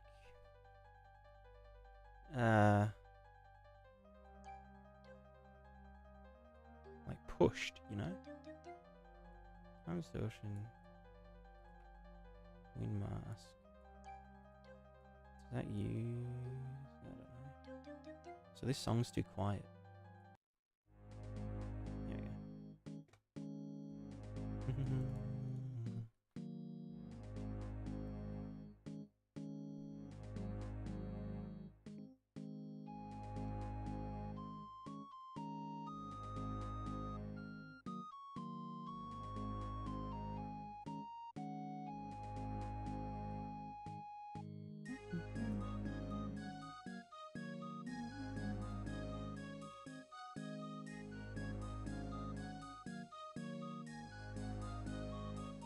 It's gonna fucking recompile everything that was using that. No, that was a...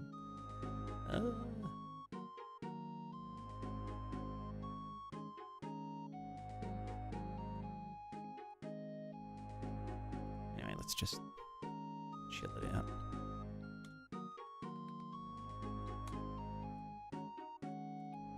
Anyway, so the... Well, actually, no. The other thing is this swaying back and forth, should lessen if the tree goes sideways. So just get local rotation.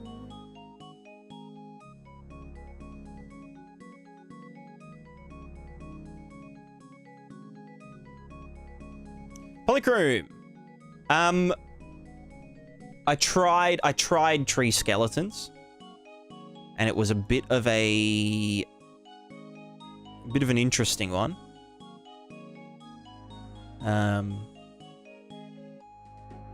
And then I've just been getting sidetracked since then.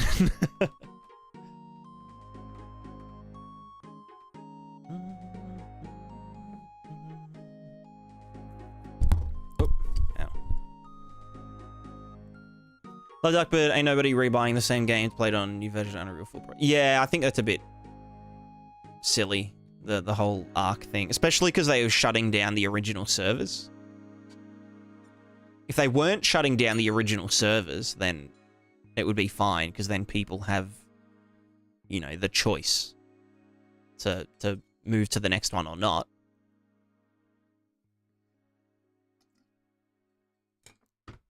But if people were playing on official servers, they're like literally forced to move to the whatever the graphical remaster one was, which isn't even Arc 2. It's just Arc 1 graphical update, $60.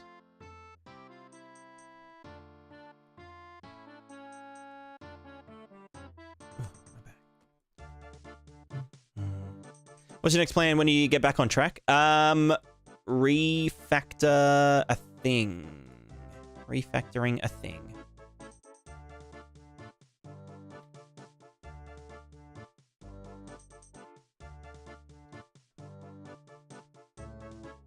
Doing a thing with the stuff.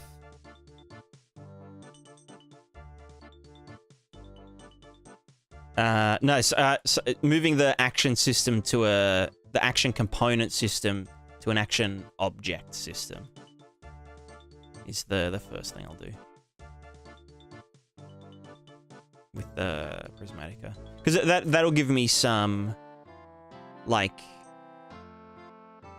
just like general refamiliarization with what's going on. I'll be able to do some cleanup and whatnot. Yeah, for this wind directional source object, is there something similar in UE5 to handle wind directions? Yes, I think. I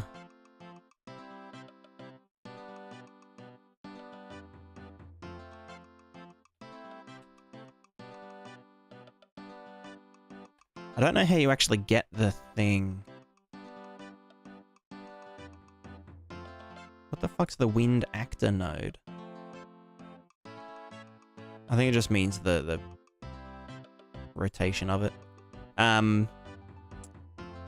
But yeah, because you've got to tell the wind actor which way to point.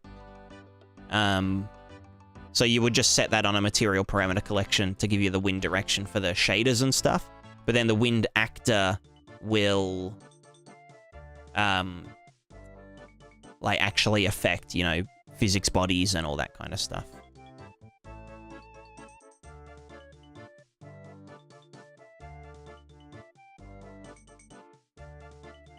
Probably do in here. So that sway is so fucking extreme.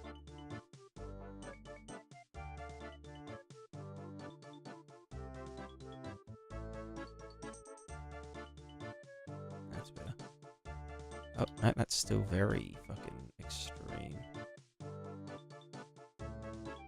I think one's supposed to be the maximum.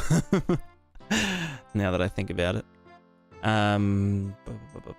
So I wanted to do a thing.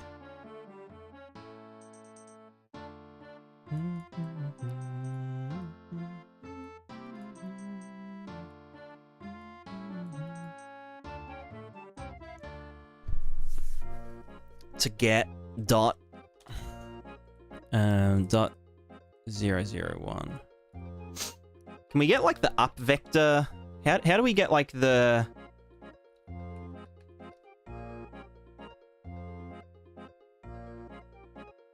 how do you get the fucking rotation of a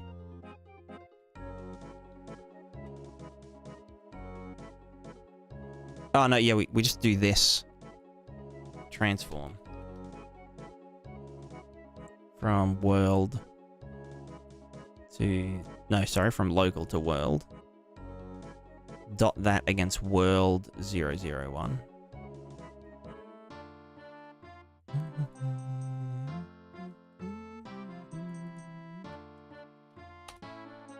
Saturate, and then multiply this whole swaying thing by whether it's facing up or not. So it's doing its swaying. Also, there's fucking a billion shaders compiling because I did something dumb. But then if it falls over, it shouldn't be swaying. Yeah, it's not swaying anymore.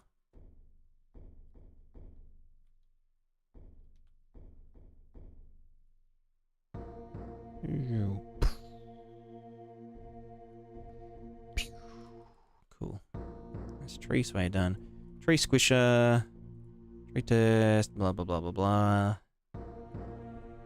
Tree squisher. Squish mask.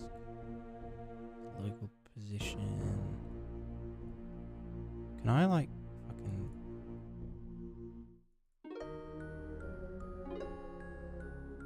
Honestly, this should just be inside the function and just be like a squish mask height or something. Like trunk protector. I mean, that's all it's for, is just to protect the trunk. Also, I can yeet all of this now.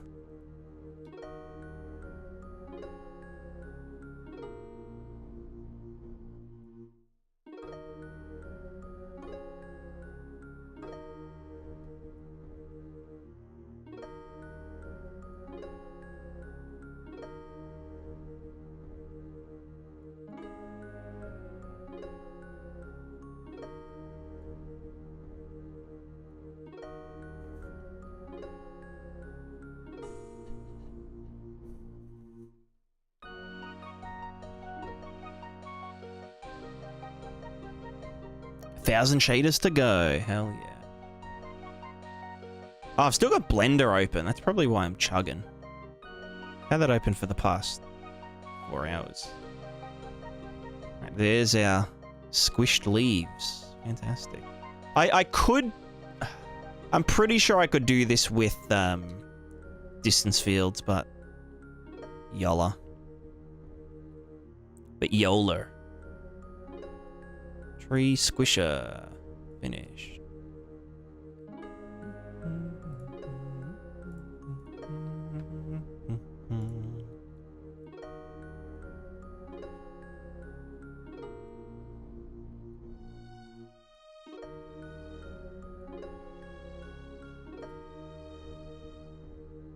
Oh no, it's gonna fall down.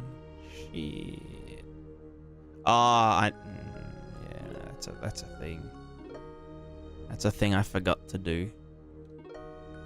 Was the sway randomness is based on world position.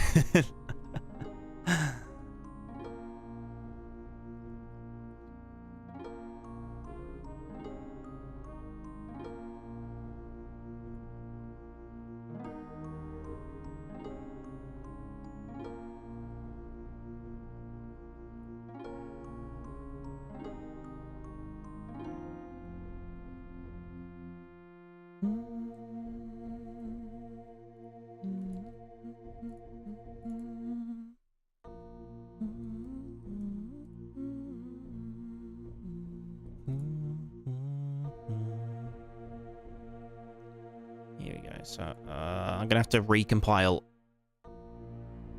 all of those things. Sway. Random seed.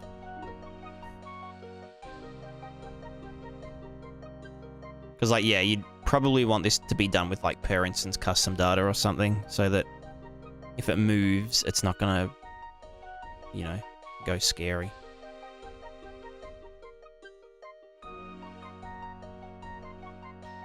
Why do I...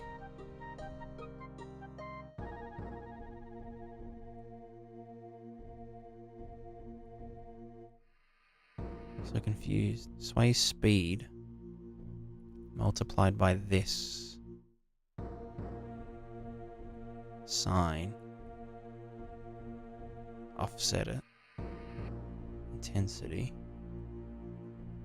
The random seed. That should just be time.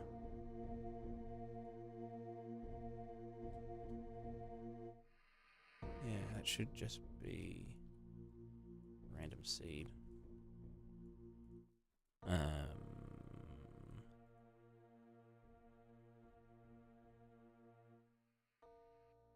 Speed.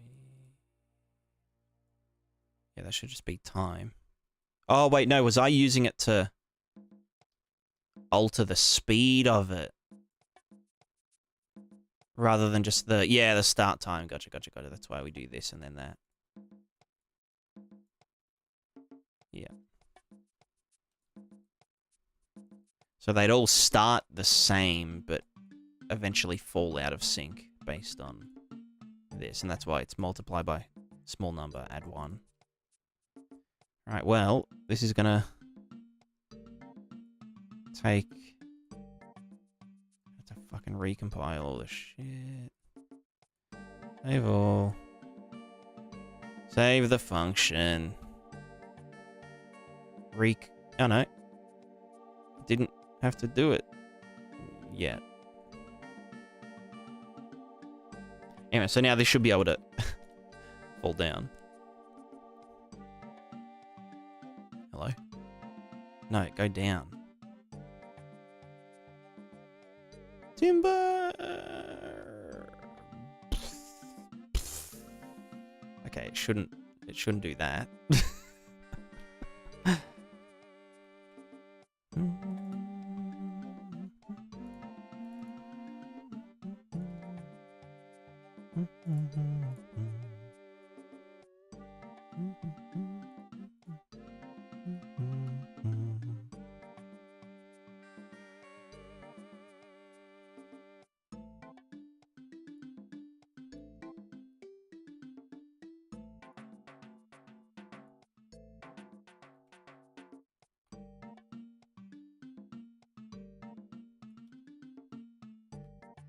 Also, I do need to work on a soft collision system at some point, which I kind of did another time, but, you know. Yolla. Okay, stop falling over. That was not part of the deal.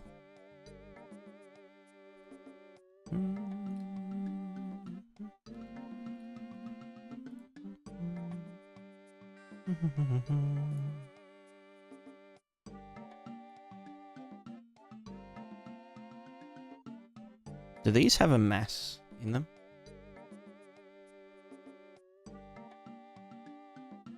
Choose the mass.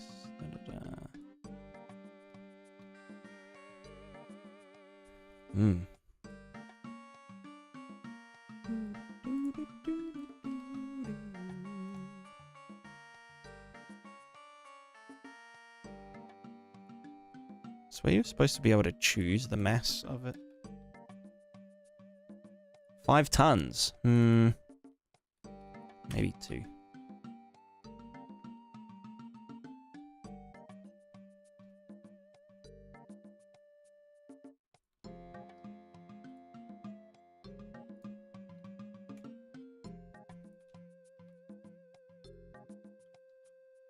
Oops. Pixel mode every time. Oh, it does. True.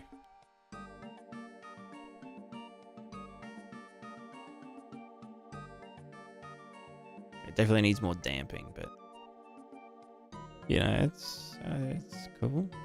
Cool stuff, man. Good for you, man.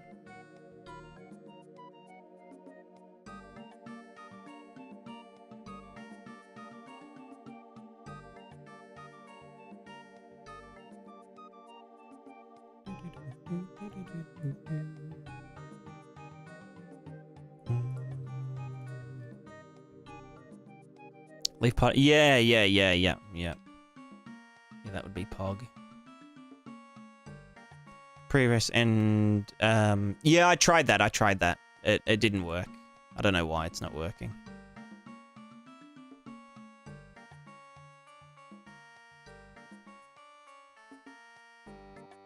It's going to here. For some reason. There must be like a volume in the way or something.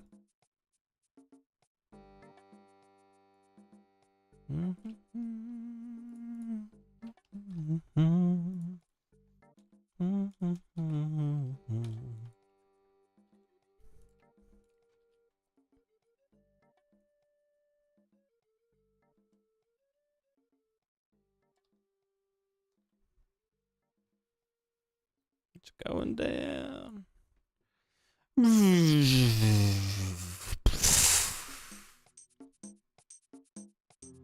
It actually kind of looks physical, you know? That was a shit example, though. What's wrong with the old soft collisions? They're pretty intense when you've got like a bunch of fellas.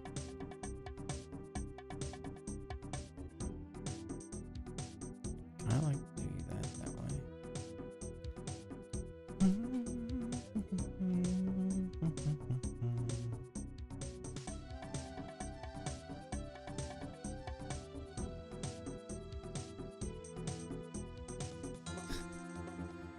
Yeah, that's cool. It's good enough. It's not going to get better than that. I mean, if I did, I just made it bigger. I don't even know why I'm like putting more. I just want to see the tree fucking, you know. Just want to see it yeet.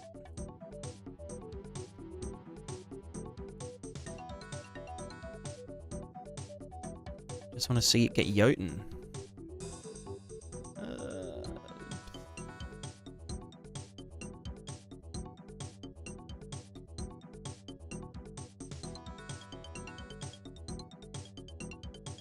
Pretty good. Still looks like a 3D branch, even though it's been squished. Oh, good, hero. Have a good one. Enjoy, enjoy.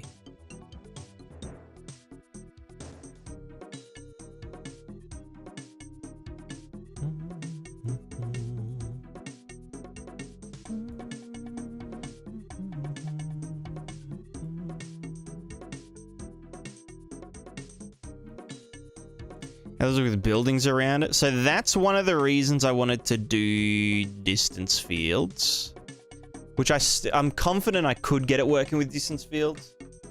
But then there's also like the problem of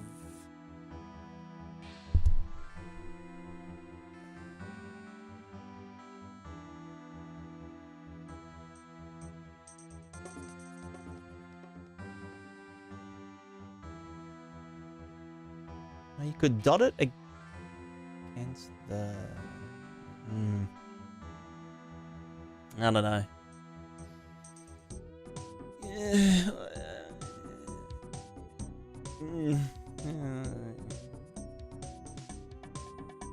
I don't know. It could work. It could work. Like being able to have it squish against, you know, the sides of buildings, like squish inwards. And like, you know, not clip inside the building. It would just need to change how it sort of, you know, figures out where it's squishing. Just a proof of concept, you know? Just a little concept proofer. Proofy doofer. I could also do it, so like, see how like this bit here, when it does this, it starts to slide backwards. I could technically account for that by doing like, you know, as it approaches the ground, we move it out. Oop. We move it out from the origin point relative to how far it is from the center of the, you know, from where the pivot is. And that would help with the sliding, as long as the root was in the exact same position. It would be a subtle thing, but like, I guess it also depends on where... No, they barely slide. Yeah, it is the further out they are, the more they slide.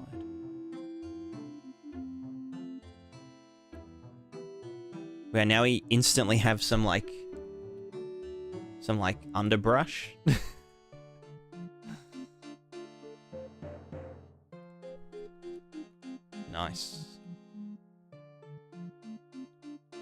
life hack.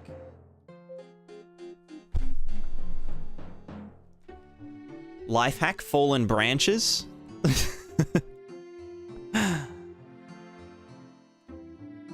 actually doesn't look too bad because it's like just the... It's like the actual leaves. Actually, that's not a... Fuck.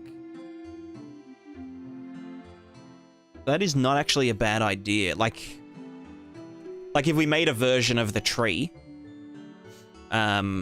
I mean, you could just do it in Blender, honestly. Like, yeah, just get a version of the tree. Delete the trunks. Select all of the remaining leaves. Scale their Z down to 0. And add some noise. And then all of a sudden, yeah, you've got like a big flat... you know... version of the thingers. Things with the stuff.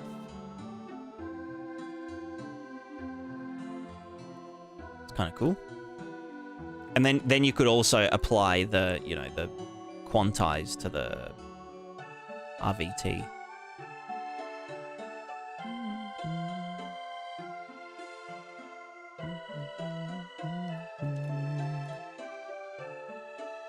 Which I'd recommend using a lot anyway, because, like, you can get some...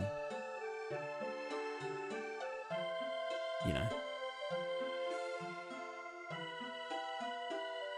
Don't know how expensive launch character. Cheap. I think it literally just... is like jump, but applies a, you know, directional... force rather than the jump upwards force.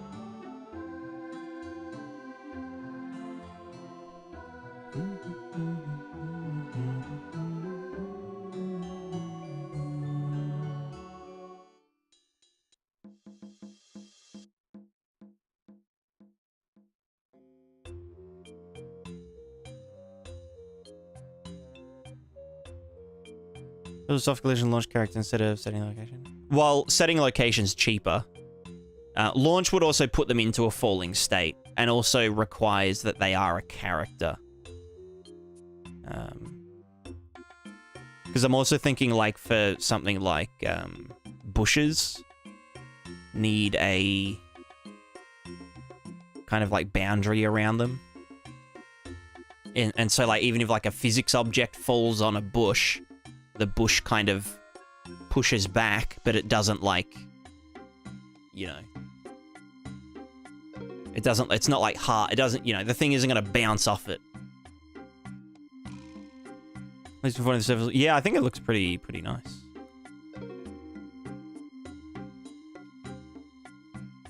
I still didn't fix the issue in the material function. The tree squisher, which was this. We want to add this after that.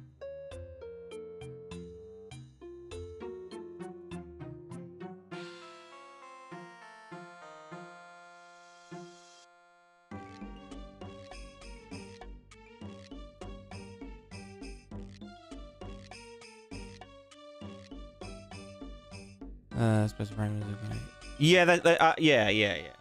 I'll be able to figure it out. I just need to, like, think about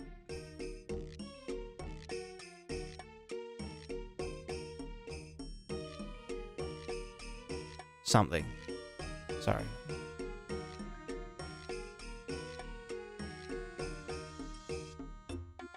Tree squisher sounds like an actor component. Yeah, you're not wrong.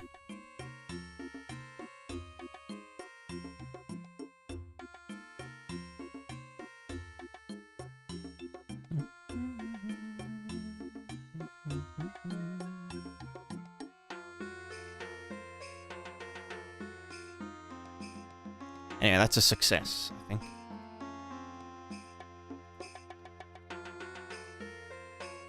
Yeah, so I still have that idea for the bubble, like the bubble interaction. channel. And then do this in a separate RVT. Sorry, separate render target. RT. Not RVT. RVTs aren't real. They can't hurt you. My eyes. I need to turn the cell shader off when I'm testing this out.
Nice.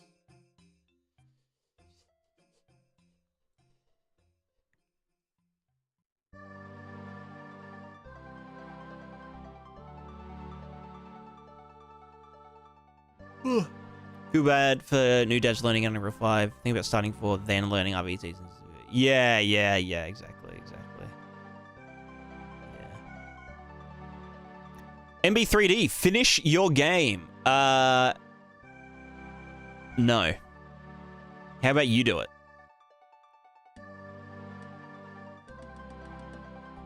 Give me $1 million and I'll have it done within 10 years.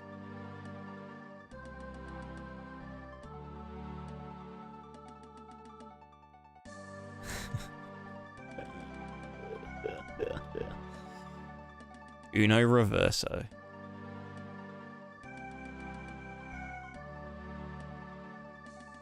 MB3D, I'm sending you the Git repo now, so that you can finish it.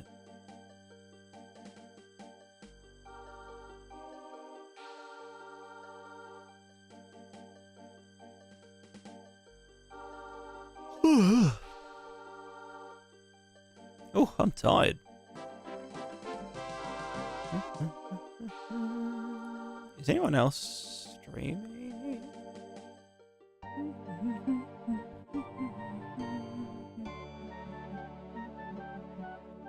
Ooh.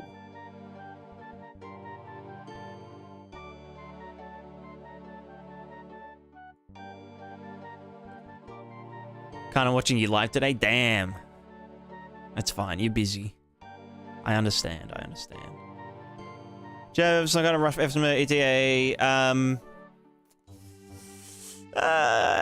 You know, a few years.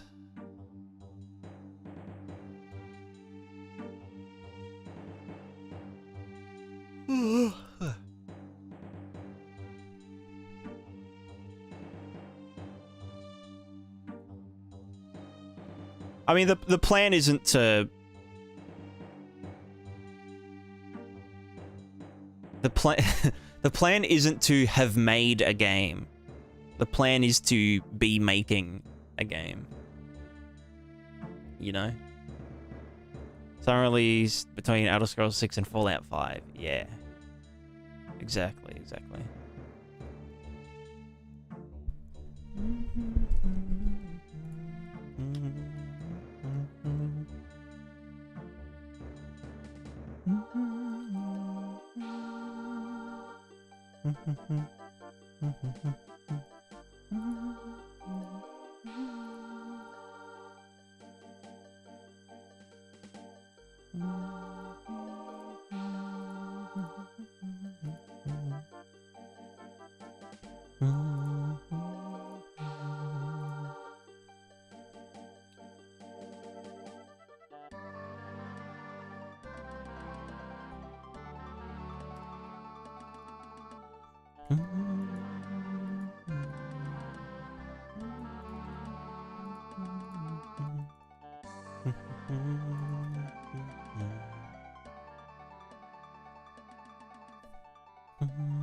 Actually, no, if this is in the input grid stage, I can just get 2D.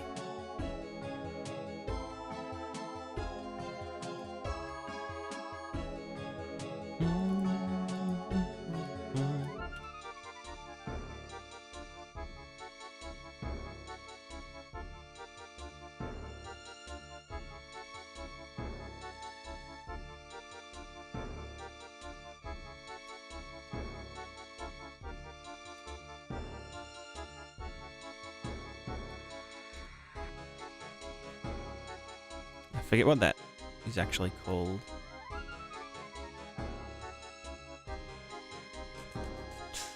Pixel location, world space, pixel landscape height, pixel water height. Oops.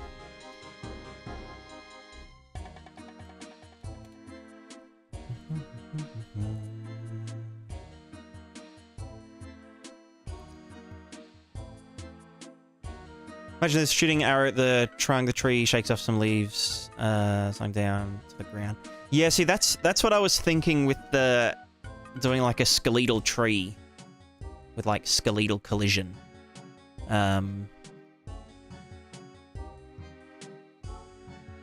Like, yeah, you could shoot a branch and that branch would shake and you could have leaves fall down, or you could have like you could have like fruit on the tree while the tree's like moving side to side, and then you could throw something at the, you know, at the fruit to knock it to the ground and whatnot. I mean, like I have other ways to do the whole fruit thing. So it would basically just be kind of like how you do a buoyancy system. So you have the well position offset in the shader, but then you can replicate that in the not like replicate multiplayer replication, but you can set that up in a component which has, you know, the fruit and their original socket positions, and then it just sets their position to match the well position offset of the tree, like the tree swaying. And then they could still have their own collisions, and you could still shoot them, but they'd be moving along with the tree. You know. Care about, like I mentioned, the point of making foot sliding gone, or I'm crazy about caring for that. To some extent, I think it's worth, you know, putting in a bit of time to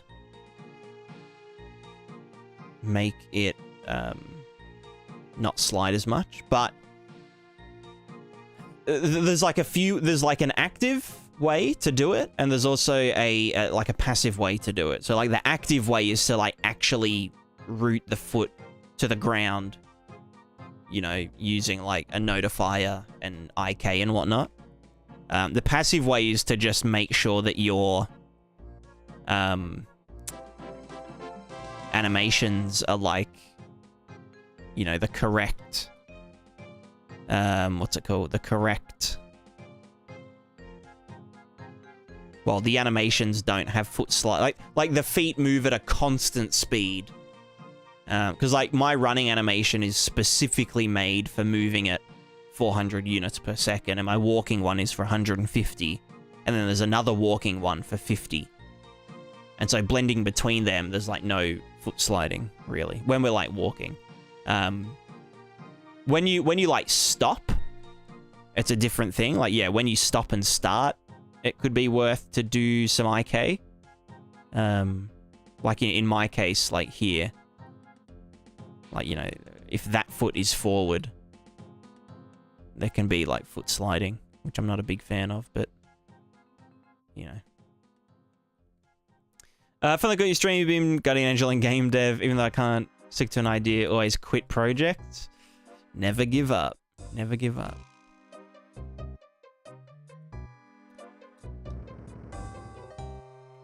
Don't stop, never give up. Some, read the top. Blah, blah, blah, blah, blah, blah. Beep a da beep a boo. Thank you, thank you. We need a 2D vector. We need the height. And we need the radius. So like I get another idea, lose commitment. I mean, yeah, I think that's natural. I think that's very natural.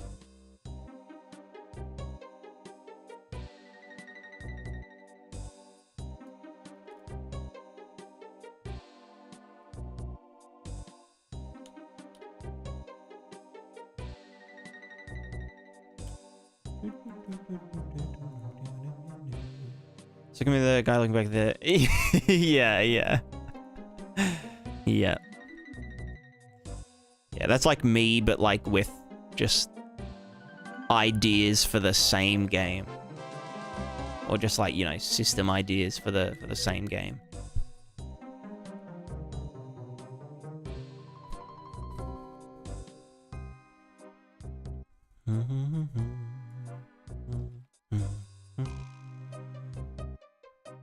Can I not do distance? Position? Wait, what?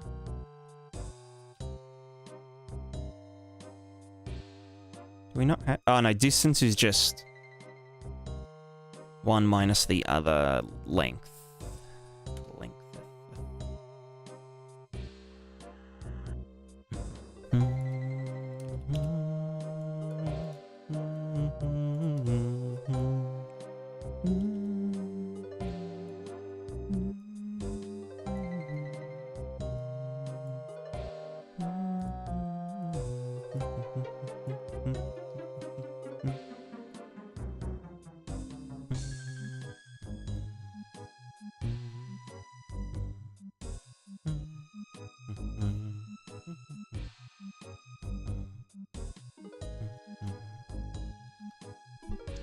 I don't need to normalize that, do I? I can just divide it by the length.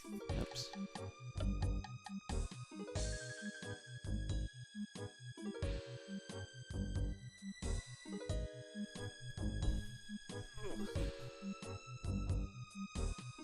Iterative design loops. That's exactly right. I'm just trying stuff out, you know? Just, seeing what ideas work. That is the game. The game is the game development. Like I'm not developing a game. I'm playing the game. That's the fun part. Just lost the game.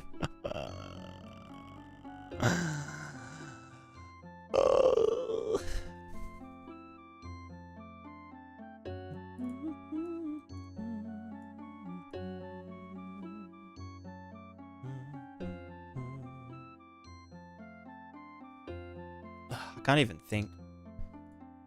Let me just get something to eat. I'll BRB.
Did you have a favorite game before you became game dev that could be seen the main inspiration of becoming a developer? Just one. I've had to was made.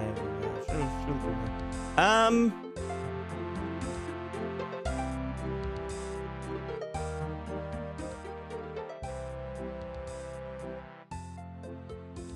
don't know. I don't know. Yeah, you're right, Candy. That is correct. My bad. My bad. My B. My B.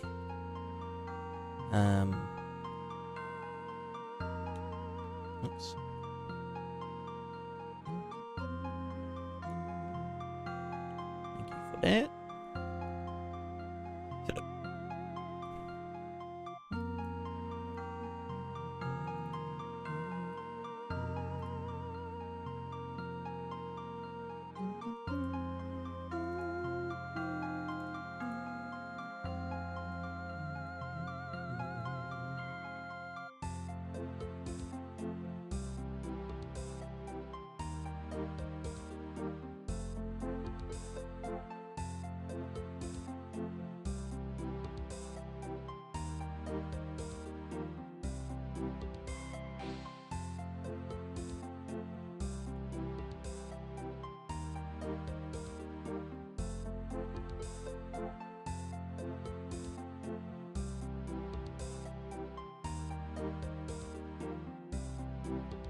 Thank you for that.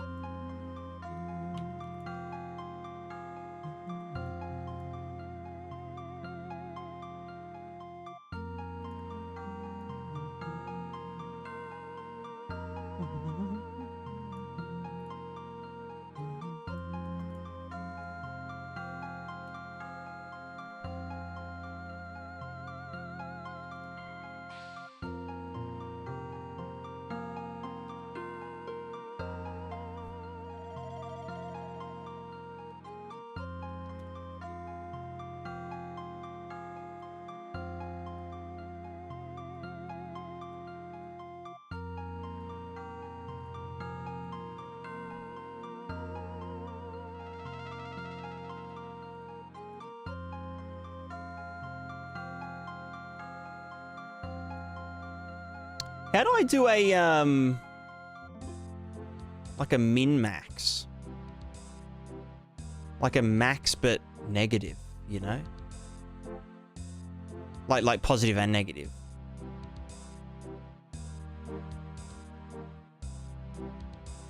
I'd have to do like length.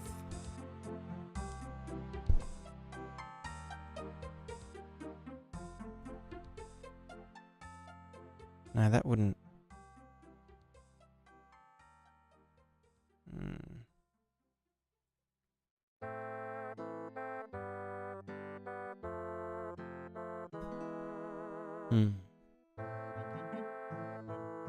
What do I mean? Like,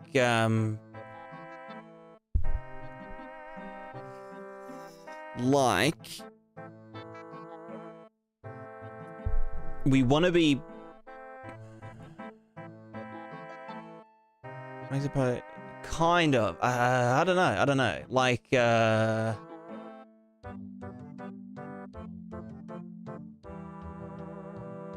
like, I want it to be added every frame.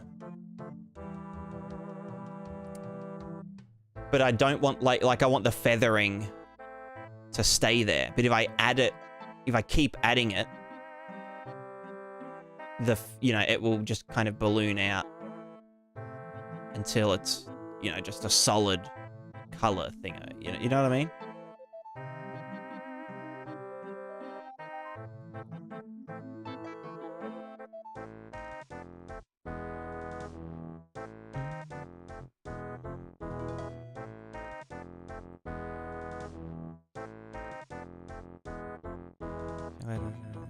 I think I just have to get the length of the current one.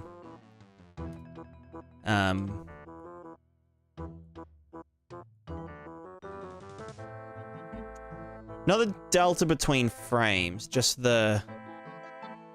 So, like, if we look at, like, these ones...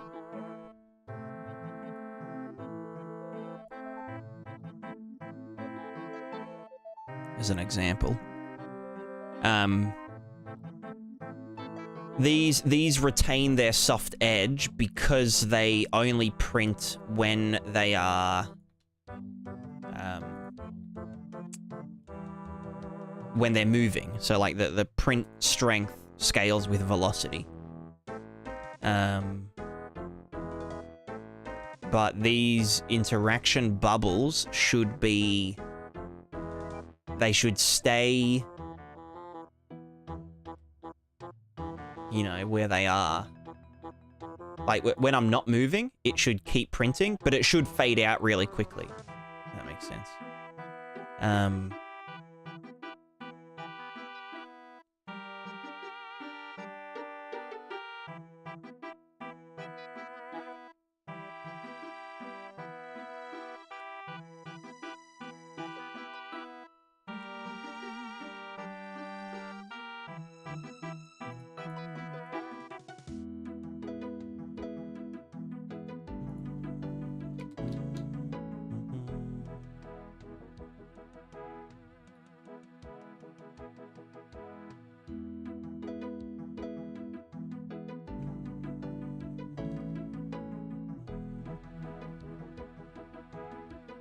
It makes a positive... because the vector field has positive and negative values.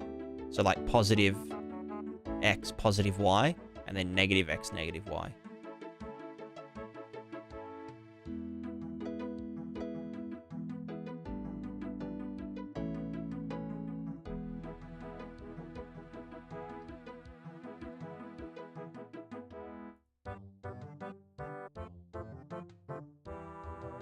I'm pretty sure I've figured it out. I just have to get the length of the existing buffer versus the length of the one that we're printing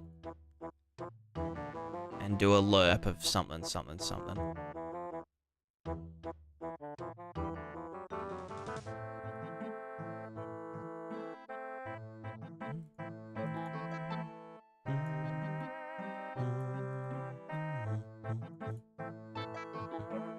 So this one minus...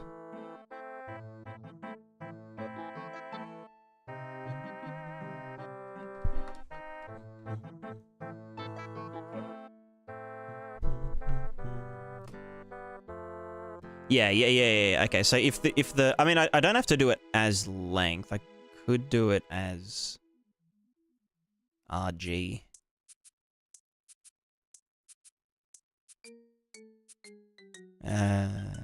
It'd be cheaper, but whatever. So yeah, length of this, subtract length of this.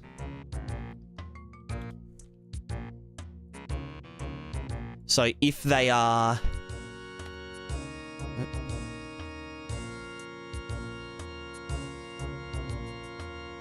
So if they're the same length, do nothing. Sorry, yeah. Yeah, if they're the same length, do nothing. That needs to be saturated.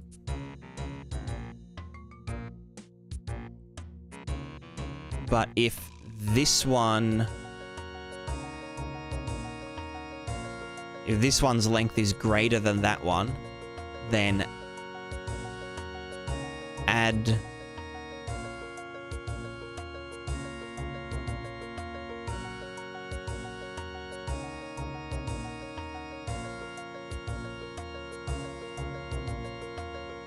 Give me a sec. No, this, that. Getting length from 0 be helpful here.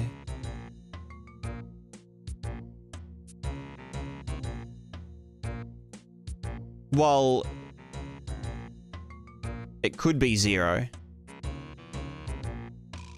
but it's also like... But it's for when it isn't 0 that it matters. Like what I'm... Huh? Oh, right. Hold on. How do I,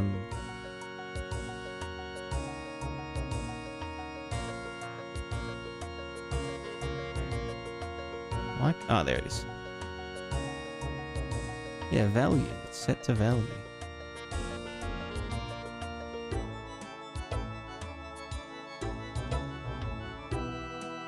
Ah.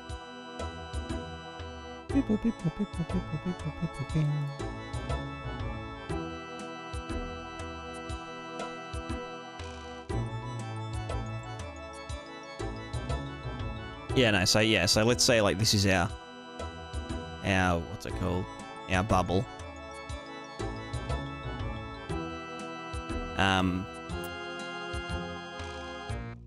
Like the length of our bubble. So, you know, 1, 0, 0. So this is like the length of the trail at any given time. So if I print another one of the exact same length over the top of it, it'll cancel out, and then we add that to this, which just equals the same thing. But then if we...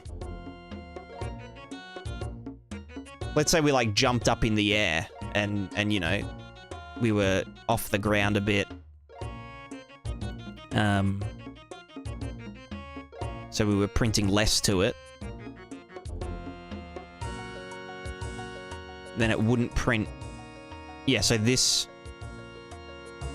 So what we've got minus the current one would take it down to that, but we clamp it to there, so then when we take that and add it, we don't end up adding anything to it. So it would be the input one minus the... Yeah. Yeah. And again, I could just do this with R and G, like, values, but... Like, absolute values.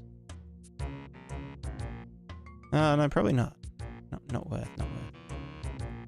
Okay, so why are these angry? Interaction bubbles is a... Well, no, that's not input, though. It's stack context.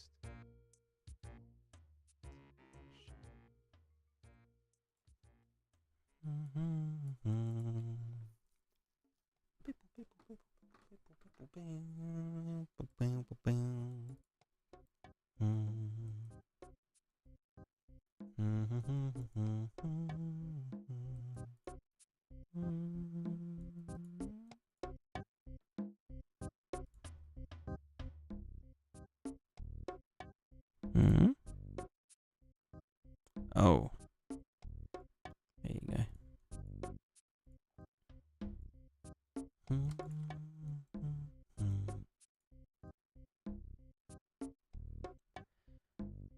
Variable emitter input grid. Interaction bubble was red before being set. See if what mode is fail if previously not set. No, it isn't.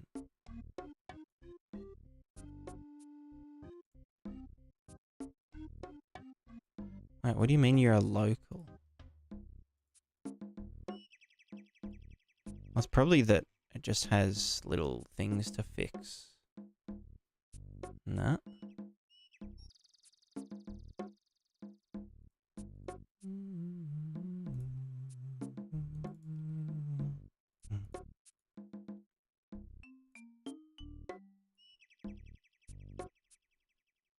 Why am I getting phantom thingers?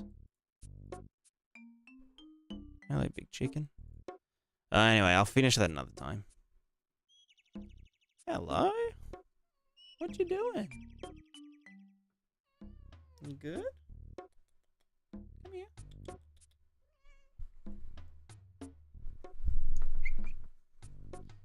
Smooch?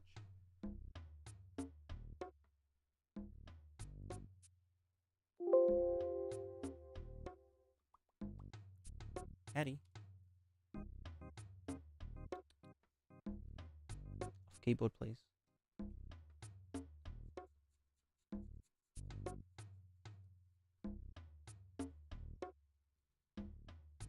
Good.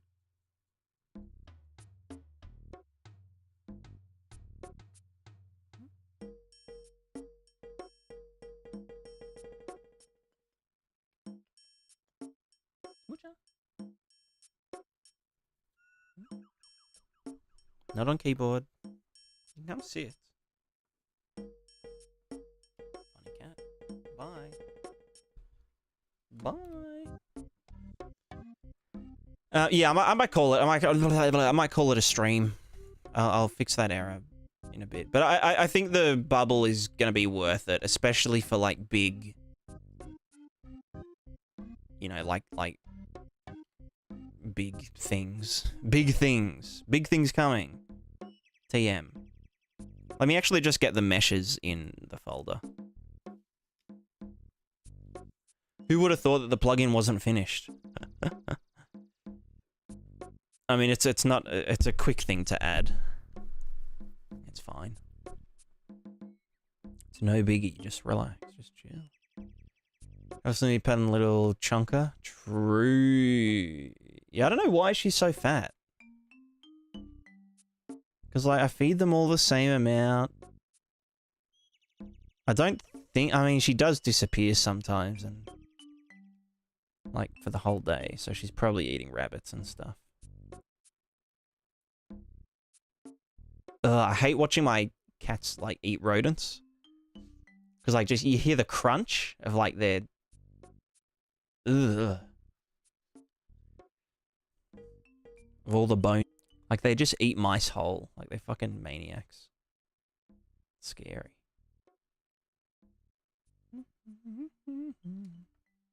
Behind you, buffering.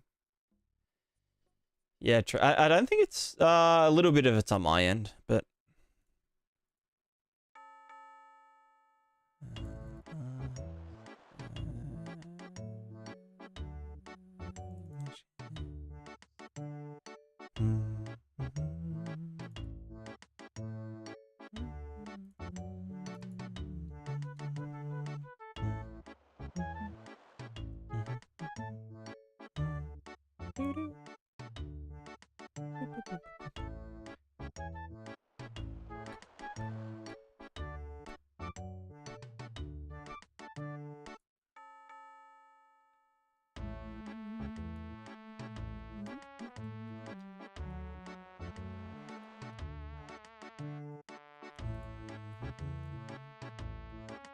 Wait, do these have different heights? They do.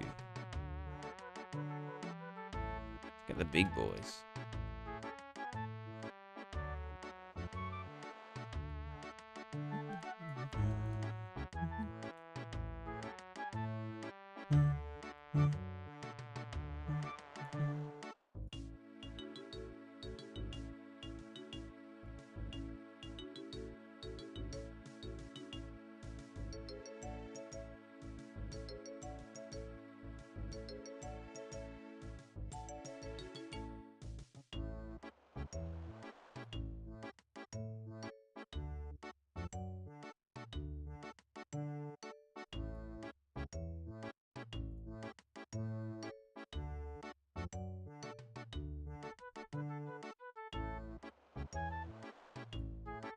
Cool, alright, it's set up to doodle with tomorrow.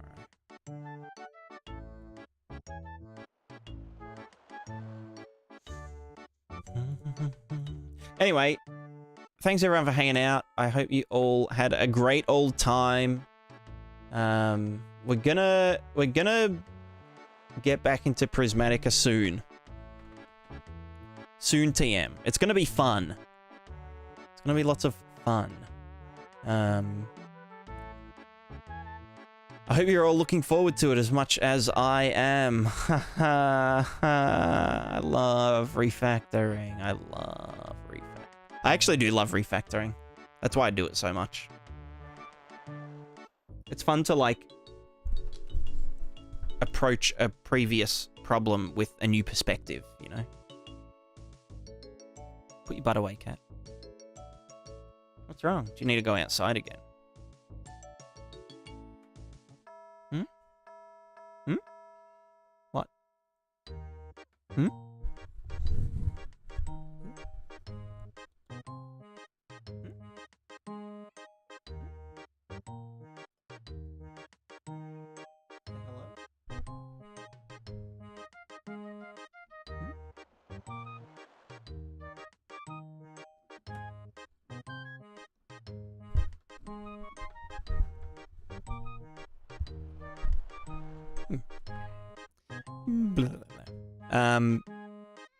Yeah, anyway, we'll wrap it up.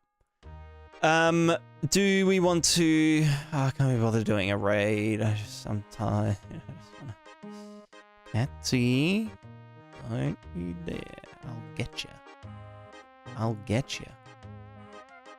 Who wrote the shit star refactoring? Yeah, exactly. That's my jam.